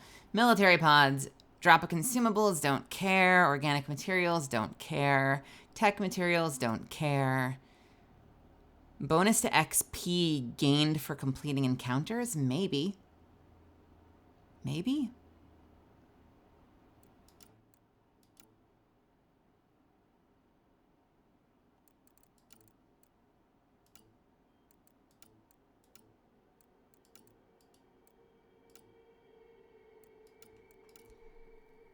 Unlocks one extra consumable slot. Don't really care. Undocks one. Another one here.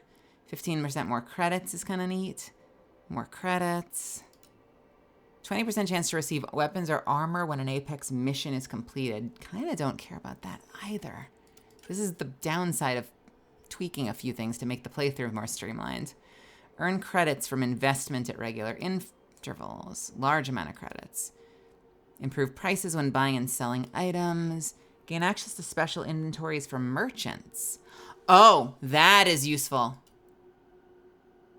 Yeah, we need market dominance. We need gray market connections for that. We have 4 cryopods available. Oh, great. Awesome. Gray market connections. Deploy. Market dominance. Special inventories. 100%. Increase inventory capacity. 100%.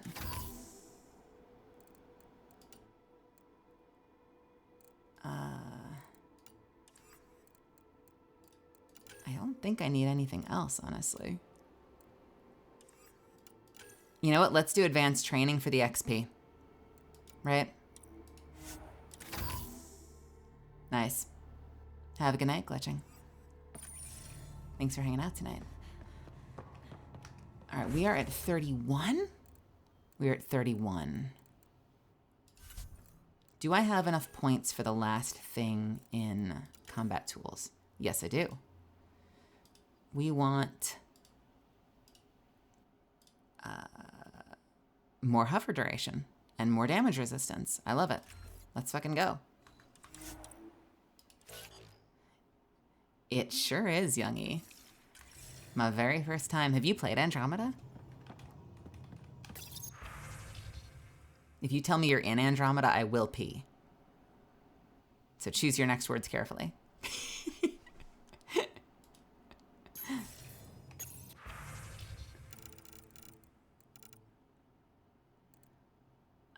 What do I need to sell? I got a lot of freaking items and I need to get rid of some of this shit.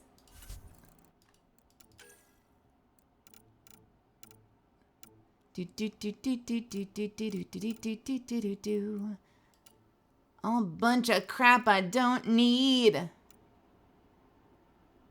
don't need any of this crap. Is this the stuff that's not slotted in? Mass Effect is my favorite series! Oh my god, twins! I freaking love this series. My first time in Andromeda, though. It's been forever. Hey, Jono. I have no idea how many of these.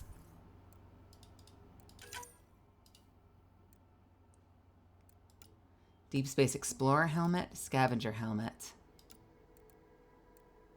Okay. None of this is what I'm wearing.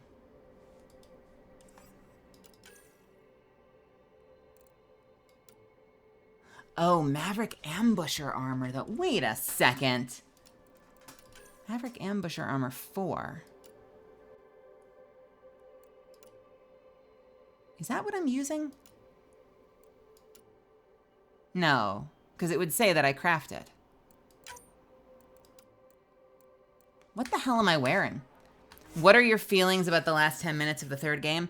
All right. I stressed. All right, so I picked up Mass Effect 3, and I played it after all of the changes were implemented.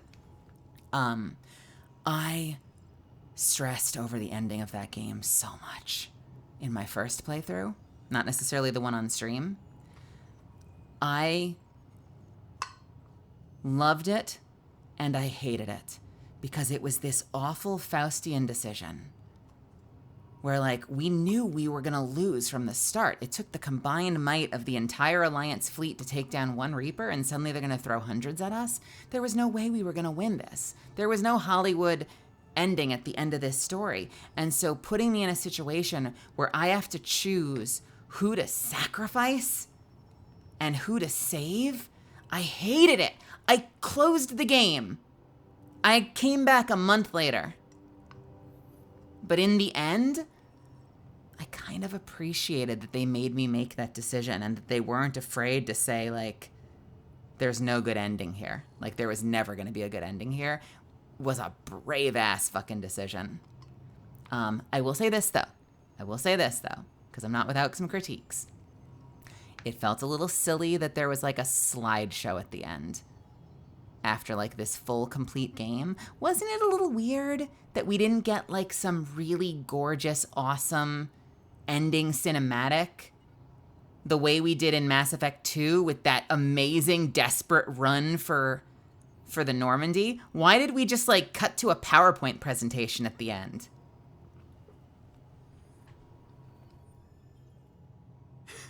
Yeah, that was, like, the biggest thing where I was like, this is...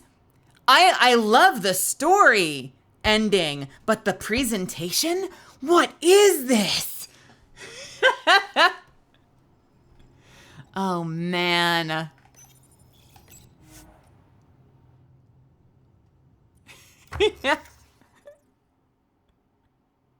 It felt like a breakup. I'm sorry.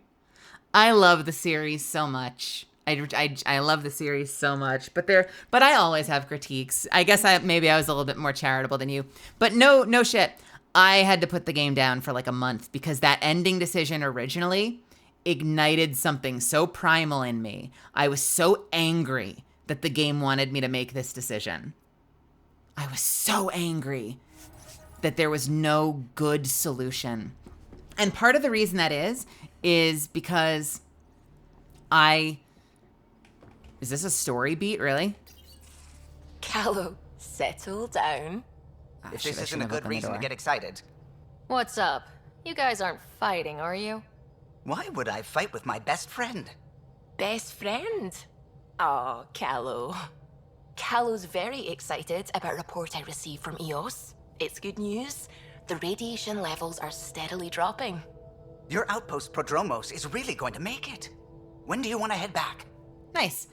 I remember going out on my balcony and smoking for an hour. Yeah, well, so because I also brokered peace between the Geth and the I had Evie, obviously. Evie?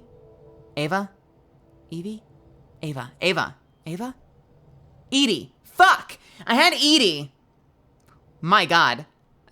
I think my brain just did a somersault. I had Edie, but I also brokered peace between the Geth, that amazing peace brokerage, that gambit between the Geth and the Quarians. So there was no good decision. I didn't want to sacrifice them just after freaking saving them. I reluctantly went with the control answer, and I kind of hated it because I knew in the back of my mind that because the Reapers operate as a hive mind, you lose your ability to make your own decisions.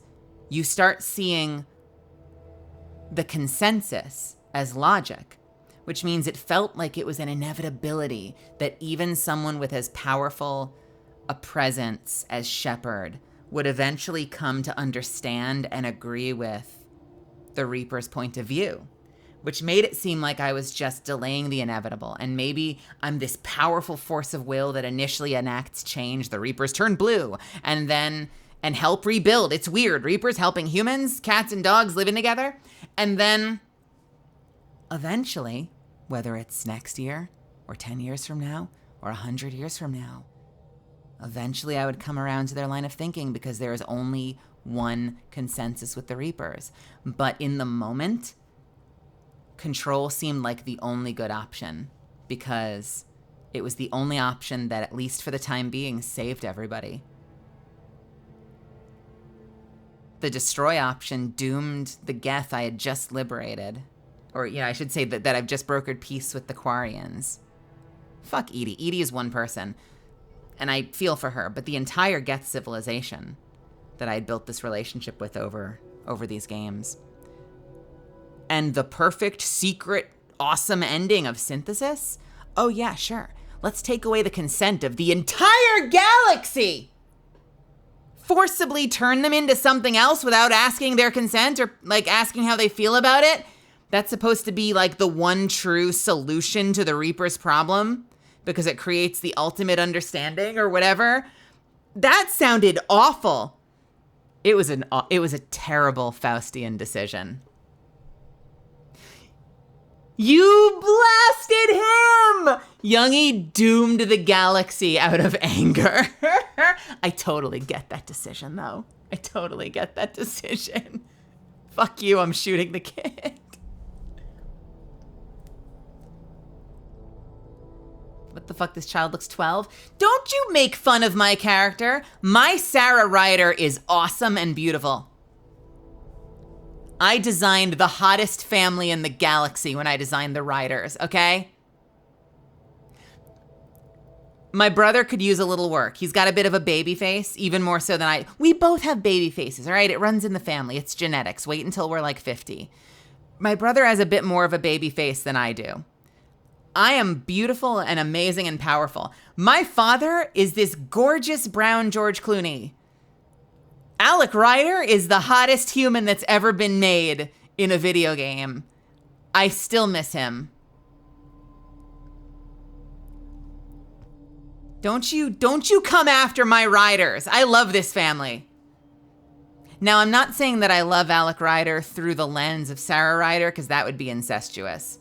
But as the player playing the game, I happen to find Sarah Ryder's father particularly attractive. That's my point, all right? That's all I'm saying. And the best part was, I didn't see it coming, because they don't let you design him. They just have you design yourself and your brother.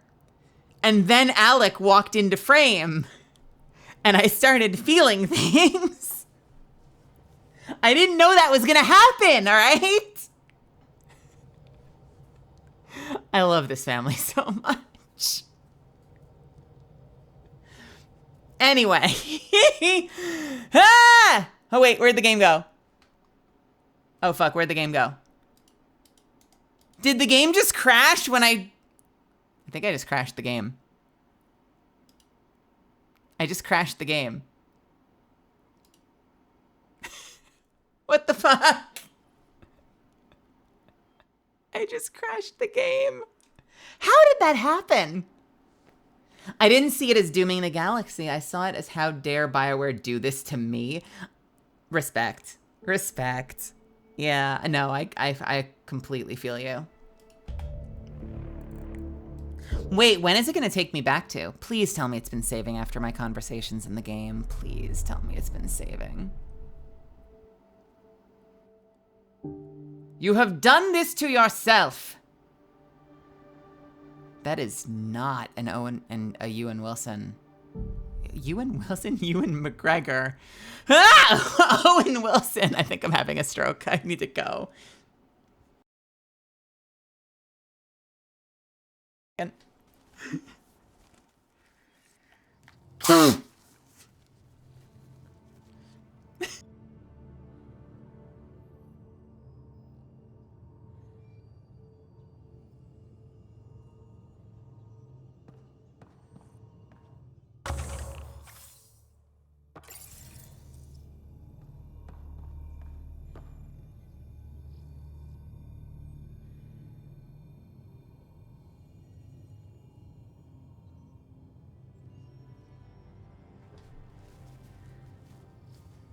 Oh, was I muted? Fuck. Isn't, I think I was accidentally, my mic was inverted.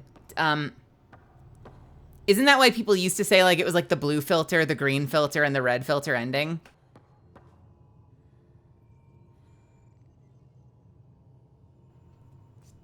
Yeah.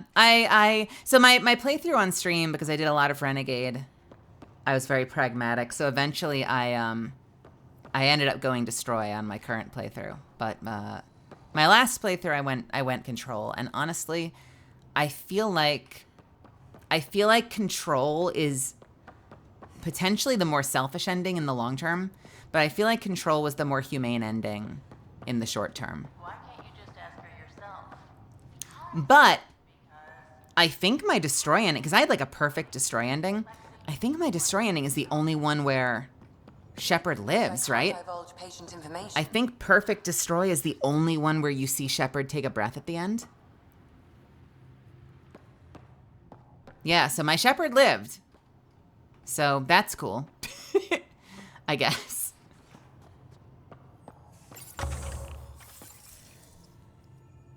Someone literally sent the devs cupcakes with different icing colors, but all the same flavors. That is so cool. I like that. That's hilarious. You know they didn't eat random cupcakes that arrived in the mail, but that's really funny.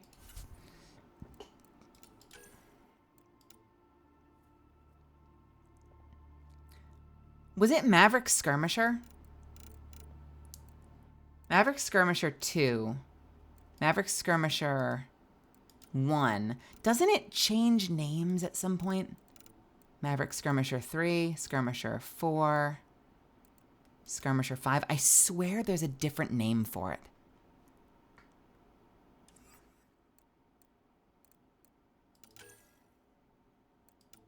Maverick Skirmisher. I swear there's another name for this armor set. Hold on. Maybe it only changes names once you craft it. Let's see. It becomes Maverick Deadeye at 5. Maverick Ambusher at 3 and 4. and 5 is Deadeye. So maybe it's Deadeye once you craft it? All right, I gotta go talk to them first because I don't know what's in my armor. Can I find out what's in my armor? Is there a way to see my armor? Well, the biggest issue, I mean, honestly, the biggest issue with Mass Effect 3 is that they had one story they wanted to tell, right? So, I mean, a lot of people, very rightfully so, felt like their decisions didn't matter in the third one, whereas they had mattered a lot in the first and second game. So kind of like, no matter what you wanted to do, you were playing the story you were given.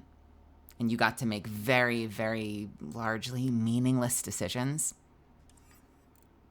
And that's fine by me. Honestly, I enjoyed the game. But it's still a critique. I still think that was a big flaw in the game at the end of the day. Did I do tech recharge for everything? What did I do for helmet?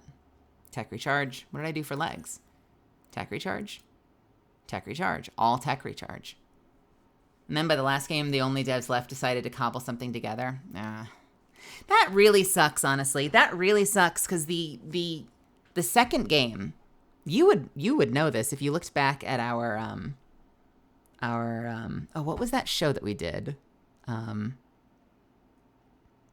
What the hell was that yaoi we worked on? That's a sentence. That's a sentence for the books. What the heck was that yaoi we worked on? I know Kasabi. When we did I Know Kasabi, they did that little promo thing. And even back then, I've always said this, Mass Effect 2 is like my favorite video game ever. I think 2 is perfect. The Human Reaper was a little weird. I still give it a perfect rating. I think that story, that crew, the energy in that ship, those loyalty missions, that game felt alive to me. I love that game so much. What? I only work on family shows. Yeah, okay.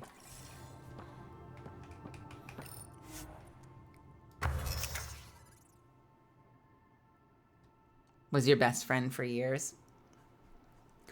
I was fine ultimately with the Human Reaper if they'd and I would have been even more fine with it if they didn't retcon it. Like, you get to the Human Reaper and they're like, I get it now.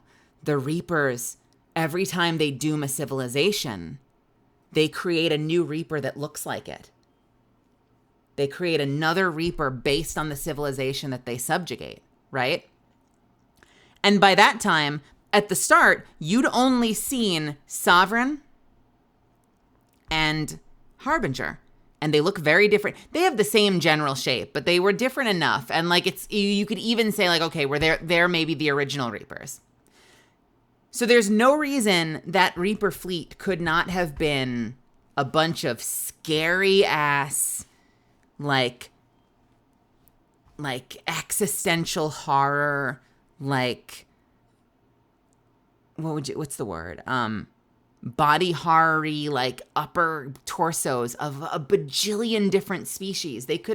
But they chose to uniform them, and they went back on that, and they retconned it, and that's fine. I still think that Mass Effect 2 is perfect. I adore that game. I cried harder during Legion and Tally's final scene than I did at my grandpa's funeral. Holy shit, Youngie! When did I cry during Mass Effect? I sobbed during... I don't want to sound like someone that cries during sex or anything, but the romance scene with Garrus in Mass Effect 2, I sobbed. Some of you remember that because it's not a love scene. It's not the same. It's not the same as the way that there's something so deeply sad, like, about that scene. Because there are so many of those romance scenes you like end up like lying down on the bed and it's kind of sexy. And with Garrus, you just sort of hold each other and console each other at how fucked everything is. And that hit me so hard. That hit me so hard in the moment that we got there on stream. I was like instantaneously sobbing. The moment that music comes on, I was doomed. Oh man. Maverick Skirmisher Helmet 5.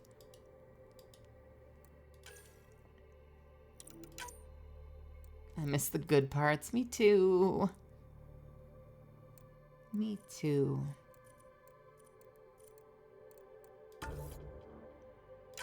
Am I out of tech recharge? I have so much of everything else, but I'm out of tech recharge. Well, shit, then I need to actually dismantle my armor first, so I have to go in here. Perfect masculine character. Bold, assertive, strong, protective, vulnerable. Ugh, what a guy. Callow, settle down. If this isn't a good reason to get excited. What's up? You guys aren't fighting, are you? Why would I fight with my best friend? Best friend? Oh, Callow. Callow's very excited about a report I received from EOS. It's good news. The radiation levels are steadily dropping. Your outpost Prodromos is really going to make it. When do you want to head back? We could go, but we need to balance our priorities. Why? Just saying, if I'd created a thriving community in a brand new galaxy, I'd want to visit. Can we appreciate Callow's posture right now? Now you're just playing with me. So, radiation levels are down. More to explore? Yes, but there's been a rise in Ket activity as well. Figures that we're not the only ones to benefit from the planet's improvement. Might be nice to see how it's doing.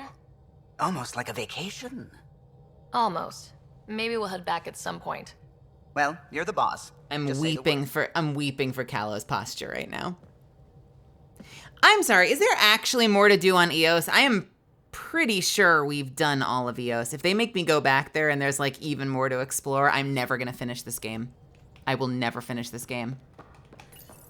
I need the game to move forward at some point. I desperately need to move forward at some point.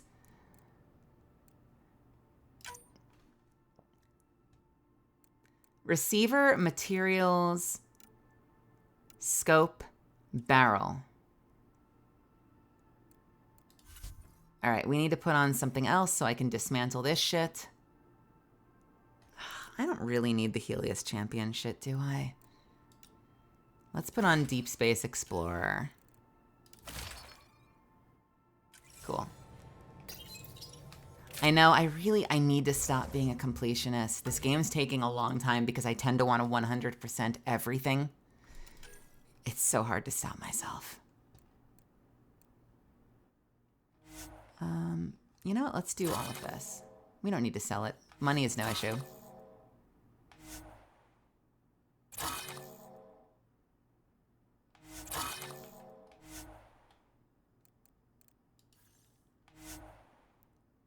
Remnant Core 0. Do I not get back any Remnant Cores? I don't think I need this set. Fuck it. We don't need that set.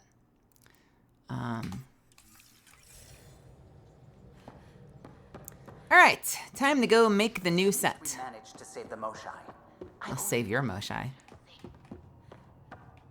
Excuse me. Thank you. I'm drifting. Oh wait, this is not the terminal. Wait, what? That was the strike terminal. How the... Hold on. All right, we're here. I'm sliding around.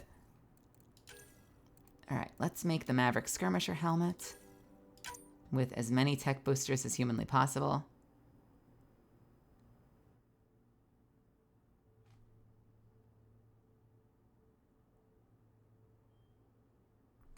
I'm sorry. What?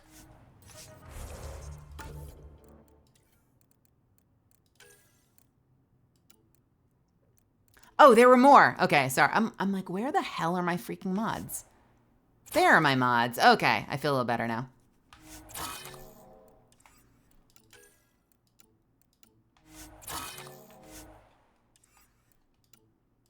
We did chest.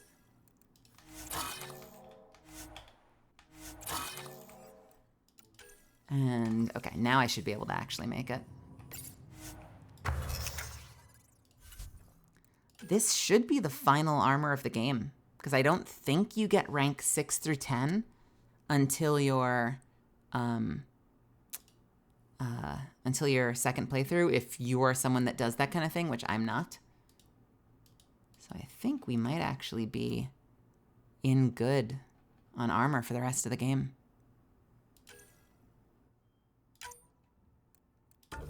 That's what I needed. Thank you. Deadeye helmet.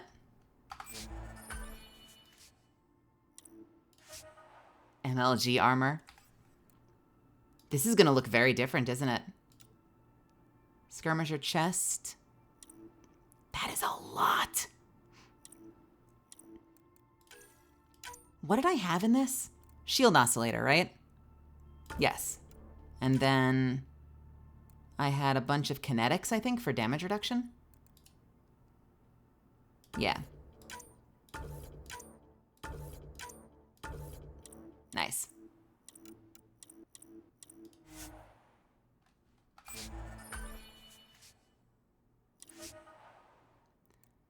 All right, and we need legs.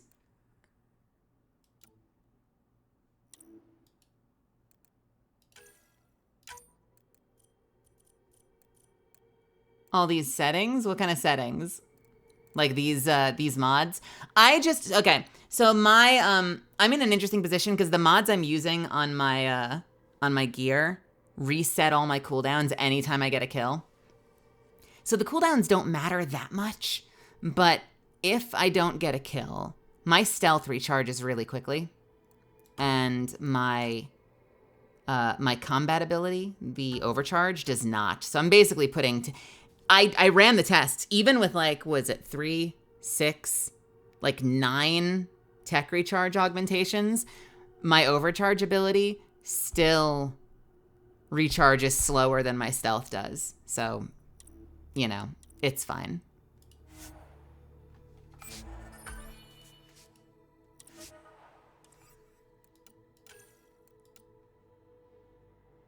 And basically the armor I'm using is the armor that gives me the highest headshot percentage.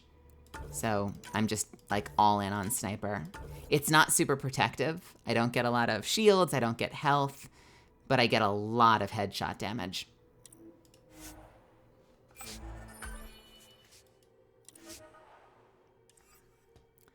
Do I get, basically, yeah, all crit. Do I have another version of this sniper rifle that I can make? Yeah, sure, a sniper rifle, rank 5. Final sniper rifle. What did I put on the sniper rifle? I don't know what's on my sniper rifle. Wait, I can check that here.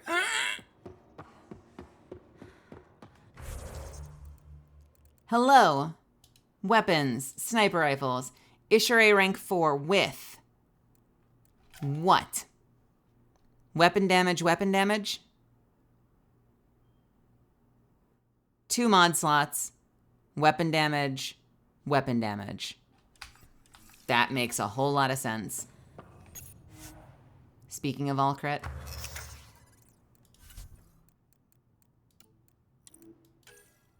My one beef with this game, I say my one a lot, and oftentimes there's a lot of them. One of my beefs with this game is that I feel like the menus are really slow. They're like weirdly unresponsive sometimes. Okay, what do we need? We need a bioconverter. And then we need 3 kinetic modules for damage.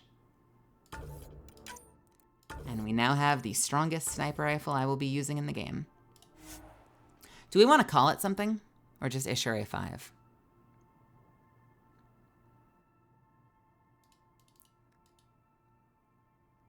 Ishere 5 is probably fine.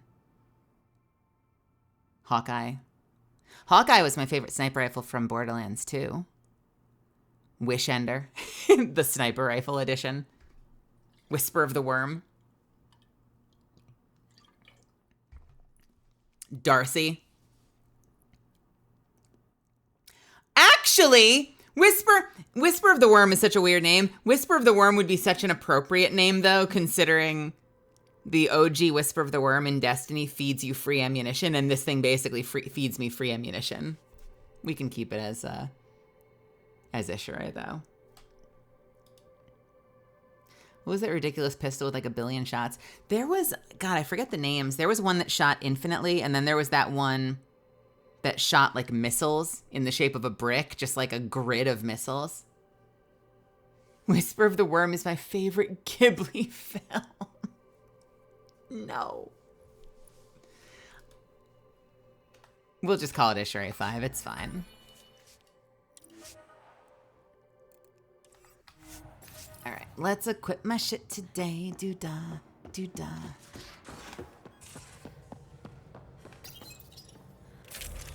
Exclusive new shit.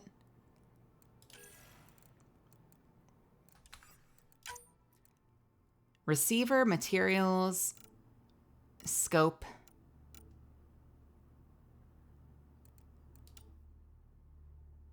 What do I only have one of? I only have one vented barrel. Can I see the vented barrel if I go here? I just need to know if I go in, if I go to this store, am I selling the stuff off of my gear? I am going to punch you in the face. Oh my God. I have not watched the Halo on Paramount. I've heard very, very mixed things about it. Have you watched it? How do you feel about it? Bacon, thank you so much for gifting a sub to Youngie. That's super freaking sweet of you. You gave up your 69 to include Youngie. That's very sweet. That is very, very sweet. Light materials, thermal clip, vented anything? I don't see vented anything. I think I'm in the clear to sell all of this. Yeah, vented barrel does not exist. So we should be in the clear. God, I hope I'm not wrong. Can I sell all? No. Can I... What if I do this?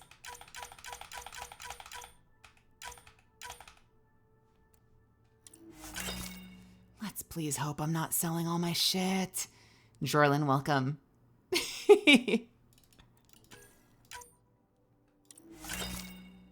Can I do this all at once?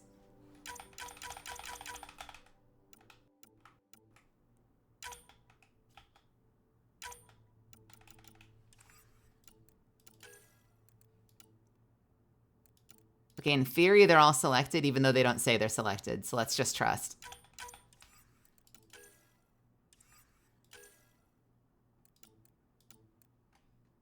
Krogan Hammer, 3. Cryo Gauntlet. I can make another one. Don't care.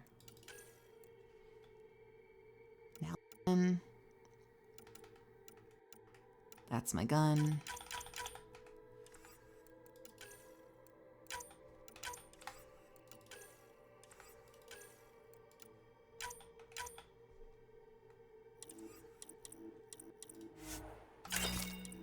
Not bad. Do I not have armor I can sell? I'm sorry. Can we bet channel points on this going wrong? If someone, if a mod is here to take care of that, by all means. By all means. Do I need the ammo? I don't need any of this crap. I got plenty of inventory space though, so let's go put the stuff on. Please be fine, please be fine, please be fine. Okay, it's fine. Ishirai 5. Son of a bitch! God damn it, hang on. I crafted the damn sniper rifle wrong.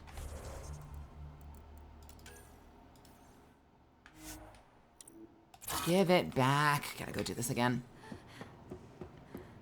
Ah, yes. My main late night mod, as we all know, Jono. Jono has sword access. You just can't see it. You have to trust that it's there.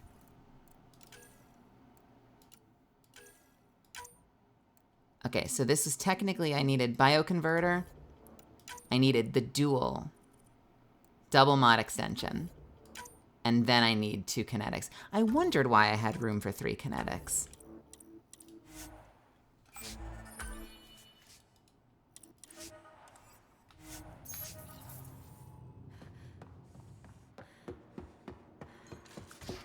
Invisible sword, just like Saber in Fate Zero.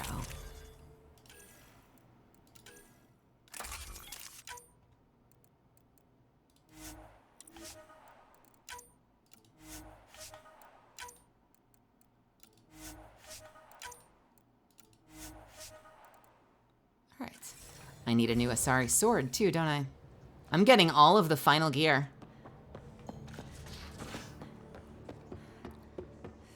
Oh yeah, because I'm definitely gonna leave Who Gets Modded up to a public poll. That's a great idea. That's such a good idea. Mwah. Mwah. Absolute biggest brain. The biggest brain.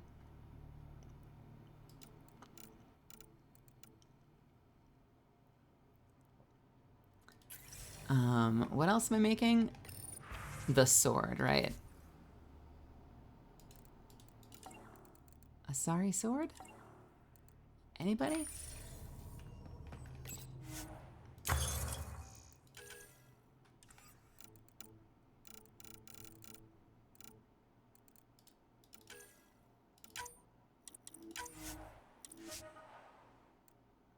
I did not read what that said. I have no idea what that said. If that said something about, like, you can't upgrade further until you get to New Game Plus, I did not read it. That's unfortunate.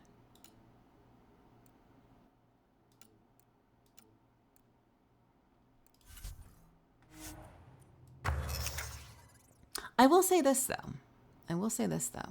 I do need to... I would love to have a late night mod. And I don't know who that should be yet. I've got to give that some thought, and with everything else going on for me right now, there's a good chance it won't happen anytime soon. But I do want a late night mod, because I know there is a certain point where, like, you know, Cav takes off to do other stuff, and Zuffins goes to bed, and Svi goes to bed. And I do tend to run a little bit late. So it would be nice to have a late night mod. Not just for here in Twitch, but also for the Discord. I think would be really helpful. Because it's nice to have someone who's going to be up when I'm asleep, just kind of keeping an eye on things. You know, helping if anyone needs help. It's a very low impact thing, you know, but it is nice to know there's someone there. That's something that I'm thinking about. it. Everyone come follow me. Oh my God.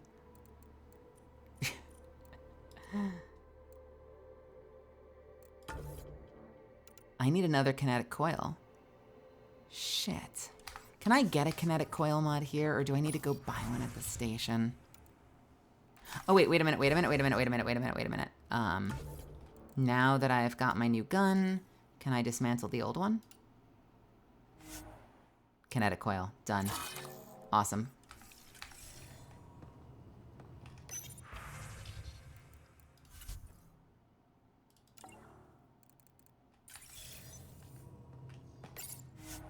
God, the movement is so weird right now.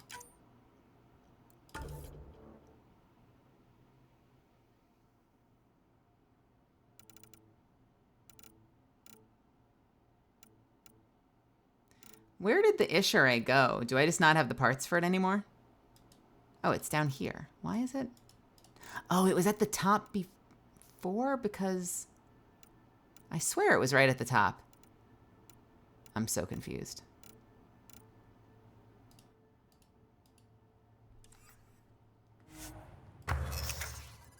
There it is again.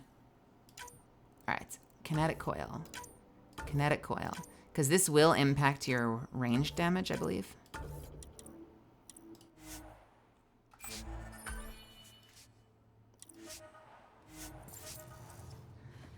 You also make the mod who you're likely to trust won't cause chaos, at least in their first month. Yeah, it would help to get a mod that's not going to burn the place down. I agree. I think that's a great perspective. That'd be nice. If I can get away with it.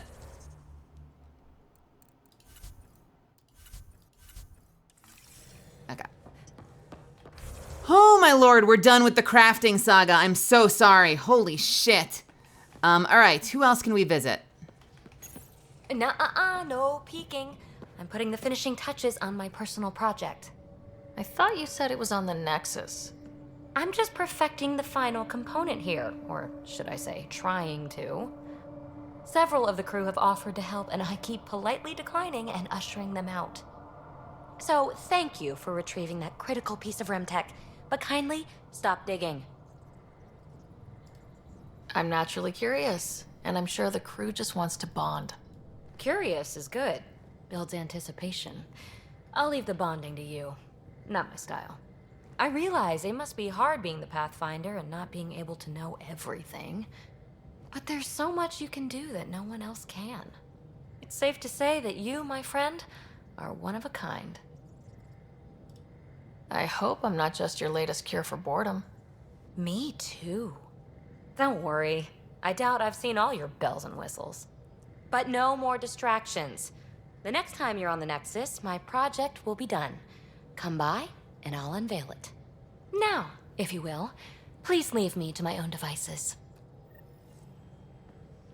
Okay. In her Nexus apartment? Where the fuck does she live on the Nexus? Where is there room on the Nexus for apartments? What? Okay. Have we spoken to everybody? Jal, we have not spoken to. Jal? Thank you for checking. But I'm all right. Don't know if I would be. I have to be. How else do we go on? You know? Man, voicing a protag must be hard. You have to de-season your spice. What, just so that every line has to have this, like, perfect button on the end. I don't know about that. I think you can be quirky. Or maybe that's just why I'm not booking. Maybe I'm too quirky. I don't know. I think you can have spicy protags.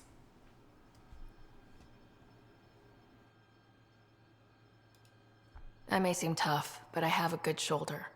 That's kind. You're kind.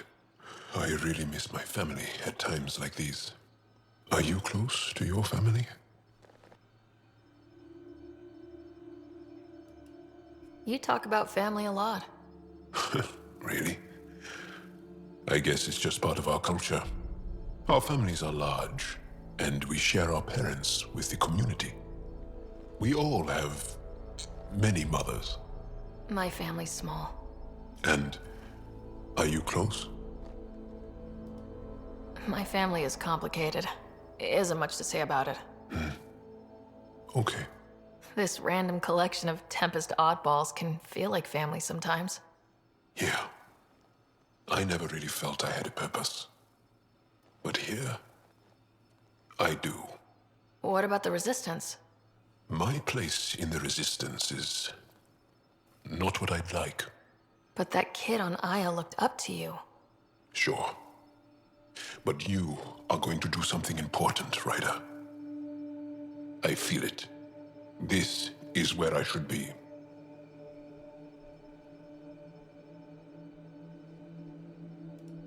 I like having you around.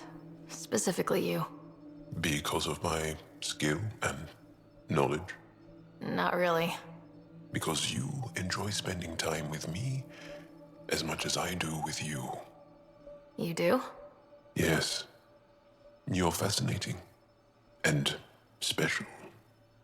And strange. Aw, thanks. And I mean it. That's sweet. Yeah, I wonder sometimes, you know, like you adapt every type of medium that you well, not medium, every type of genre that you work in, tends to have its own styles and intricacies. And my joke has always been, because I tend to always lean into more of, I know this is such an overused word, but I tend to lean into more of a grounded kind of film read.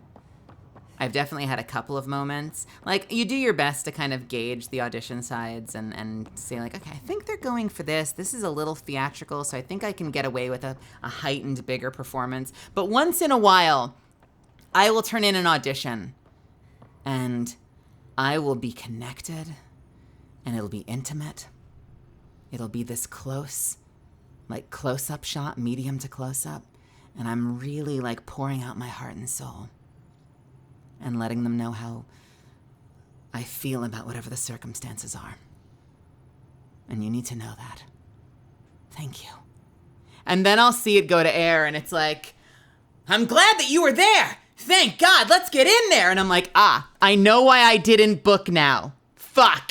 I know what I did wrong. I know. So, but you know, it's our job to notice and catch on to those things and play into it. Sometimes you don't. I definitely have missed the tone sometimes. I try to be good about it, though.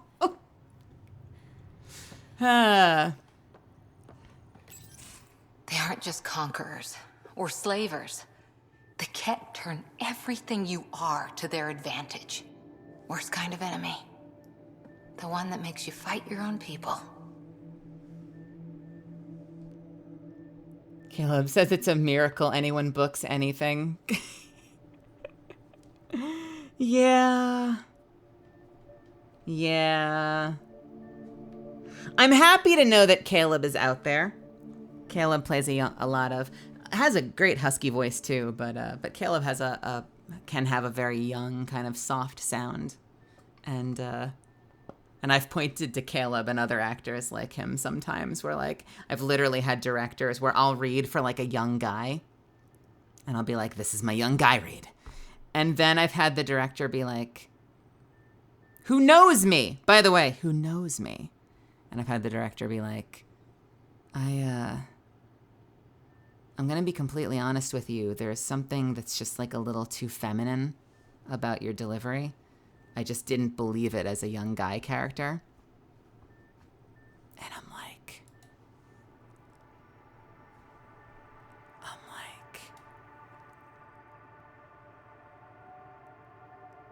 I'm in crisis. I'm in crisis because that's kind of a compliment. But at the same time, do you know who you're speaking to? Do you know my backstory? Have you read my lore as a person? How you gonna tell me my voice doesn't make sense to read for a guy? It's flattering. It's very flattering. It's awesome. Except for the fact that I don't then get to work. What? And so I point to actors that have softer voices, and sometimes actors that have more sensitive or more feminine delivery, and I'm like, what about this person? What about this person? What about this person? What do you mean? What do you mean? Ugh. Is Caleb popping off? I have not been following his career this year. That's awesome for him, though. That's very exciting. And it's like, and in this case, and this is someone I love. Other Raiders, make yourselves at home. We're just bitching a little bit, and then we're gonna get back to gaming. And in this case, like I've had other women, but like cis women, try to coach me on sounding more like a boy when I read for boys. And I'm like, I don't understand. I feel like the world is spinning right now. I told you guys this before. I voice a lot of more like mature, like big sister characters. I voice mother characters and old women and shit, and big, tougher, like huskier. Like if there's a woman that is like a tougher, more muscular character, that might be something I read for too. But you know, I start at like big sis and up. But I remember back in the day, I used to do workshops. And like I would get up to the mic and I would kill every time I picked up like a young teenage guy. I've got this scrappy textured voice. It's not smooth. It's got scrap, you know? And I would kill, and I got such good feedback. And so I remember there was a moment in time in my career when I decided to whip out guy voice and start trying to book like young, scrappy teenage boys. And I'd been hiding from that. I'd just been reading for women. And so there was like this arrogant, I'm sure a lot of you have heard me say this. There's this arrogant part of me that was like, I'm going to break out the young guy voice and like, I'm going to turn this career upside down. No one gave a fuck. And for the most part, no one still gives a fuck. But I'm trying. I am trying. That's why if you've noticed, if you hit me up on Twitter, if you check out my Twitter, my pinned tweet on Twitter is a new visual reel. And for my new visual reel, I actually tried to ping pong as much as possible between more feminine and more masculine reads, just to give a whole bunch of like vocal whiplash and hopefully grab a couple of casting directors by the neck, not the neck, that sounds violent, the shirt, and shake violently so they start listening a little bit more carefully. But you only have so much control. And Youngie's right. You get no context. You very rarely get feedback. I email people sometimes to ask for feedback. Oftentimes those emails get ignored. It's a tough life out in these show business streets.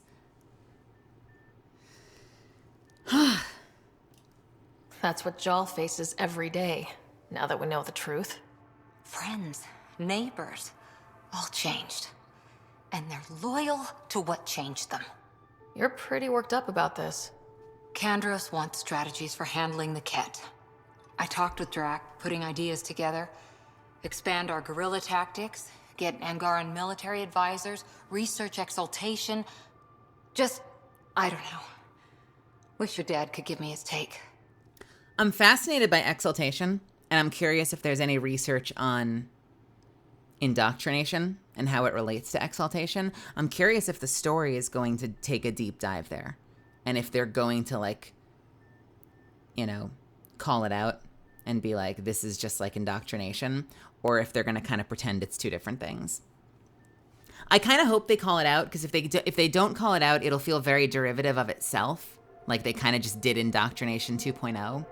But if they call it out and they say, you know, we dealt with something like this in the Milky Way, that could be really interesting.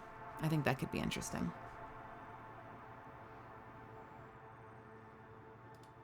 If his experience fell through, he always had smarts to fall back on. And now, Nasira, your father, they always had a plan I could follow. Without one, it's too easy for people to get hurt. Like now. The Initiative's plans are shot, and people die because of it.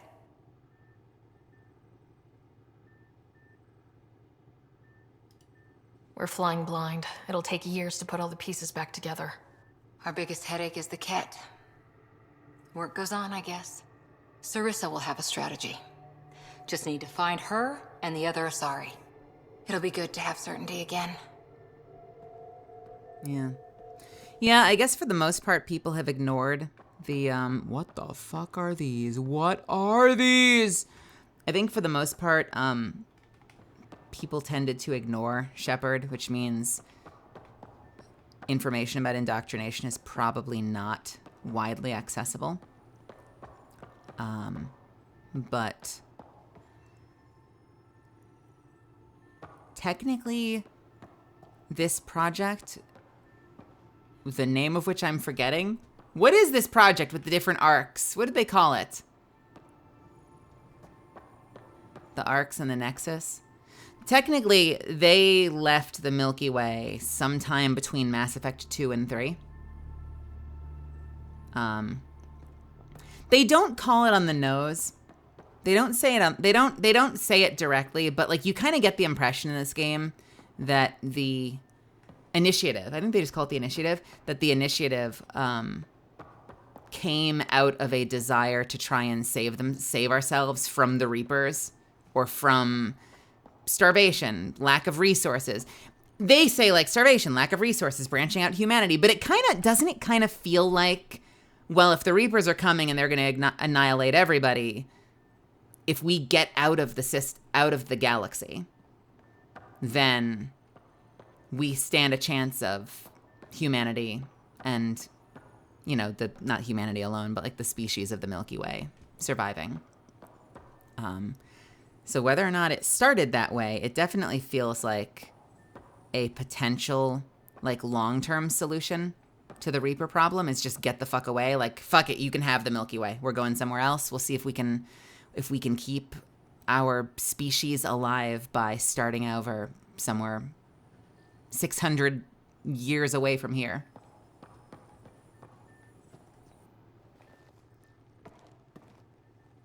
Back again? How's the search for the Asari Ark going? Still deciphering the Ark's last known course from the flight recorder and making sure we're ready for a fight. Sounds good. How's the search for the Asari Ark? Still deciphering the Yeah, we've Ark's already done last that. known course from the flight. We've done that as well, actually. We don't need I that. heard. Must have changed everything for your family. None of you writers ever We've think had this conversation. I'm so sorry. Cora, we've had that conversation. I need to go. All right. Don't you shit talk my rider. I like my rider. She's awesome. She's got a baby face. Leave her alone. Leave her alone. People have baby faces. She's got good genetics, all right? She got them sweet genetics.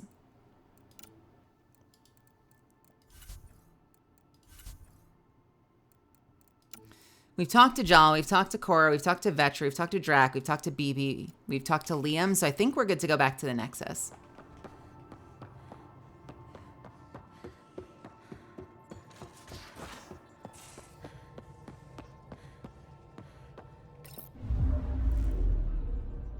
Fold orbit is steady. It's the thing. It's the thing. The dead architect. Tracking a remnant architect. Isn't it interesting that they blast off to the atmosphere before dying? That's really fascinating. I find that really fascinating.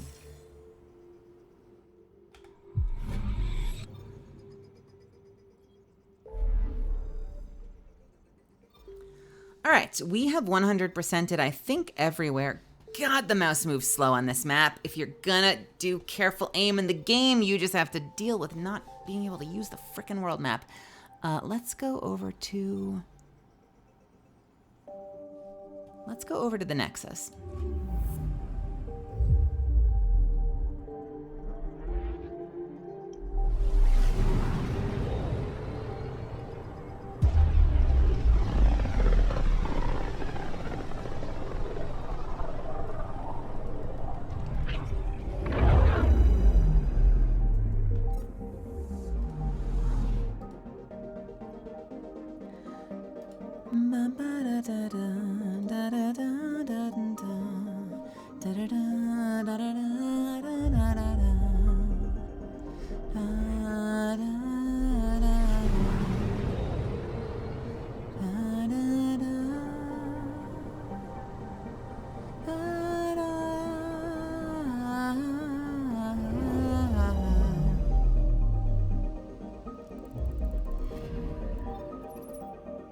It's one arc. Still only one arc, though.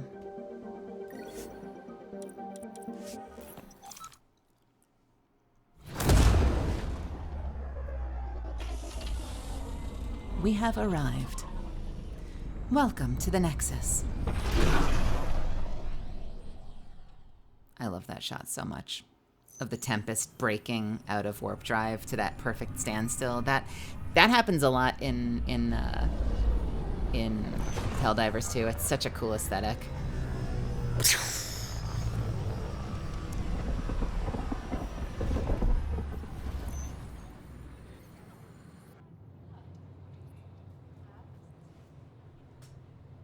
Do we just have atmosphere out there?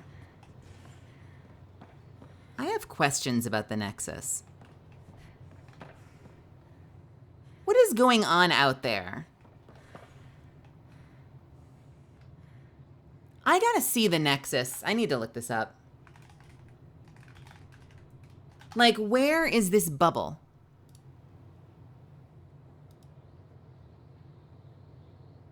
If you look at the Nexus from the outside, where is this bubble? Where is this sky? Where is this simulated environment on that image of the Nexus from the outside?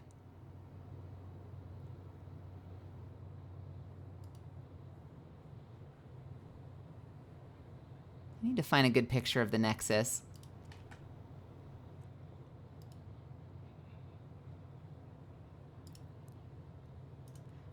Okay, so this is the Nexus. Hold, please.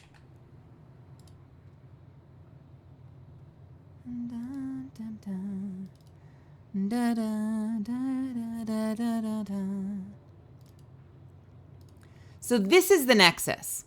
Where on here? I used to have this problem with I had this problem with the Citadel as well, because the Citadel kind of had a bit of that halo effect where you could see, oh, you can kind of see the parts revolving around it. You can kind of see that that's where the city is. What part of this is that? Are we all just under some of that, like, is it dark on the outside, but on the inside of this is a massive LED or something? I had this problem with the Citadel too, is that you couldn't always tell when you were on the ground in the Citadel. It was hard to tell like where you were in relationship to like what you saw from space. It's interesting. It is interesting.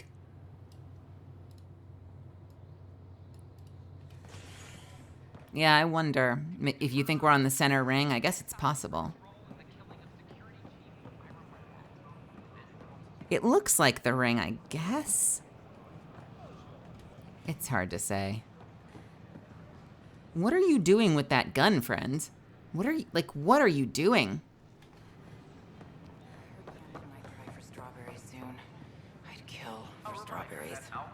Yeah, I would kill for strawberries too. You got some of them straubs. You got some of them straubs, lady. You peddling? Did you hear about the You peddling that fruit? Dutch could use that. Peddling them berries? Do strawberries count as berries? Strawberries aren't really berries, right? Aren't strawberries actually not berries? I feel like I read that somewhere.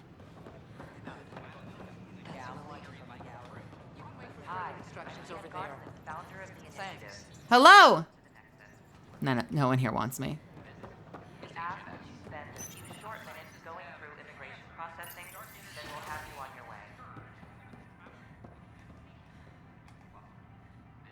Ryder, I just read the most fascinating histories about the conflict between the Geth and their Quarian creators. I feel like the Angara and the Quarians have so much in common. Really? How? We're both displaced, struggling against cruel enemies to save our home worlds. But the Ket just showed up here. That's not your fault. The Quarians created the Geth. Home is home. When home is not safe, the heart is sick from yearning. Yeah, that makes sense. Eleanor, welcome.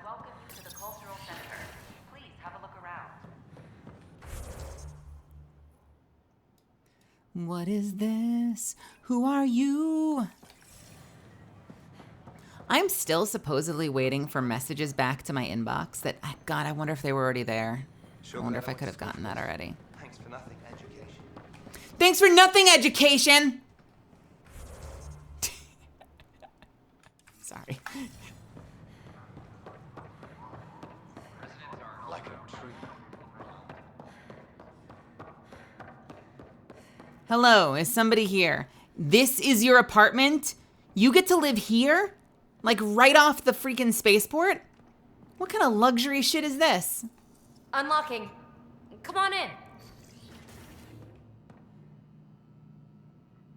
Oh, you bitch. You fucking made... You fucking What in the world is made this? a remnant. Oh, this is a bad idea. Oh my god, you're like me! What is this? She's got unopened mail everywhere, just like me. What is that? Are those cup noodles? Those are cup noodles. With a couple of cans of something.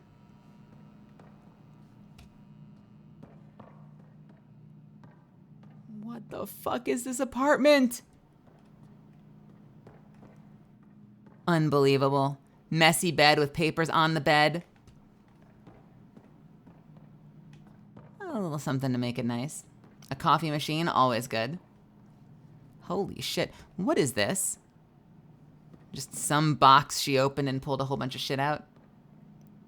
Yeah, it's not this bad. It's not this bad.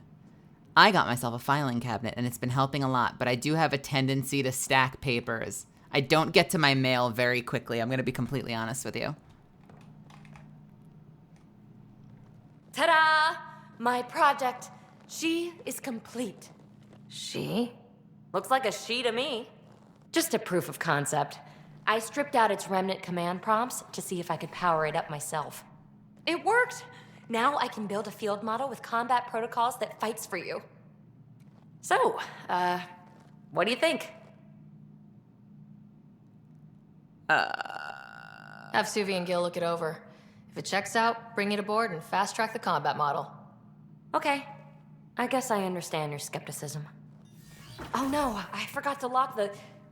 Shit. My, Pelisaria. Didn't know you were still using this hole. Who's your friend? Kalinda, this is Ryder. Oh, everyone knows the human Pathfinder. Like, who's your remnant? Oh, that's None funny. of your business, Kalinda. Of course it isn't. That's what makes it so interesting. Don't be so hostile, babe. Don't be so hostile, babe. No reason we can't all be civil, right? Exactly. But you are kind of trespassing, so... Now. I was just concerned something might have happened to my dear old friend. I'm sorry for the intrusion, Pelisaria. I'm just relieved to see you moving on. Pelisaria? Ta-ta. I'll walk you out. So, want to talk about it?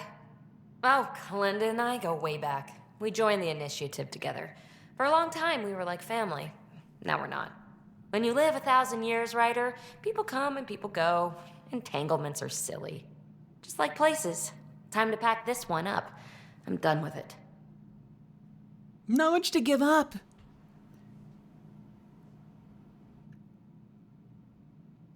My filing cabinet is helping, thank you very much, Golierb. It's just not... I still have things I need to sort into it, all right? But there is a lot of stuff that's already in it. I'm just saying. But how can you give all this up? Ha! Watch me. Easy come, easy go. Remnant VI unlocked. Nice. Call upon Zap, a controllable remnant observer.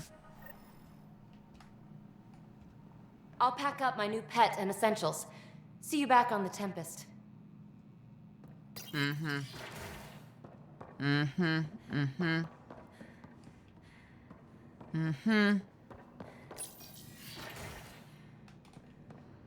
right, what else we got?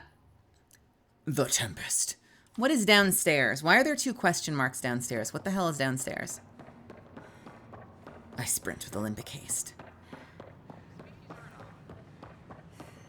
What the hell is down here?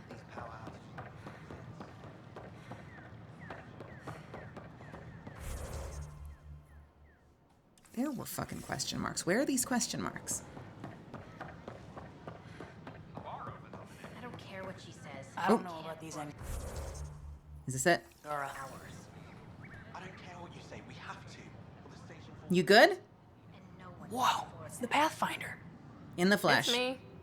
You're the one who befriended these strange new people, these Angara, and now they're here, on the Nexus. How do we know we can trust them? I mean, for certain. I'm gonna say something.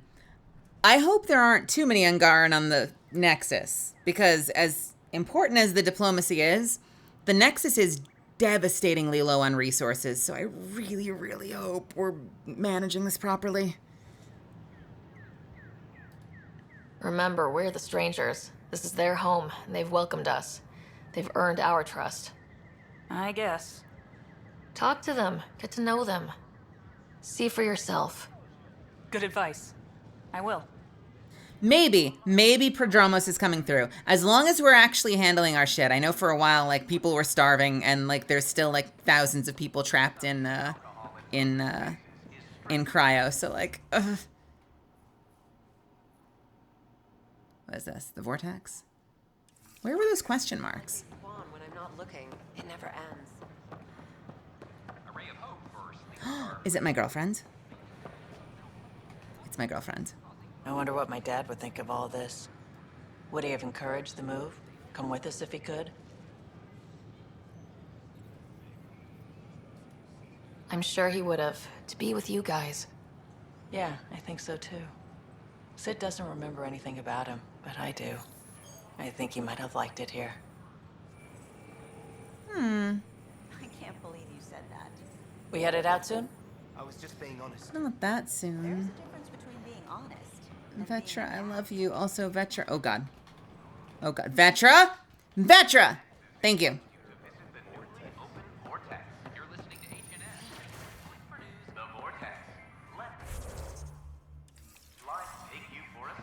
She wouldn't let me go. She was holding on too tight for a second there.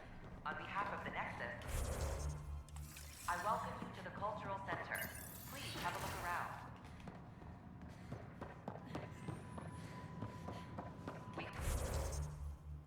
Okay, I thought there were question marks. Enjoy learning about the rich diversity of people who have arrived from the Milky Way galaxy. Anything going on here? Seemingly nothing. She's holding me because she lurves me. It's because Vetra lurves me. Vetra lurves me. Ryder and Vetra sitting in a tree. F-U-K-S-I-N-G.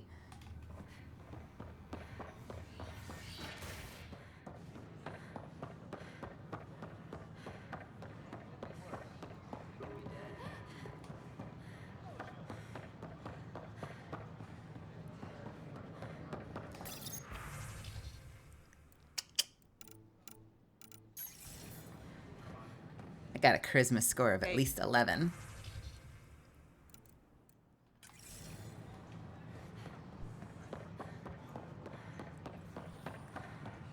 Pathfinder? Can I help you with anything?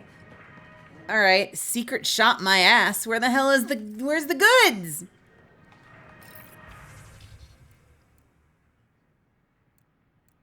Are these the goods?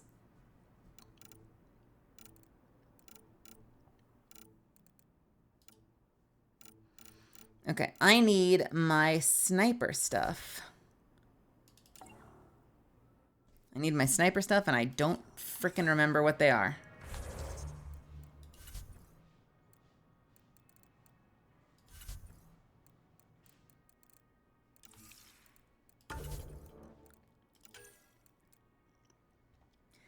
Calibrated receiver. Latticed materials. I need to actually write this down. I'm bad at remembering this stuff. Calibrated receiver, latticed mats, tack scope, vented barrel. Let's get those in 5 if we can.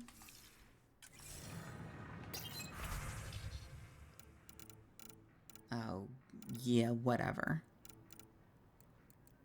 SR scope, reinforced barrel, light spare clip, lattice mats, we need that. Calibrated receiver, we need that. Calibrated receiver and latticed mats.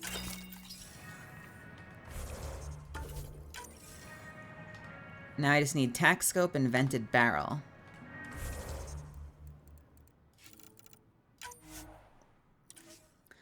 I am drinking lots of water. Thank you very much. I've got some caffeine in my system. I don't know if you can tell by the speed with which that I'm talking. But I'm also staying nice and hydrated. Thank you. Neo, how are you, by the way? How's your night going?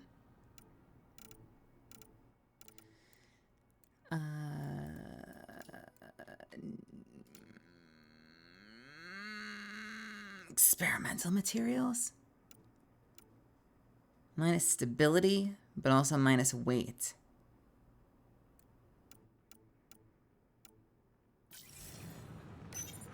What is latticed materials? Minus clip size. Ah, got it. Okay. Hanging in there, given today? Yeah.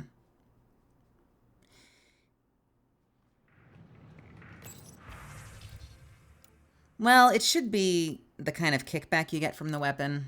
I have a weapon that has one shot, so nerfing the magazine size doesn't really matter, so I've just been doing that one because it's easier.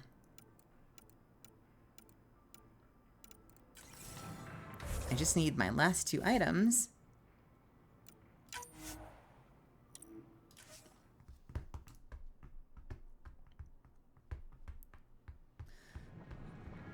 Oh, we've had this conversation.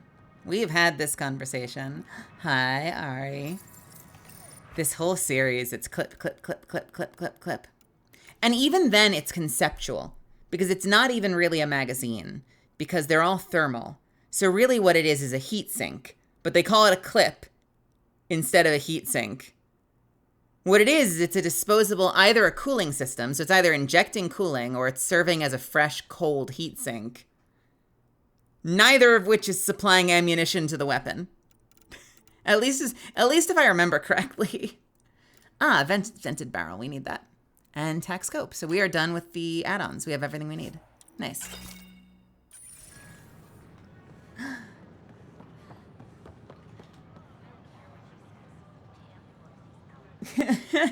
What is that? What are those eyebrows for?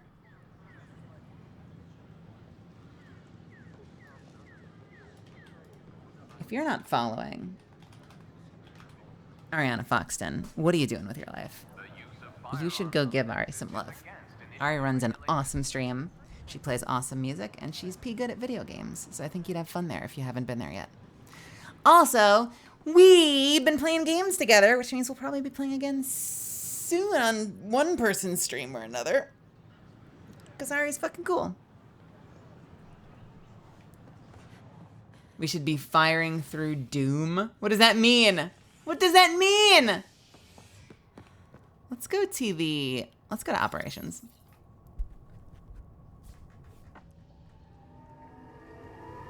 Yes, no clip, no magazine, really. Fruit brought back from Habitat 7 has authorities baffled. Multiple passengers are still in quarantine. This is HNS. I'm sorry. Hello there. They're just trying to boost our morale. Does anyone here want to talk with me? I am, in fact, the Pathfinder. Would you like to talk to me? Would you like to talk to me? Does anyone care that the Pathfinder is here? How about you? No. How about you? Hello there. What's up? Apparently nothing. Talk to you later, Davis. I'll be here. How are you doing, Ari? Are you having a good night? Have you been having fun in Unturned? It's Sid. Hi. I'll let you get back to work. Or not. Bye, Sid. Thank you, Sid. Sid doesn't want to speak to me either. Anybody? Anybody? Weekly injury report. Everybody. Casualty rate matches projections. Kandros, what's up? So that's what the Kett are up to, transforming people into willing slaves. Now we know why they take so many prisoners. Well, they're sure as hell not taking any more. Bye, Kandros. Duty calls. You and me both, Pathfinder. I look so sad in that exchange. Hey, Sad. Ryder, I'd like a moment. Yeah, what's up? Yes? Lieutenant Syax, right? Syax. That's me. I'm putting together Apex strike teams to protect the people and assets you're setting up out there. We don't have a good sense of what we're up against and could benefit from your experience. Sounds good. What's up? Starts with education. Gotta get dirty. Wait, what? They just want immediate feedback. Do you have any advice for getting into interplanetary combat out on the fringes of space? There's no replacement for first-hand experience. I agree, but your insights on the assholes out there would really help. You'll see. Apex will make a difference. I'll tell you, Apex has made a difference in my life. So, I agree with that statement. Replacement armor's out. We're in the stage of survival servers of craft complicated and obscure recipes to gift to friends. Oh, that's fun. I always worry about, after my experience in Project Zomboid, I'd be curious to see what the challenge, like where the challenge comes from in Unturned. Because I had an awful night on Project Zomboid, where like every 3 seconds I was like infected, or I had a cut on my foot and now I was dizzy, and I had to sleep, and you have to eat lemongrass or something, and it takes like 25 of your actual real life minutes lying in a bed before the game tells you you're allowed to go play the game again. But I like the difficulty of RL craft, where shit's just kicking your ass and you're rewarded for being super careful. Unturned is just derpy? Alright, I would probably have a lot of fun in Unturned. I bet I would. Zomboid was obscene. Oh my god, it was awful. We're done here! I just got here! We're done here. Fuck you, Spencer. Spender. Spencer. What's up, Addison? How's your face? Hello again, Pathfinder. I've been digging, and there are serious concerns about Spender. And this relates to your job as Pathfinder how? It relates to your job. 3, 4, 5. Right. I've had a year and a half of doing everything with nothing. 1,000 people riding me. Spender, shit as he is, helps. So, Pathfinder, if you've accusations to make, be certain. I'll drop trouble like a hot rock, but I can't lose people over suspicions. We don't have the people left. Director Addison. Pathfinder. Everyone, apparently. Apparently. Pathfinder, or morning. I can keep time according to any of the worlds we've detected. Well, thank you, Vladimir. Addison finds it annoying. Goodbye, Vladimir. Another time. Pathfinder. Hey, I'll ride that Turian booty any day. Vetra? Vetra's my girlfriend. Back off. Until I find a more suitable girlfriend, Vetra is my girlfriend. And I want you to know, that is a Herculean task, because Vetra is perfect. What's up, concerned citizen? What is it? You're out there, facing the Ket. We hear only rumors making them out to be monsters. Yeah. Maybe they just don't understand us. Do you think peace could ever be possible? Well, I don't know. Certainly the first time that we met the Turians, we were fighting them almost immediately. I'm sure you've heard about the First Contact War, but I mean, you know, it's hard to say. The actions of the Ket are more severe. They're less forgiving. They're more unethical than anything that the Turians did. So, you know, I'm not sure. The Ket might be irredeemable. What do you think? Solarian that sounds like an anime boy.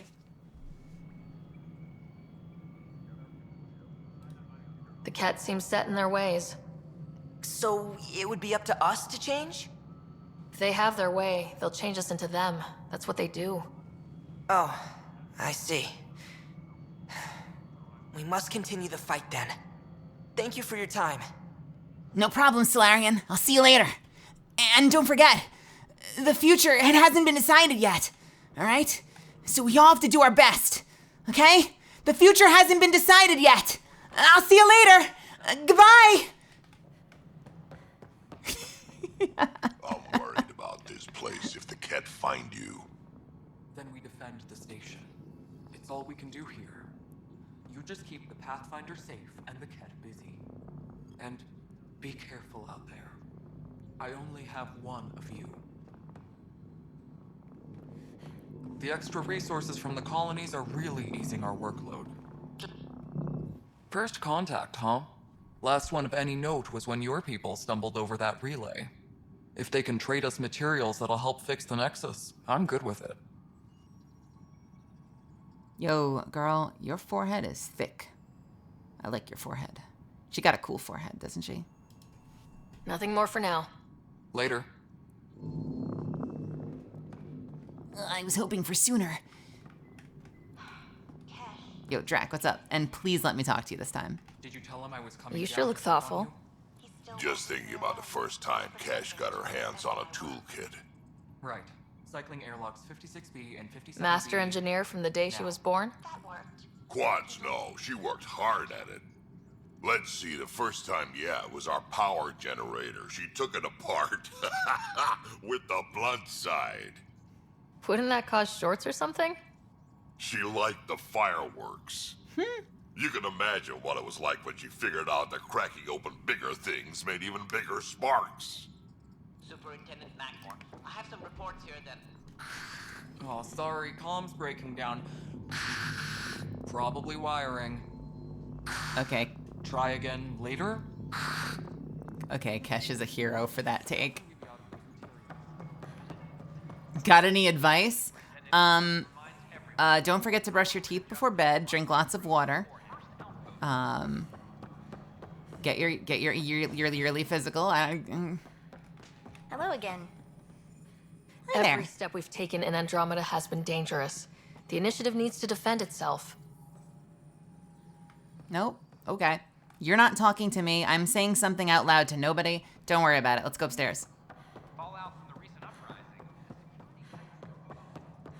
This is how all those worlds look from the Nexus. Who let We you in forget here? how beautiful they are. Cora, what's up? Hi, Ryder. Hi, Ryder. Okay, nothing to say to me. That's fine. The Angara have nothing Tan, what's good? the people of the Milky Way. But do you have anything to offer? Our wisdom, our knowledge. We have plenty of that on our own. Of course.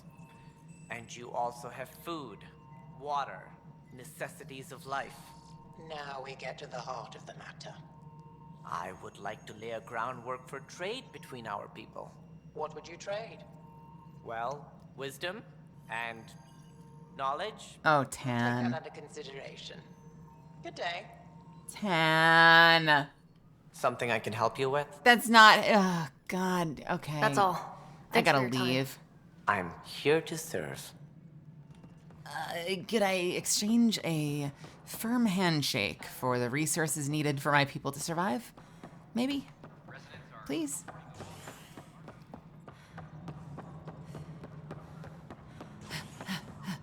Alright, I think we're done in here. Does the map say we're done? The map says we're done. We move. Let's go. All right. Let's go over to the habitation deck. Residents are still mourning the loss of Gene Garson. The initiative founder was killed when the Nexus hit the Scourge. An official tribute is planned, though Director Jaren Tan has provided few details so far. Without Gene, we wouldn't be here. But now that we are here, we need to focus on surviving before we can celebrate. This is HNS. You know, in the future, and I mean like hundreds of years from now, when like it's not as fresh and painful, totally tearing it up in like a mosh pit will be referred to as hitting the Scourge.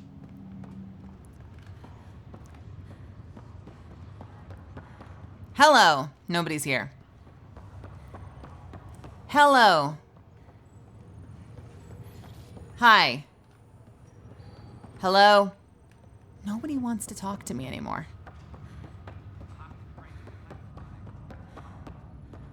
That's okay, Drac. I'll just... I am here. Thanks, though.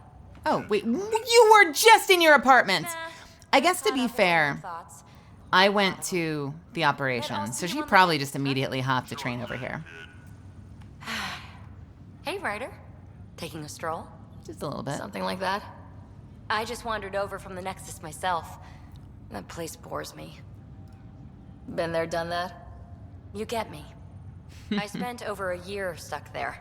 Well, when I wasn't exploring Eos. And I know things are getting better. More lively. But there are too many bad associations. I probably won't hang out there much. Fair enough. How are you all doing? Lonnie, do you need me? What's up, Lonnie? Pathfinder?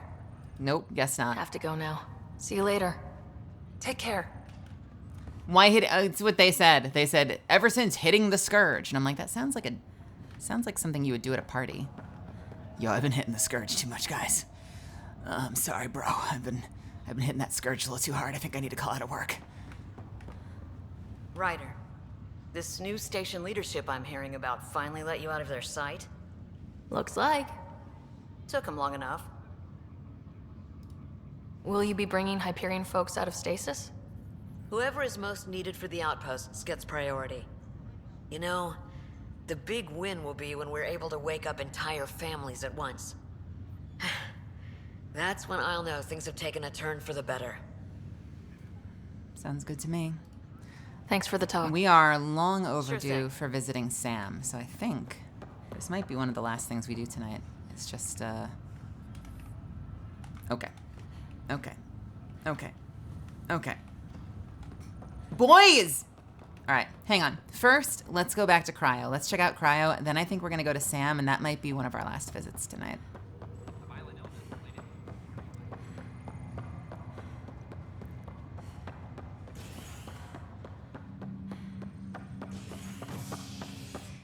Take me to the cryo bay.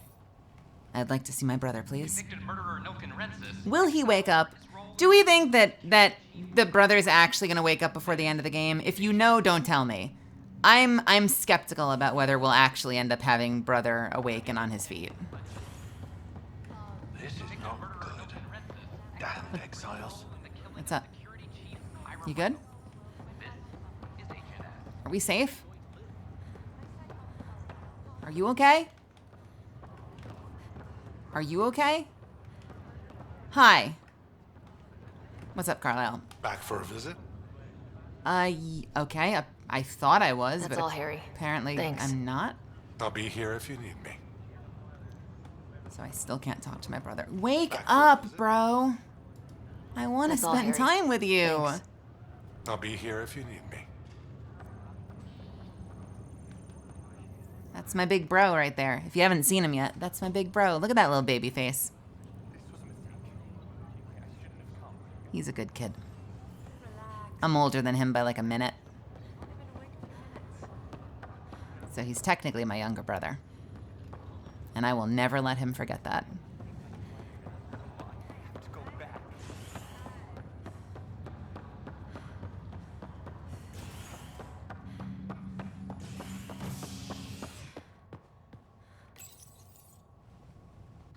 Top scientists have few answers, as the dark energy anomaly known as the Scourge limits travel and communication in the cluster. This is HNS. Yo, I got great genetics. Deal with it. Stay mad.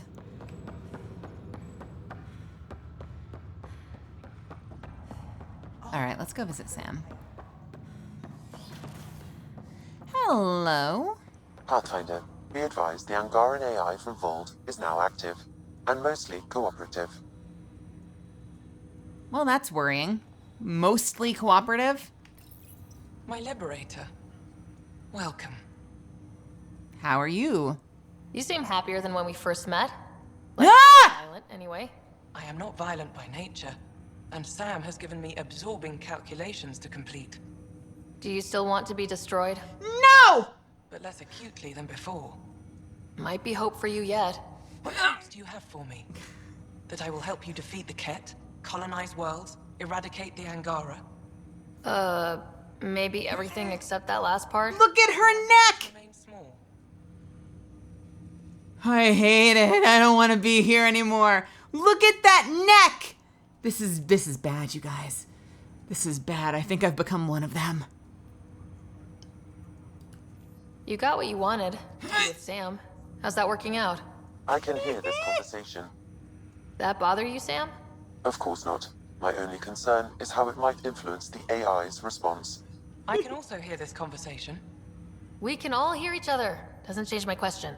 I find your AI to be agreeable company. Sam? I concur, although she still blocks full access to her person and programming. This AI remains dangerously unstable.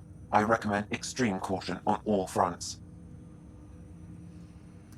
I'm kind of surprised that Sam is not powerful enough to hack this. I guess it's just an advanced enough AI that Sam can't penetrate its defenses. Are we serious? How do you like her station?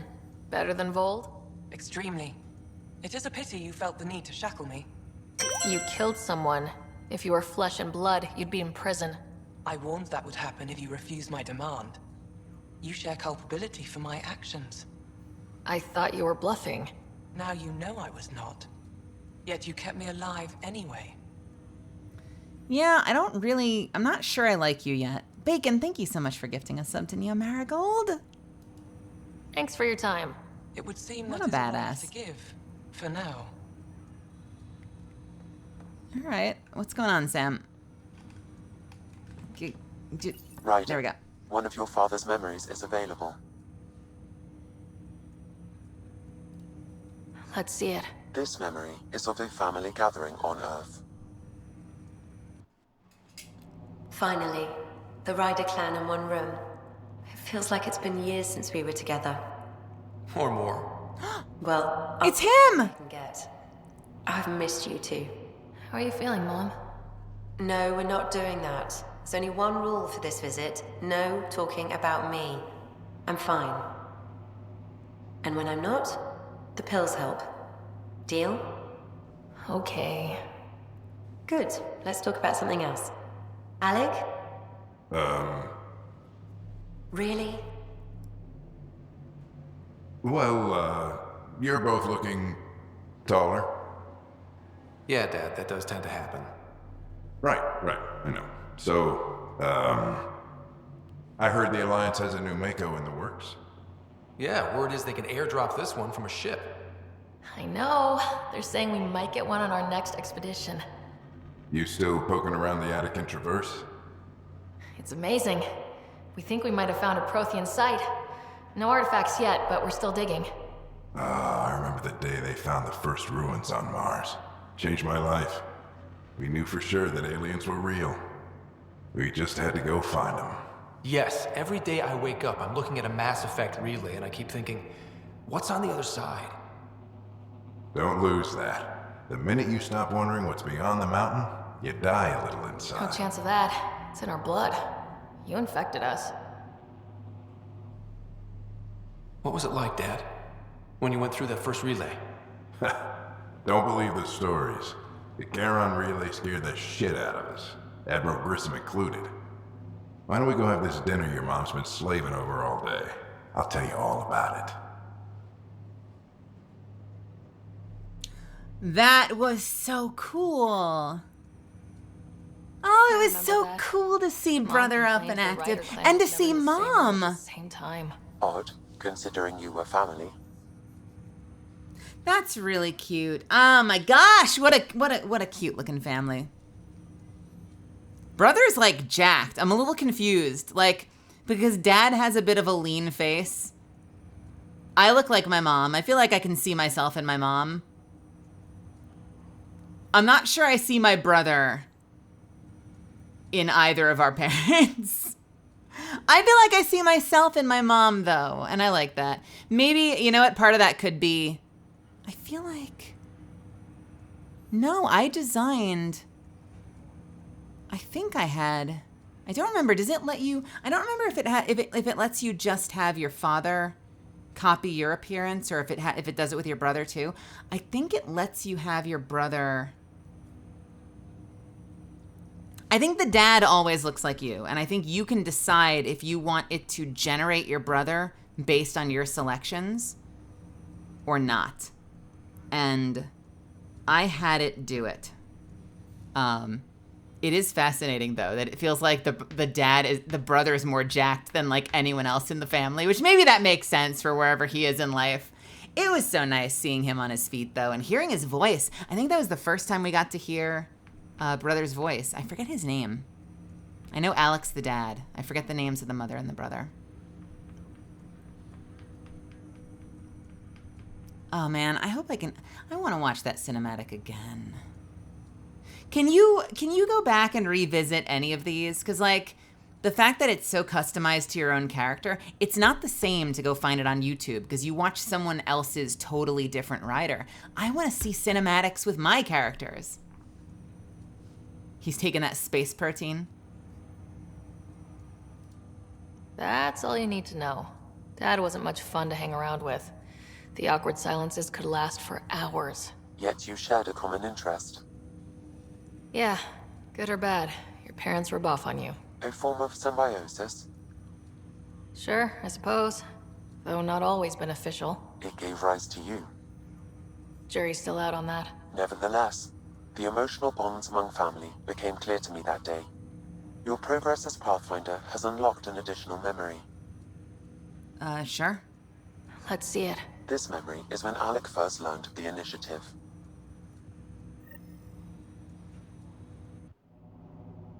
It will be just a moment.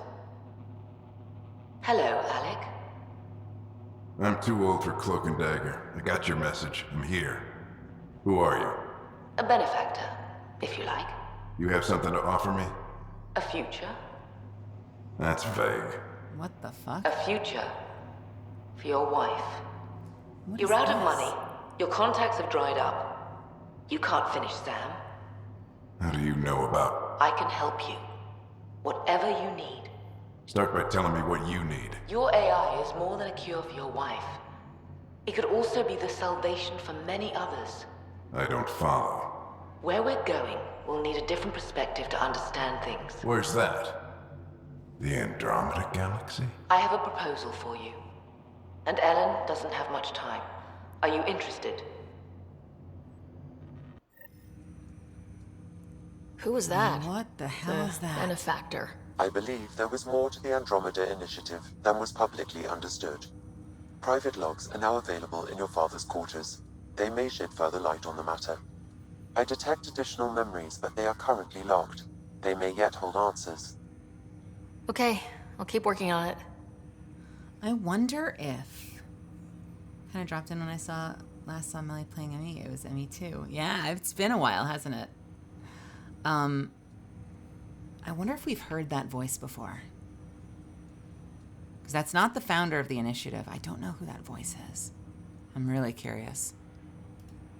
Do you know anything more about Scott's condition? I monitor Dr. Carlisle's reports. He is providing Scott with the very best care Scott possible. is the brother. Scott. I'm afraid there is nothing more to be done at this time. That's all for now. Of course. So it doesn't seem like it lets you watch the memories again. That should be something you have access to. That's kind of a shame. Unless they're in here somewhere, but I don't think they would be. Because they come through Sam. Alright, we've already listened to all of these, right? Can I make some coffee? The coffee machine Mom got for Dad. He was so busy designing you. Needed the caffeine. I did not realize I owed my existence to a bean. And now you know what humility feels like. Your father's personal logs. Alright, what are we missing? The benefactor. Interesting. Nothing new in general logs, right? Ellen's disease. Ellen is the mother. So Ellen, Scott, Alec, and Sarah.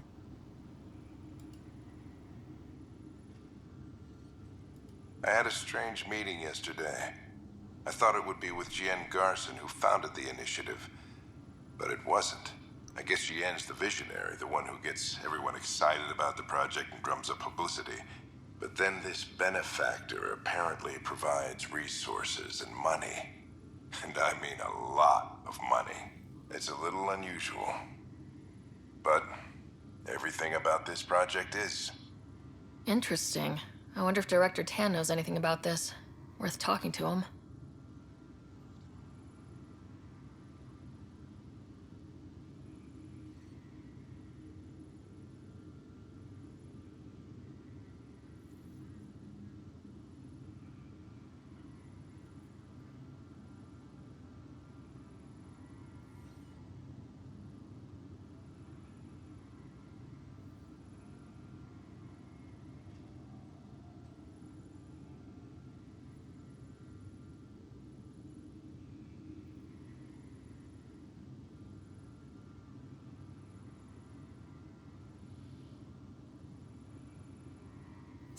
of a bitch. I muted to sneeze. When did I... God damn it. I just said so many things. Where do I start? I said it kind of feels like the Shadow Broker, right? Like it doesn't... It's not on brand for the Shadow Broker. In the past, they always has like a very deep, dark, like, just do what you need to do to get it done kind of a voice. So it doesn't feel like it's on brand, but it definitely feels like the Shadow Broker. And then I said, fuck me. And then I said, it's actually, it's a scar. I don't have a headcanon behind it. I just thought it was compelling to have her have some kind of a memorable scar from something that might have happened to her. So I gave her a scar at the side of her eye. I guess on some level I was thinking about that general from Avatar. Do you know, what's his name? Is it Stephen Lang? What's the name of that actor that plays the insane general? Yeah, Stephen Lang, the character he plays in Avatar, had that, like, scrape along the side of his face above his ear. And I don't know, it gave me the vibes of that, and I thought that was compelling, so I did that. Because I thought that was cool.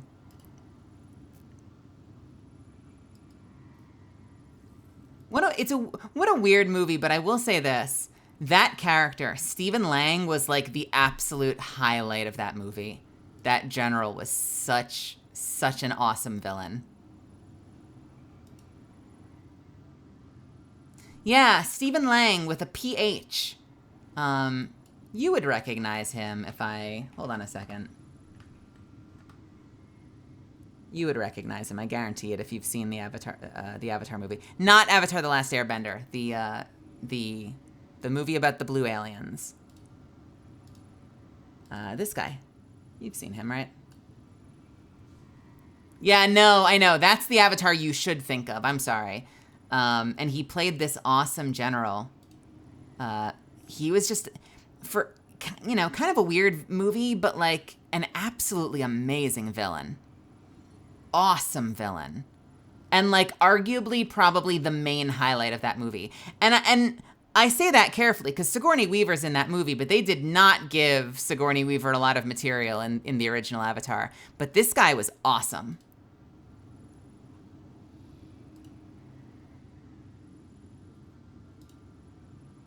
Yeah, see? Look at that. It's very different. It's a very different scar, but you see the scrape along his head? Was kind of what I was thinking of, I feel like, when I originally gave it to her.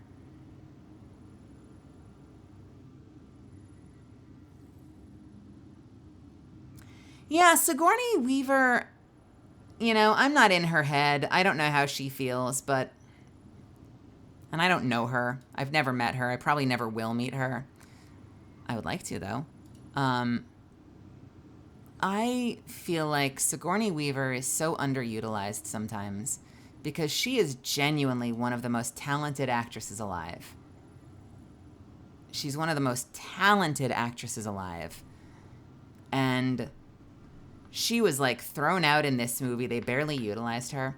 They brought her in as a major villain in Marvel's Defenders when they brought together, like, Luke Cage, Jessica Jones... Iron Fist and Daredevil, and they brought her in as a major villain, and they threw her in the garbage in that too.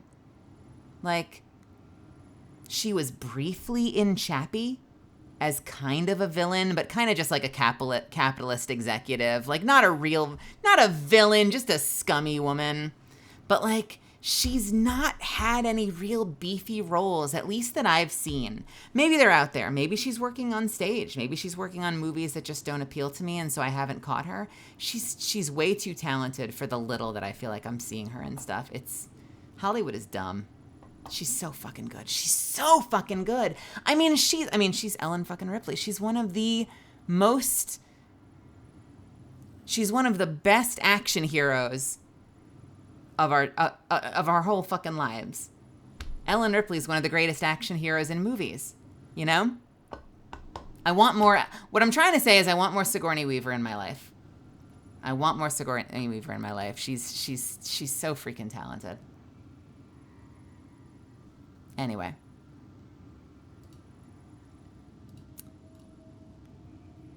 I accepted the initiative's offer. They're calling me a Pathfinder. There's no other option left. Sam will never happen without their help. Our savings are gone, and no one will return my calls. I am a pariah.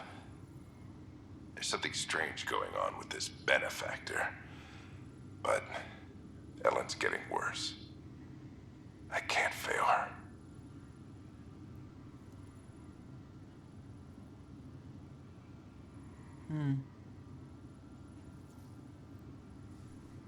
I wonder what the benefactor is doing.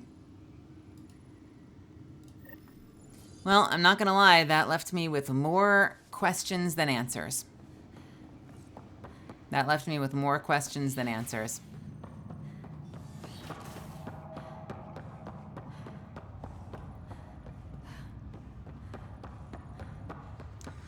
You know, I've never seen the second Avatar.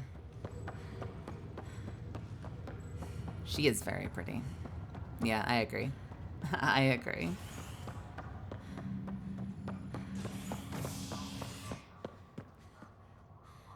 Where are we going back to? Operations?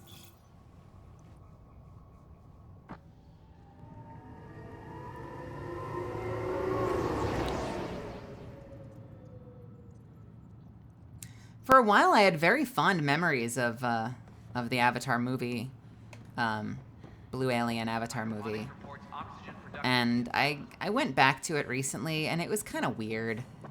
I don't know what, and I'm realizing, like, looking back, I think, like, what made that movie for me was just that guy, was Stephen Lang's character, was like the main appeal of that movie was how good he was at that villain. The rest of the movie, I could, like, take or leave, but I could watch him all day. I could watch him all freaking day.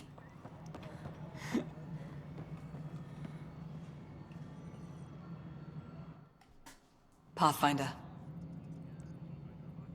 Okay. Oh, you're not Director Tan. Goodbye, Pathfinder. You're not Director Tan. Please advise Director Tan of your status.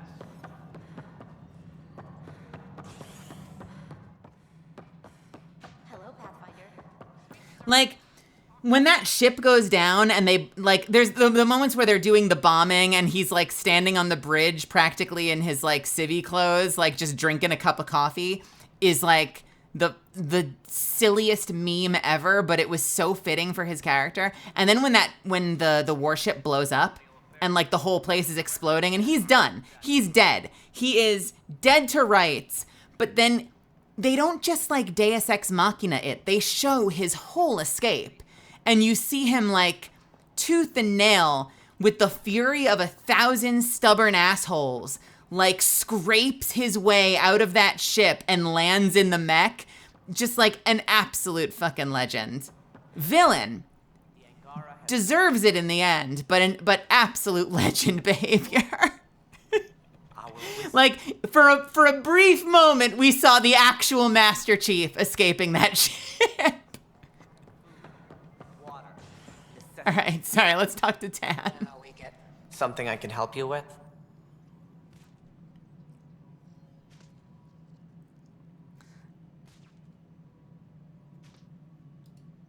I'm curious. What do you know about the people who backed the initiative? What everyone knows. Jean Garson was the founder and visionary. Unfortunately, she died on the Nexus during the Scourge disaster. Is there anyone else? I would almost welcome them. A voice to silence the rabble. Then Kesh might listen. But no, we're alone. Why do you ask? Who is Sam What's-His-Face? Remind me. I have information that suggests Garson wasn't the only one. What sort of information?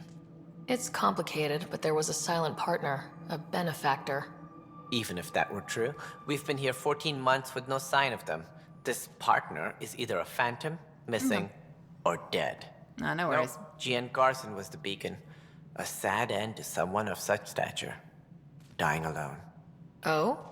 It was chaos. By the time they found her, she was already dead, succumbed to her injuries. She supposedly died during the rebellion, right? During the little coup that happened? Was there a follow-up investigation? I wasn't even out of stasis, but knowing the violence of the Scourge disaster, death was everywhere. If you're suggesting something else happened, Ryder, I'd rather you didn't. Let's not add to the confusion. Thank you for your time. Ryder, if you wish to pursue this further, accessing Nexus security records may reveal more information. Yeah, we can do that. Hydroponics reports oxygen production is nominal. Hi, Ryder.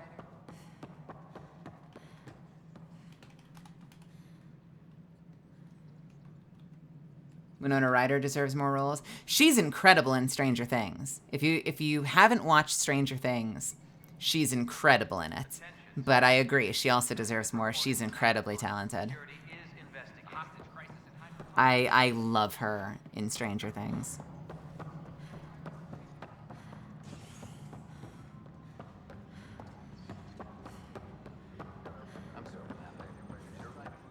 Okay. Missing persons, Jay Garson. Andromeda Initiative founder Jan Garson has been reported missing. She was last seen during the emergency stasis revival that occurred after the Scourge encounter. A bulletin has been issued. Oh, right. No. She didn't die during the coup. She supposedly died when they hit the Scourge. Like a whole bunch of systems went out and something supposedly killed her. Excuse me. Sorry for the burp. She was last seen during the emergency stasis revival that occurred after the Scourge encounter. So she went missing.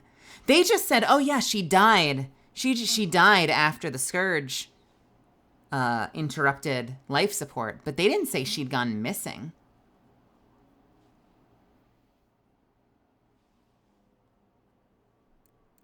The only hard fact is that her body was found in one of the apartments. Then connecting her death to the Scourge disaster was mere speculation.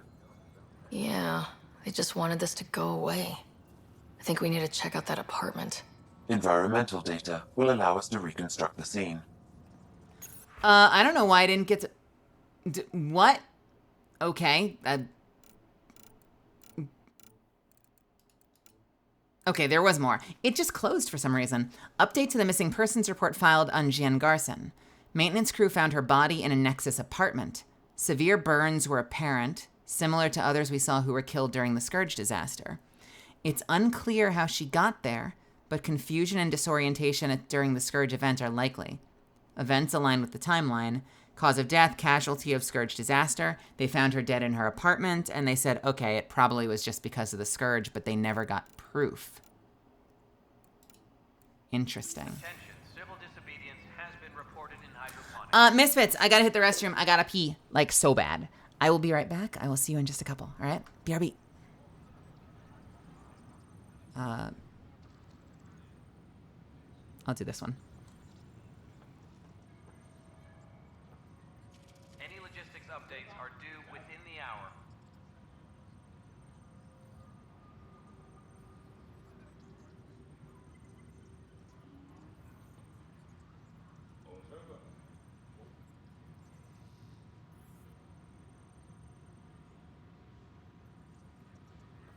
Apex personnel, please check your duty roster for important updates.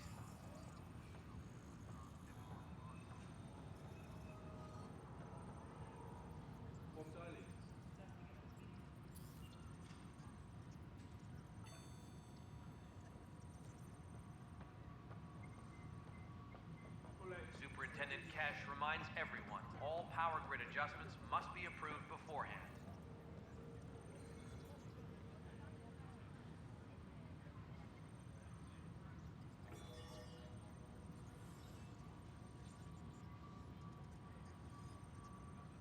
Attention, civil disobedience has been reported in hydroponics. Security is investigating.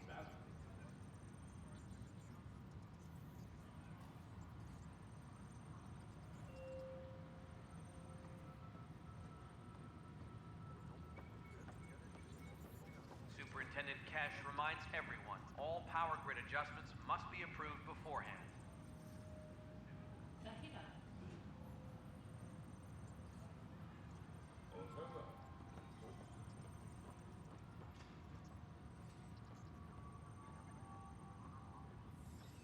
Attention, civil disobedience has been reported in hydroponics. Security is investigating.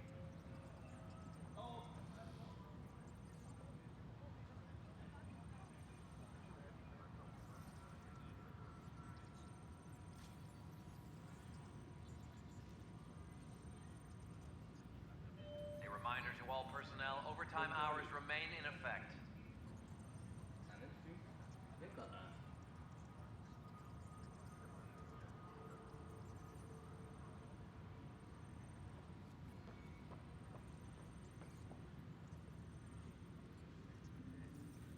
Maintenance crews, please report to the commons area.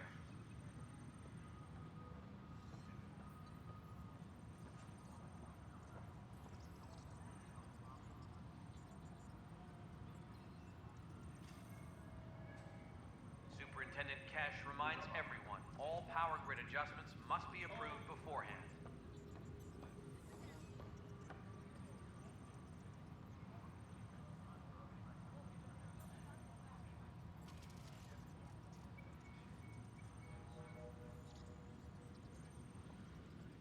Apex personnel, please check your duty roster for important updates.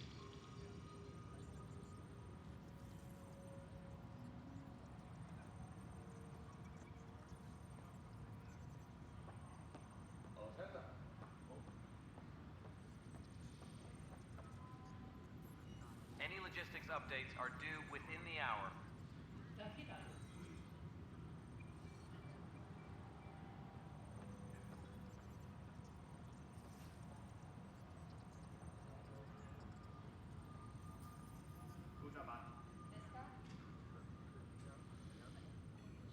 A reminder to all personnel, overtime hours remain in effect.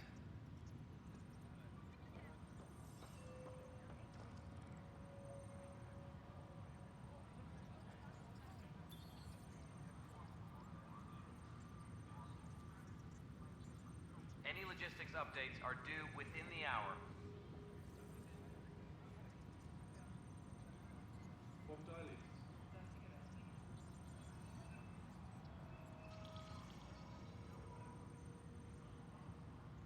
A reminder to all personnel, overtime hours remain in effect.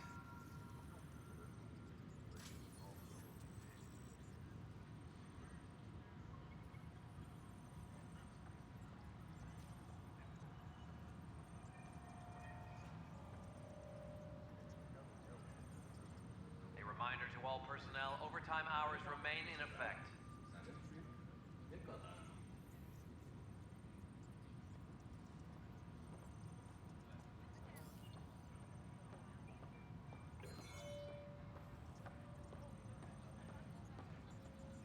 Hydroponics reports oxygen production is nominal.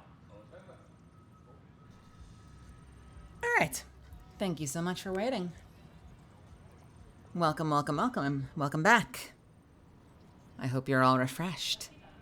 We're not going to go that much longer, but I do want to continue this mystery because I was not expecting it. Please report to the commons area. Hey, Majestic Fox, Gargled Mesh, welcome. Nordranak, welcome, welcome. So we're going to go look at Jan Garson's apartment. So we, did I have a good pee? Oh my God, it was so good. It was so good. So she wasn't found in her own apartment. She was found in a apartment, burnt. And we just assumed it was because of the scourge, which like is a reasonable expectation. But the fact that like it's on record that they didn't confirm it is a little sus, isn't it? It's a little freaking sus. A hostage crisis in hydroponics ended after Nexus Security forcibly removed protesters, resulting in numerous injuries. Tensions reached a boiling point after protesters complained their families were being kept in stasis in favor of sleepers with political connections. I assume we're going up here somewhere because this is where the apartments are, right? Is HNS.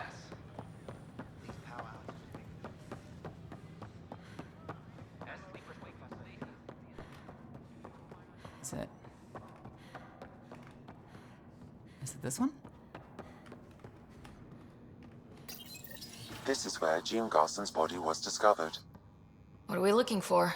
If you scan the room, Environmental data may allow for scene recreation.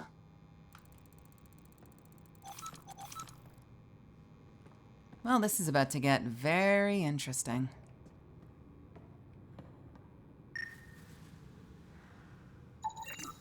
There.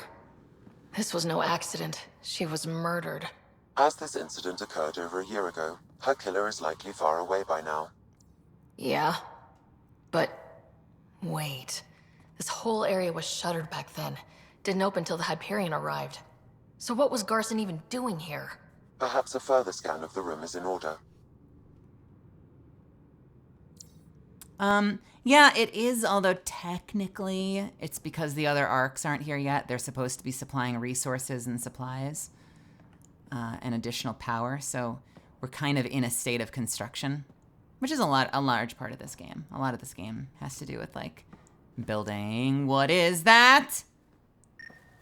What the shit is this? What is this? A hidden door.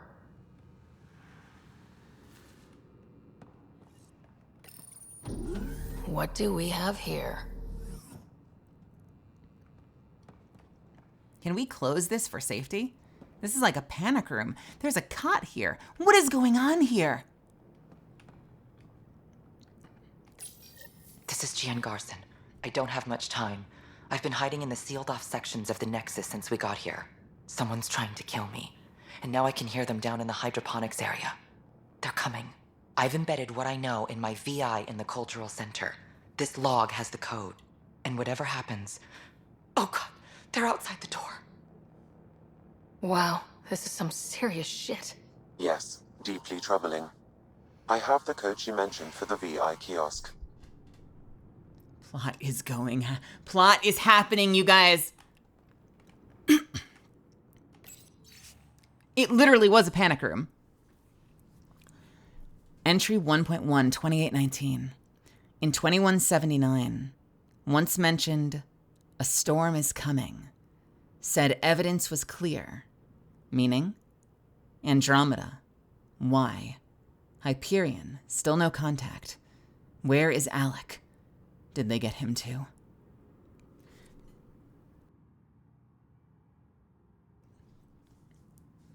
In 2179, once mentioned a storm is coming. Said evidence was clear. What the fuck is this? Entry 1.1, 2819. In 2179. Once mentioned a storm is coming. Said evidence was clear. Meaning? A storm is coming, evidence is clear.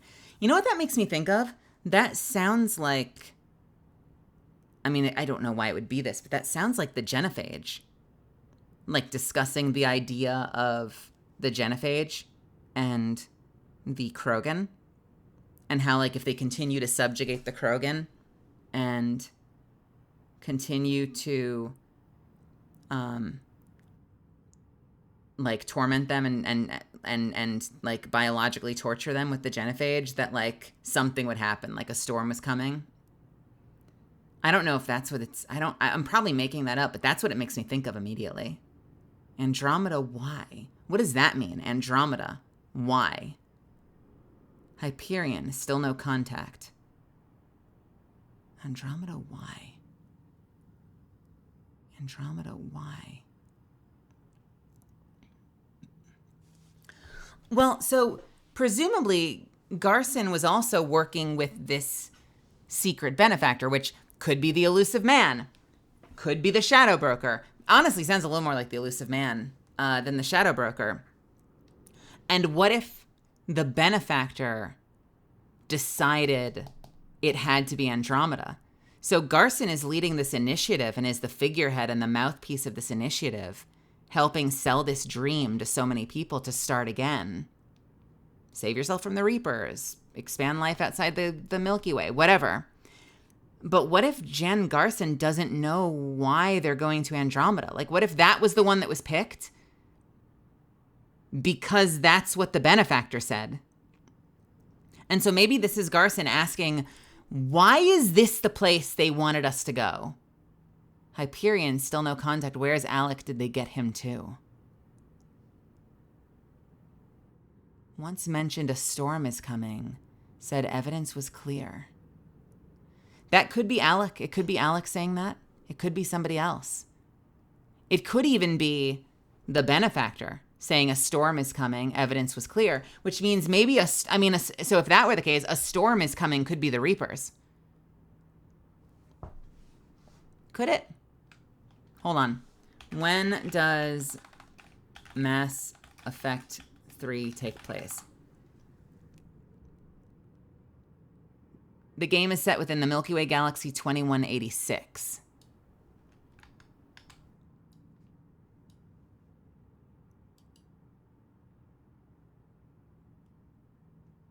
So 7 years before. When does Mass Effect 2 take place? Unsure.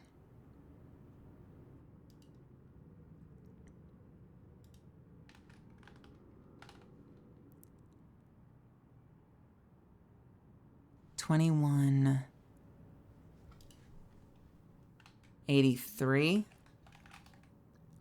Sovereign attacks in the summer of 2184.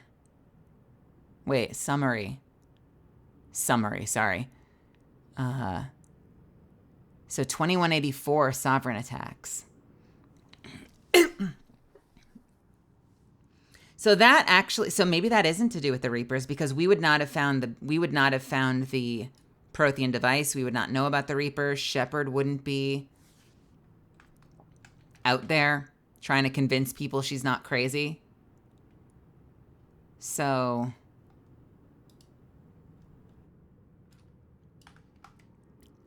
if Mass Effect 1 takes place during 2183, there would be no knowledge of the Reapers whatsoever. So what is the storm? Once mentioned, and is once mentioned, is that Alec? Is it the benefactor? Is it somebody else? Once mentioned, a storm is coming. Evidence was clear. Andromeda. So this part makes sense. Why? I don't think Jen Garson specifically had a reason for Andromeda. I think they were told that's where we're going. So why are we going to Andromeda? Why have the arcs not shown up yet? Where is Alec? Did they get him too? Is there a reason the other arcs are missing? And is it because the journey was hard, or is it because something else is going on?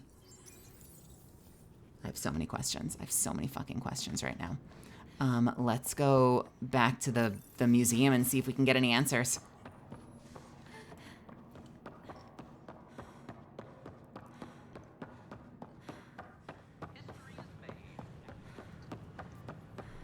This is going to be funny if the hologram of Jan Garson just starts talking to me. Is there a hologram of Jan Garson? Because there's like literal people. There are patrons in the museum. Every step we've taken in Andromeda has been dangerous. The initiative needs to defend itself.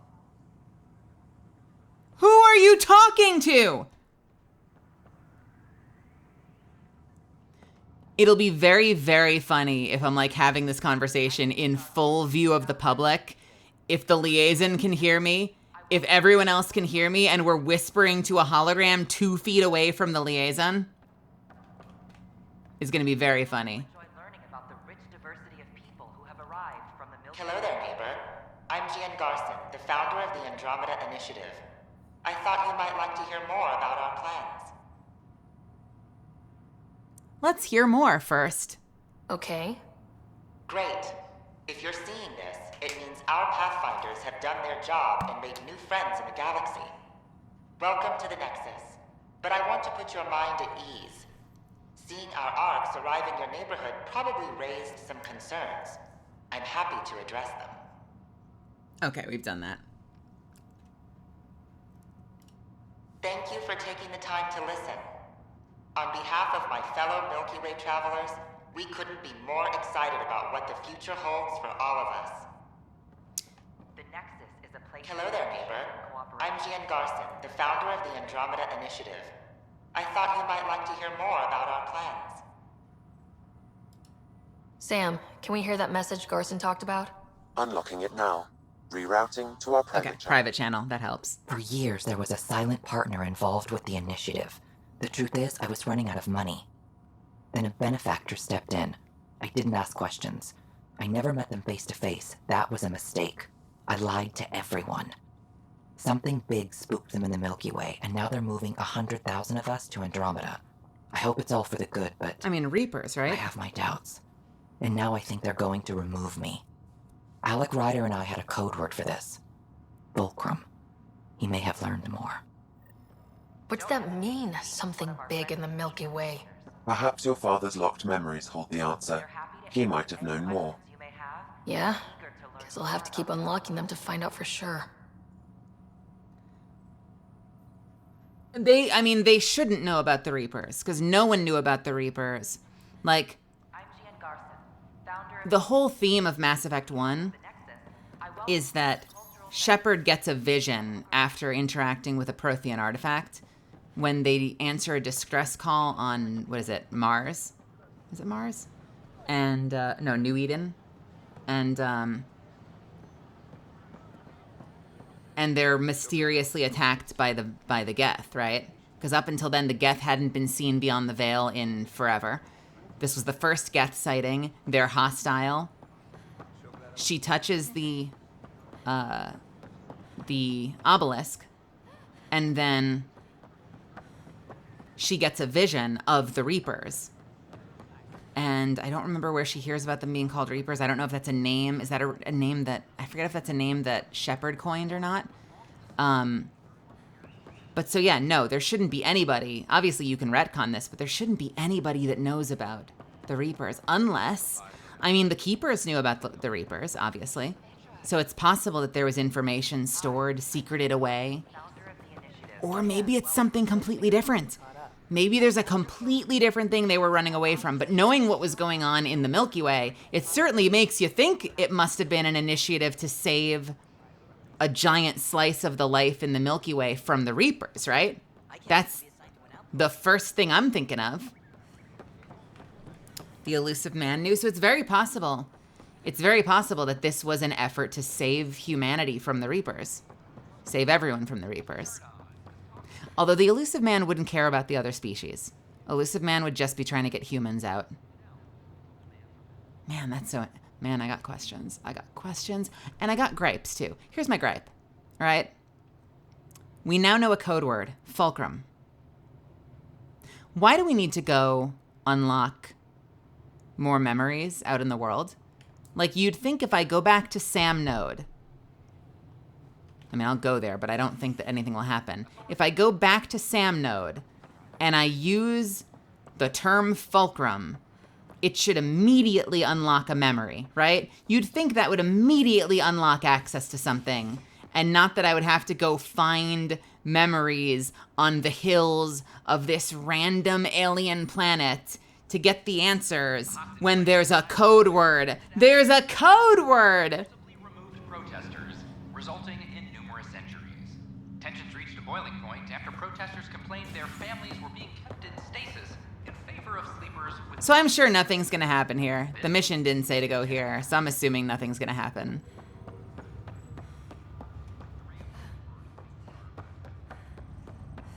Yo, Hunter, what's happening?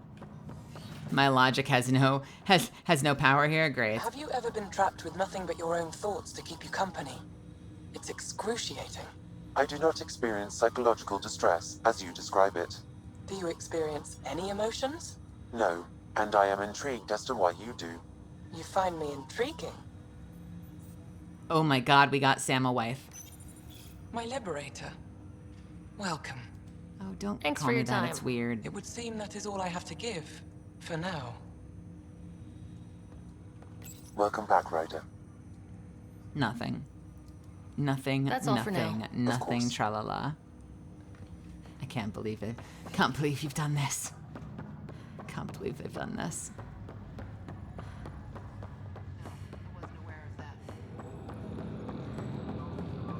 Well, yeah, right. The technically, Saren obviously found a Reaper before Mass Effect 1 starts, but I guess our understanding of, at least from the games, our understanding of to what extent Saren knew the truth about the Reapers is a little unclear. I have to assume that he knew, obviously he knew from the very start that Sovereign was an entity and not just a ship.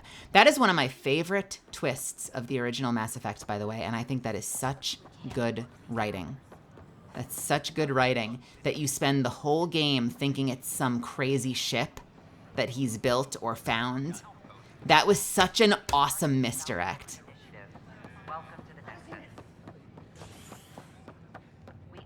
Every step we've taken in Andromeda has been dangerous. The initiative needs to defend itself. Why do you keep saying that? Nope, we haven't gone to the club yet. A worker was lost to space during repairs to the Nexus. As sleepers wake from stasis.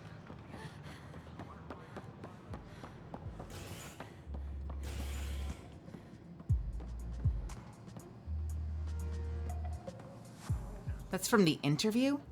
Where is the interviewer? I think she talked to me like once and then never again. So where the hell has she been?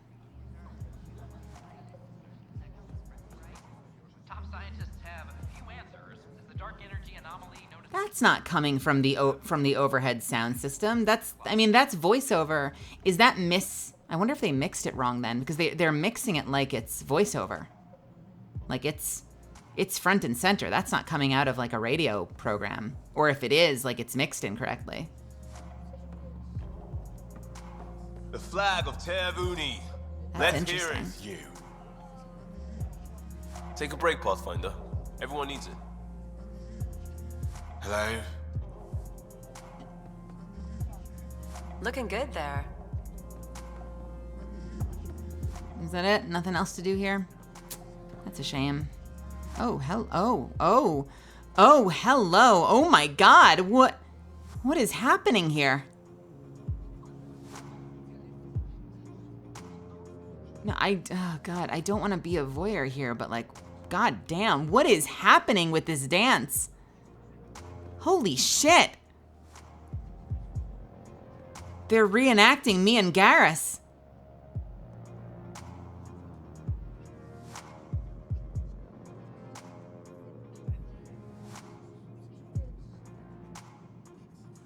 Oh, what's wrong? Oh, they saw me. They saw me staring. They backed off. I'm sorry. I didn't mean to intrude. I'm sorry. I wasn't trying to stare. Fuck. God damn it.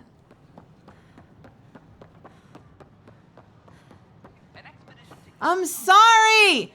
It was really hot though. Dude's playing Call of Duty over here. What is this dude doing?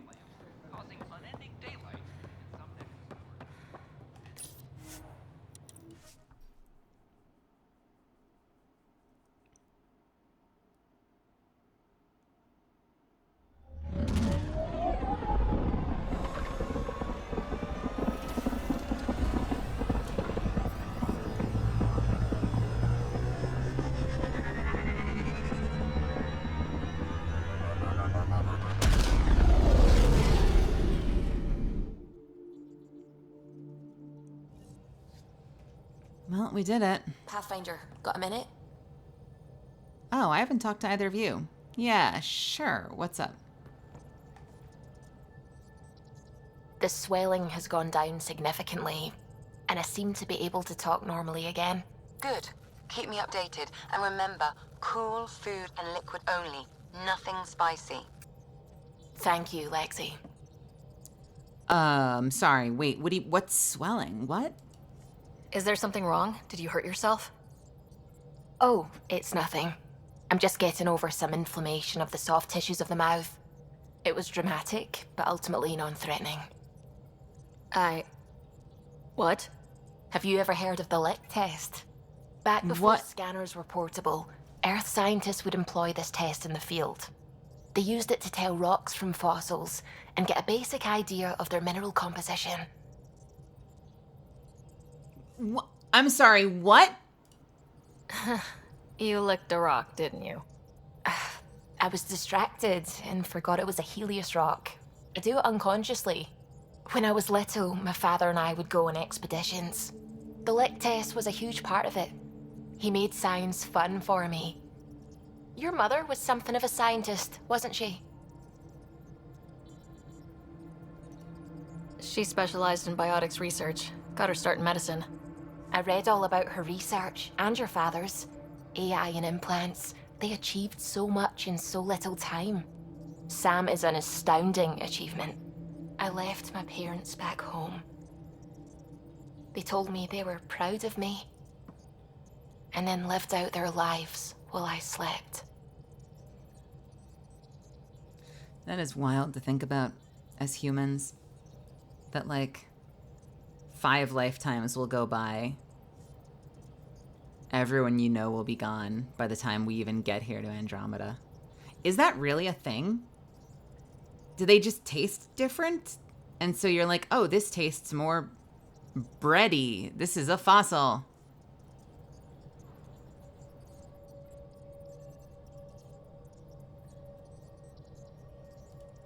If I were them, I'd be proud too.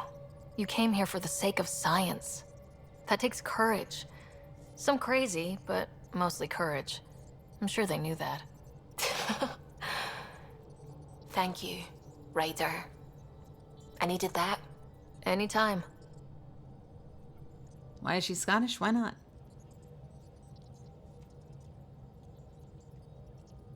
Why is Horizon Scottish? Why is Rampart Indian? You know what this game has going for it? There is at least a chance that Suvi's lived on Earth. I don't know that she has, but there is a chance because the Milky Way actually exists in this universe. In the Outland, your guess is as good as mine. Gil, O'Connell and Serena spent months getting our systems coordinated. You can't just strip and redesign those connections on the fly. Gil? I know you can hear me. The whole ship can hear you. I'm just not listening. You're fighting again? I'm thinking the same, believe me. Oh, Callow. What do I look like, by the way? Did my stuff turn out all right?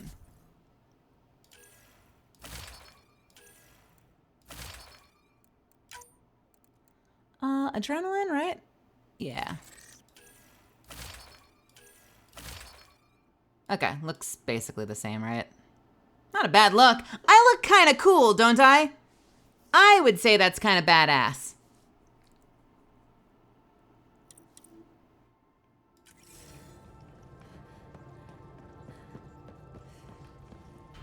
To identify toxins, and if they died, it was toxic. That sounds more like a King's Court food taster, taste tester thing. Certainly scientists aren't doing tests where it's like, well, if I die, you'll know the answer. Your dad was Turian? That explains so much. What's that supposed to mean? Here we go. You know, how uptight you are. I am not uptight. Not even 300 years old and fussing at us like a matriarch. I'm a doctor. Fussing's part of the job. I want to talk to all of you, especially you, my girlfriend Vetra. But here's the thing. I gotta check my emails. See if we got any inbox stuff. Oh no, there's so many emails! My name is Raelis. I served on the Ungaran Resistance. Some of our scouts have returned with interesting information about the Ket. Sorry, it's in Ungaran. That I'm certain will intrigue you. I will wait for you on Vold. Please come soon. I do not want to go back to Vold. No! Mildred Womses. You probably won't remember me, but I stopped you on the Nexus and bent your ear about the Ungara. You told me to get to know them. I've done my best. They seem thoughtful and worthy of our trust. Nice. Hey, Ryder, quite the rescue. The Tempest isn't intended for these kinds of operations, but she's performing splendidly. Not that I encourage you risking your life for stress tests or anything. Still well done. I spoke to Moshai. When I happened past Medbay, she left an impression, I must say. Patient, but remarkably driven. It's easy to see how she withstood the pressures of torture in that place. Sometimes I wonder what my people could do if, with a bit more time to be patient.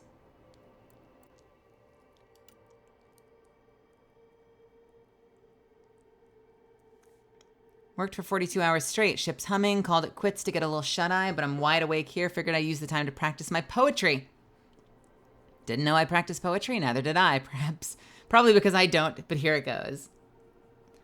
Helios, are you healing us? Or will you regret ever coming? Because the Ket are forever bumming our space. It's like beat poetry. Wait a minute, is that actually good? Or has the analytical sphere of my brain fallen asleep? Gil, go away. You know how I'm out here searching for me true purpose? For me true purpose? Yeah, poetry ain't it. Helios, are you healing us? Sheesh. Yeah, thanks, Gil. What's happening, Quills? Hey, Zephyrus. To Ryder from Liam, Nuff said, Costa, thanks for listening. Liam's awesome.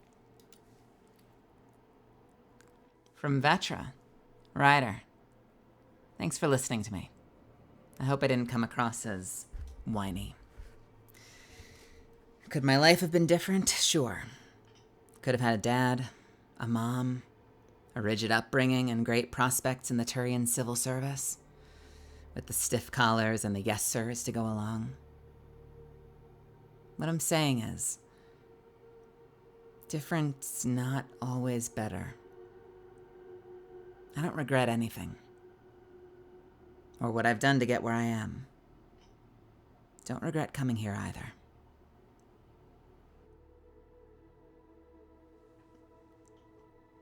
Okay, that's a response, Neo. What the fuck? Curious Vold rock. Pathfinder, this rock you found is certainly something. As far as I can tell, it's a remnant of a meteoroid that passed through the Scourge before falling to Vold, infusing it with a similar charge. Did we find a rock? The presence of Helios native metallic elements within the rock may have allowed for such a transfer. I'm unsure why the Adhi reacted to it the way they did. I've stored it in a lead-lined box. It unnerves me. I do not remember finding this rock.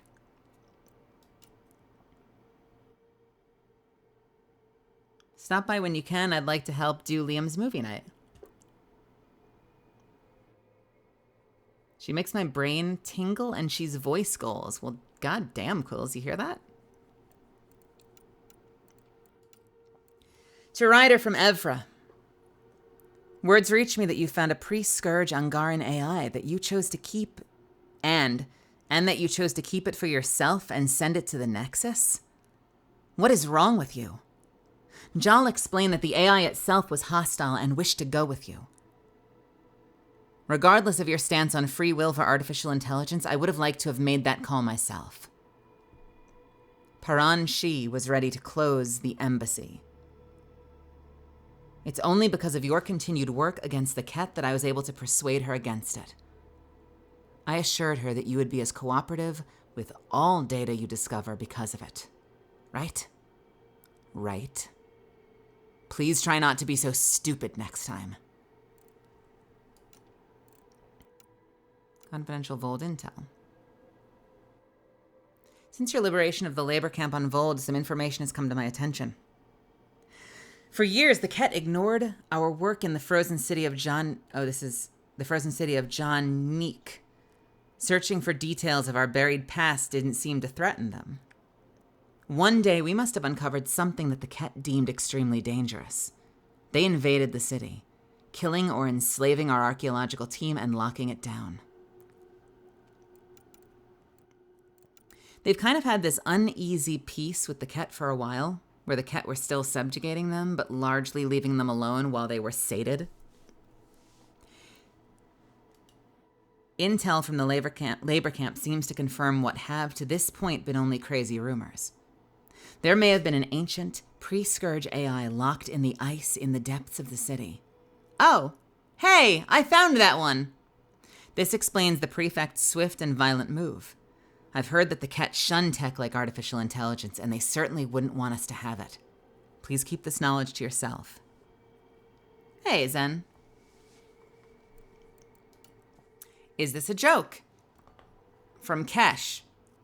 What did you send me? At first I thought it was a joke, but no, you sent me a hostile AI. Ryder? Got her set up all cozy and tethered in Sam node, but not before she spaced a couple crates of supplies headed for Padromos and displaced the gravity in Pathfinder HQ.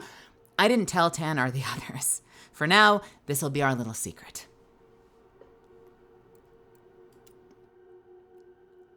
From PB. Ryder! So, just for fun, I decided I'd blast the Remnant data core with energy just to see what it would do. First, use the battery off the Nomad. Don't tell Gil. Nothing. Then a Mass Effect field, biotics, Cora helped. Still nothing. Then I took it to Jal and made him do his bioelectricity thing. Jackpot. The entire thing lit up. I caught it all on my Omni tool. Ever see synapses firing? It was like that. I mean, this data core is almost like a tiny Remnant brain. So that's cool. Not as I cough. Not sure exactly how I'm going to apply this to getting all... What the... Not sure how exactly I'm going to apply this to getting at the data, though. Peebs. Cool. Have I seen the SpaceX reference? Yeah, I've got a model of a SpaceX shuttle. How wild is that?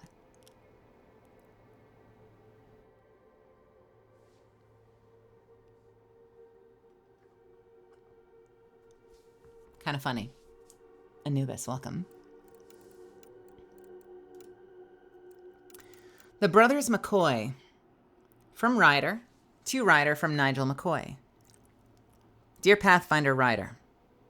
My brother Dash was my best friend. Wait a minute. We've read this. I am sorry, wait a minute. Where the hell is the next step of that AI thing?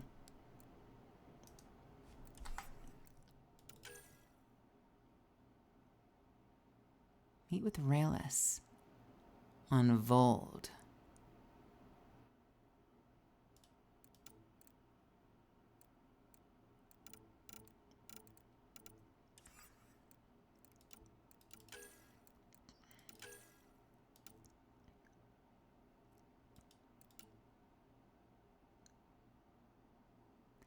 On hold, wait for an email from Knight. Is this bugged? Or do you have to wait like a stupid amount of time? Where the hell is the email from Knight? I've been waiting for this thing for like 2 planets now. Speak with Dr. Aradana. Run the equations at Sam node on Arc Hyperion. Help Sam speak with Sam. Confront Dr. Aradana at the Nexus Tech Labs. Look for anti-AI activity on the Nexus. Where the fuck is the Knight email? What? Whom? You're always short of credits after we come back. Is it because of her? It's complicated, Subi.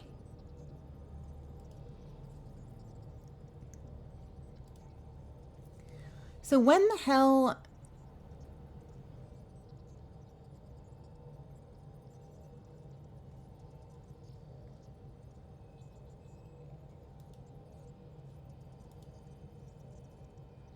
I guess we're just not there yet.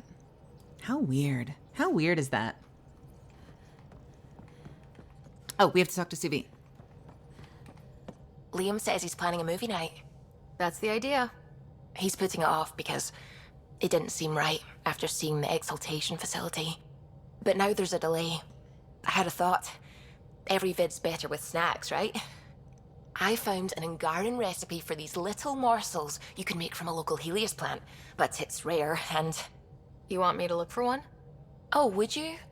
I'd love to, you know, be social and things. You don't have to cook to be social. Find a plant on Aya. Okay, cool. Return with Moshe to Aya. Why do they want me back on Vold? Why do they want me back on Vold? I don't want to go back to Vold. I really, really don't want to go back to Vold. I've done every fucking thing there. And now... they want me to go back to Vold.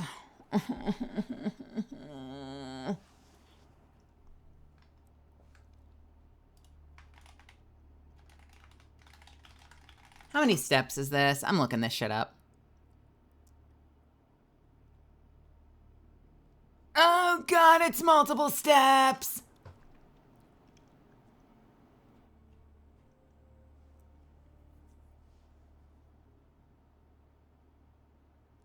Well, fuck. Here's the thing, Misfits. It's about 7 hours. I think this return to Vold, because we can apparently never leave that freaking frozen shit hole of a planet. I loved it. When I first got down there, I'm like, this is so cool. I feel like I'm on Hoth. This is amazing. I've now spent too much time on Vold. It has happened. I've been there for too long. I am done with Vold. I'm ready to be gone from Vold. I'm 100% ready to be done with Vold. So we're going to go back to Vold again. But not tonight. I'm wrapping it up there, kiddos. Thank you so much for joining me. Thanks for hanging out with me. Spending my Wednesday with me. I'm going to go make a little snack because it is like 2 in the morning and I'm starving. Even though I started my stream with a salad, I'm hungry. So I'm going to go get some food. And I will leave this party in the capable hands of someone else. Where the hell are we going to go? Let's see. Of course! I love doing this, and I hope you had fun. If you are here for the first time, consider joining me again. Come back. If you're here from Rico's community, if you're here from anyone else's community, consider coming back. That's my Discord. Consider following me on Twitter, where I make acting announcements as well. You can follow me here. I am slowly trying to creep towards 10K. It would be a dream come true to hit 10K and keep climbing. I love doing this. I want to keep doing this more and more. I want to take this party to... We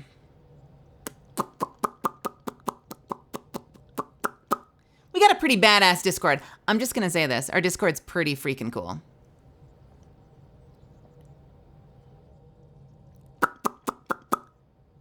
Let's go say hi to Ruben Sargasm, who is playing Overwatch.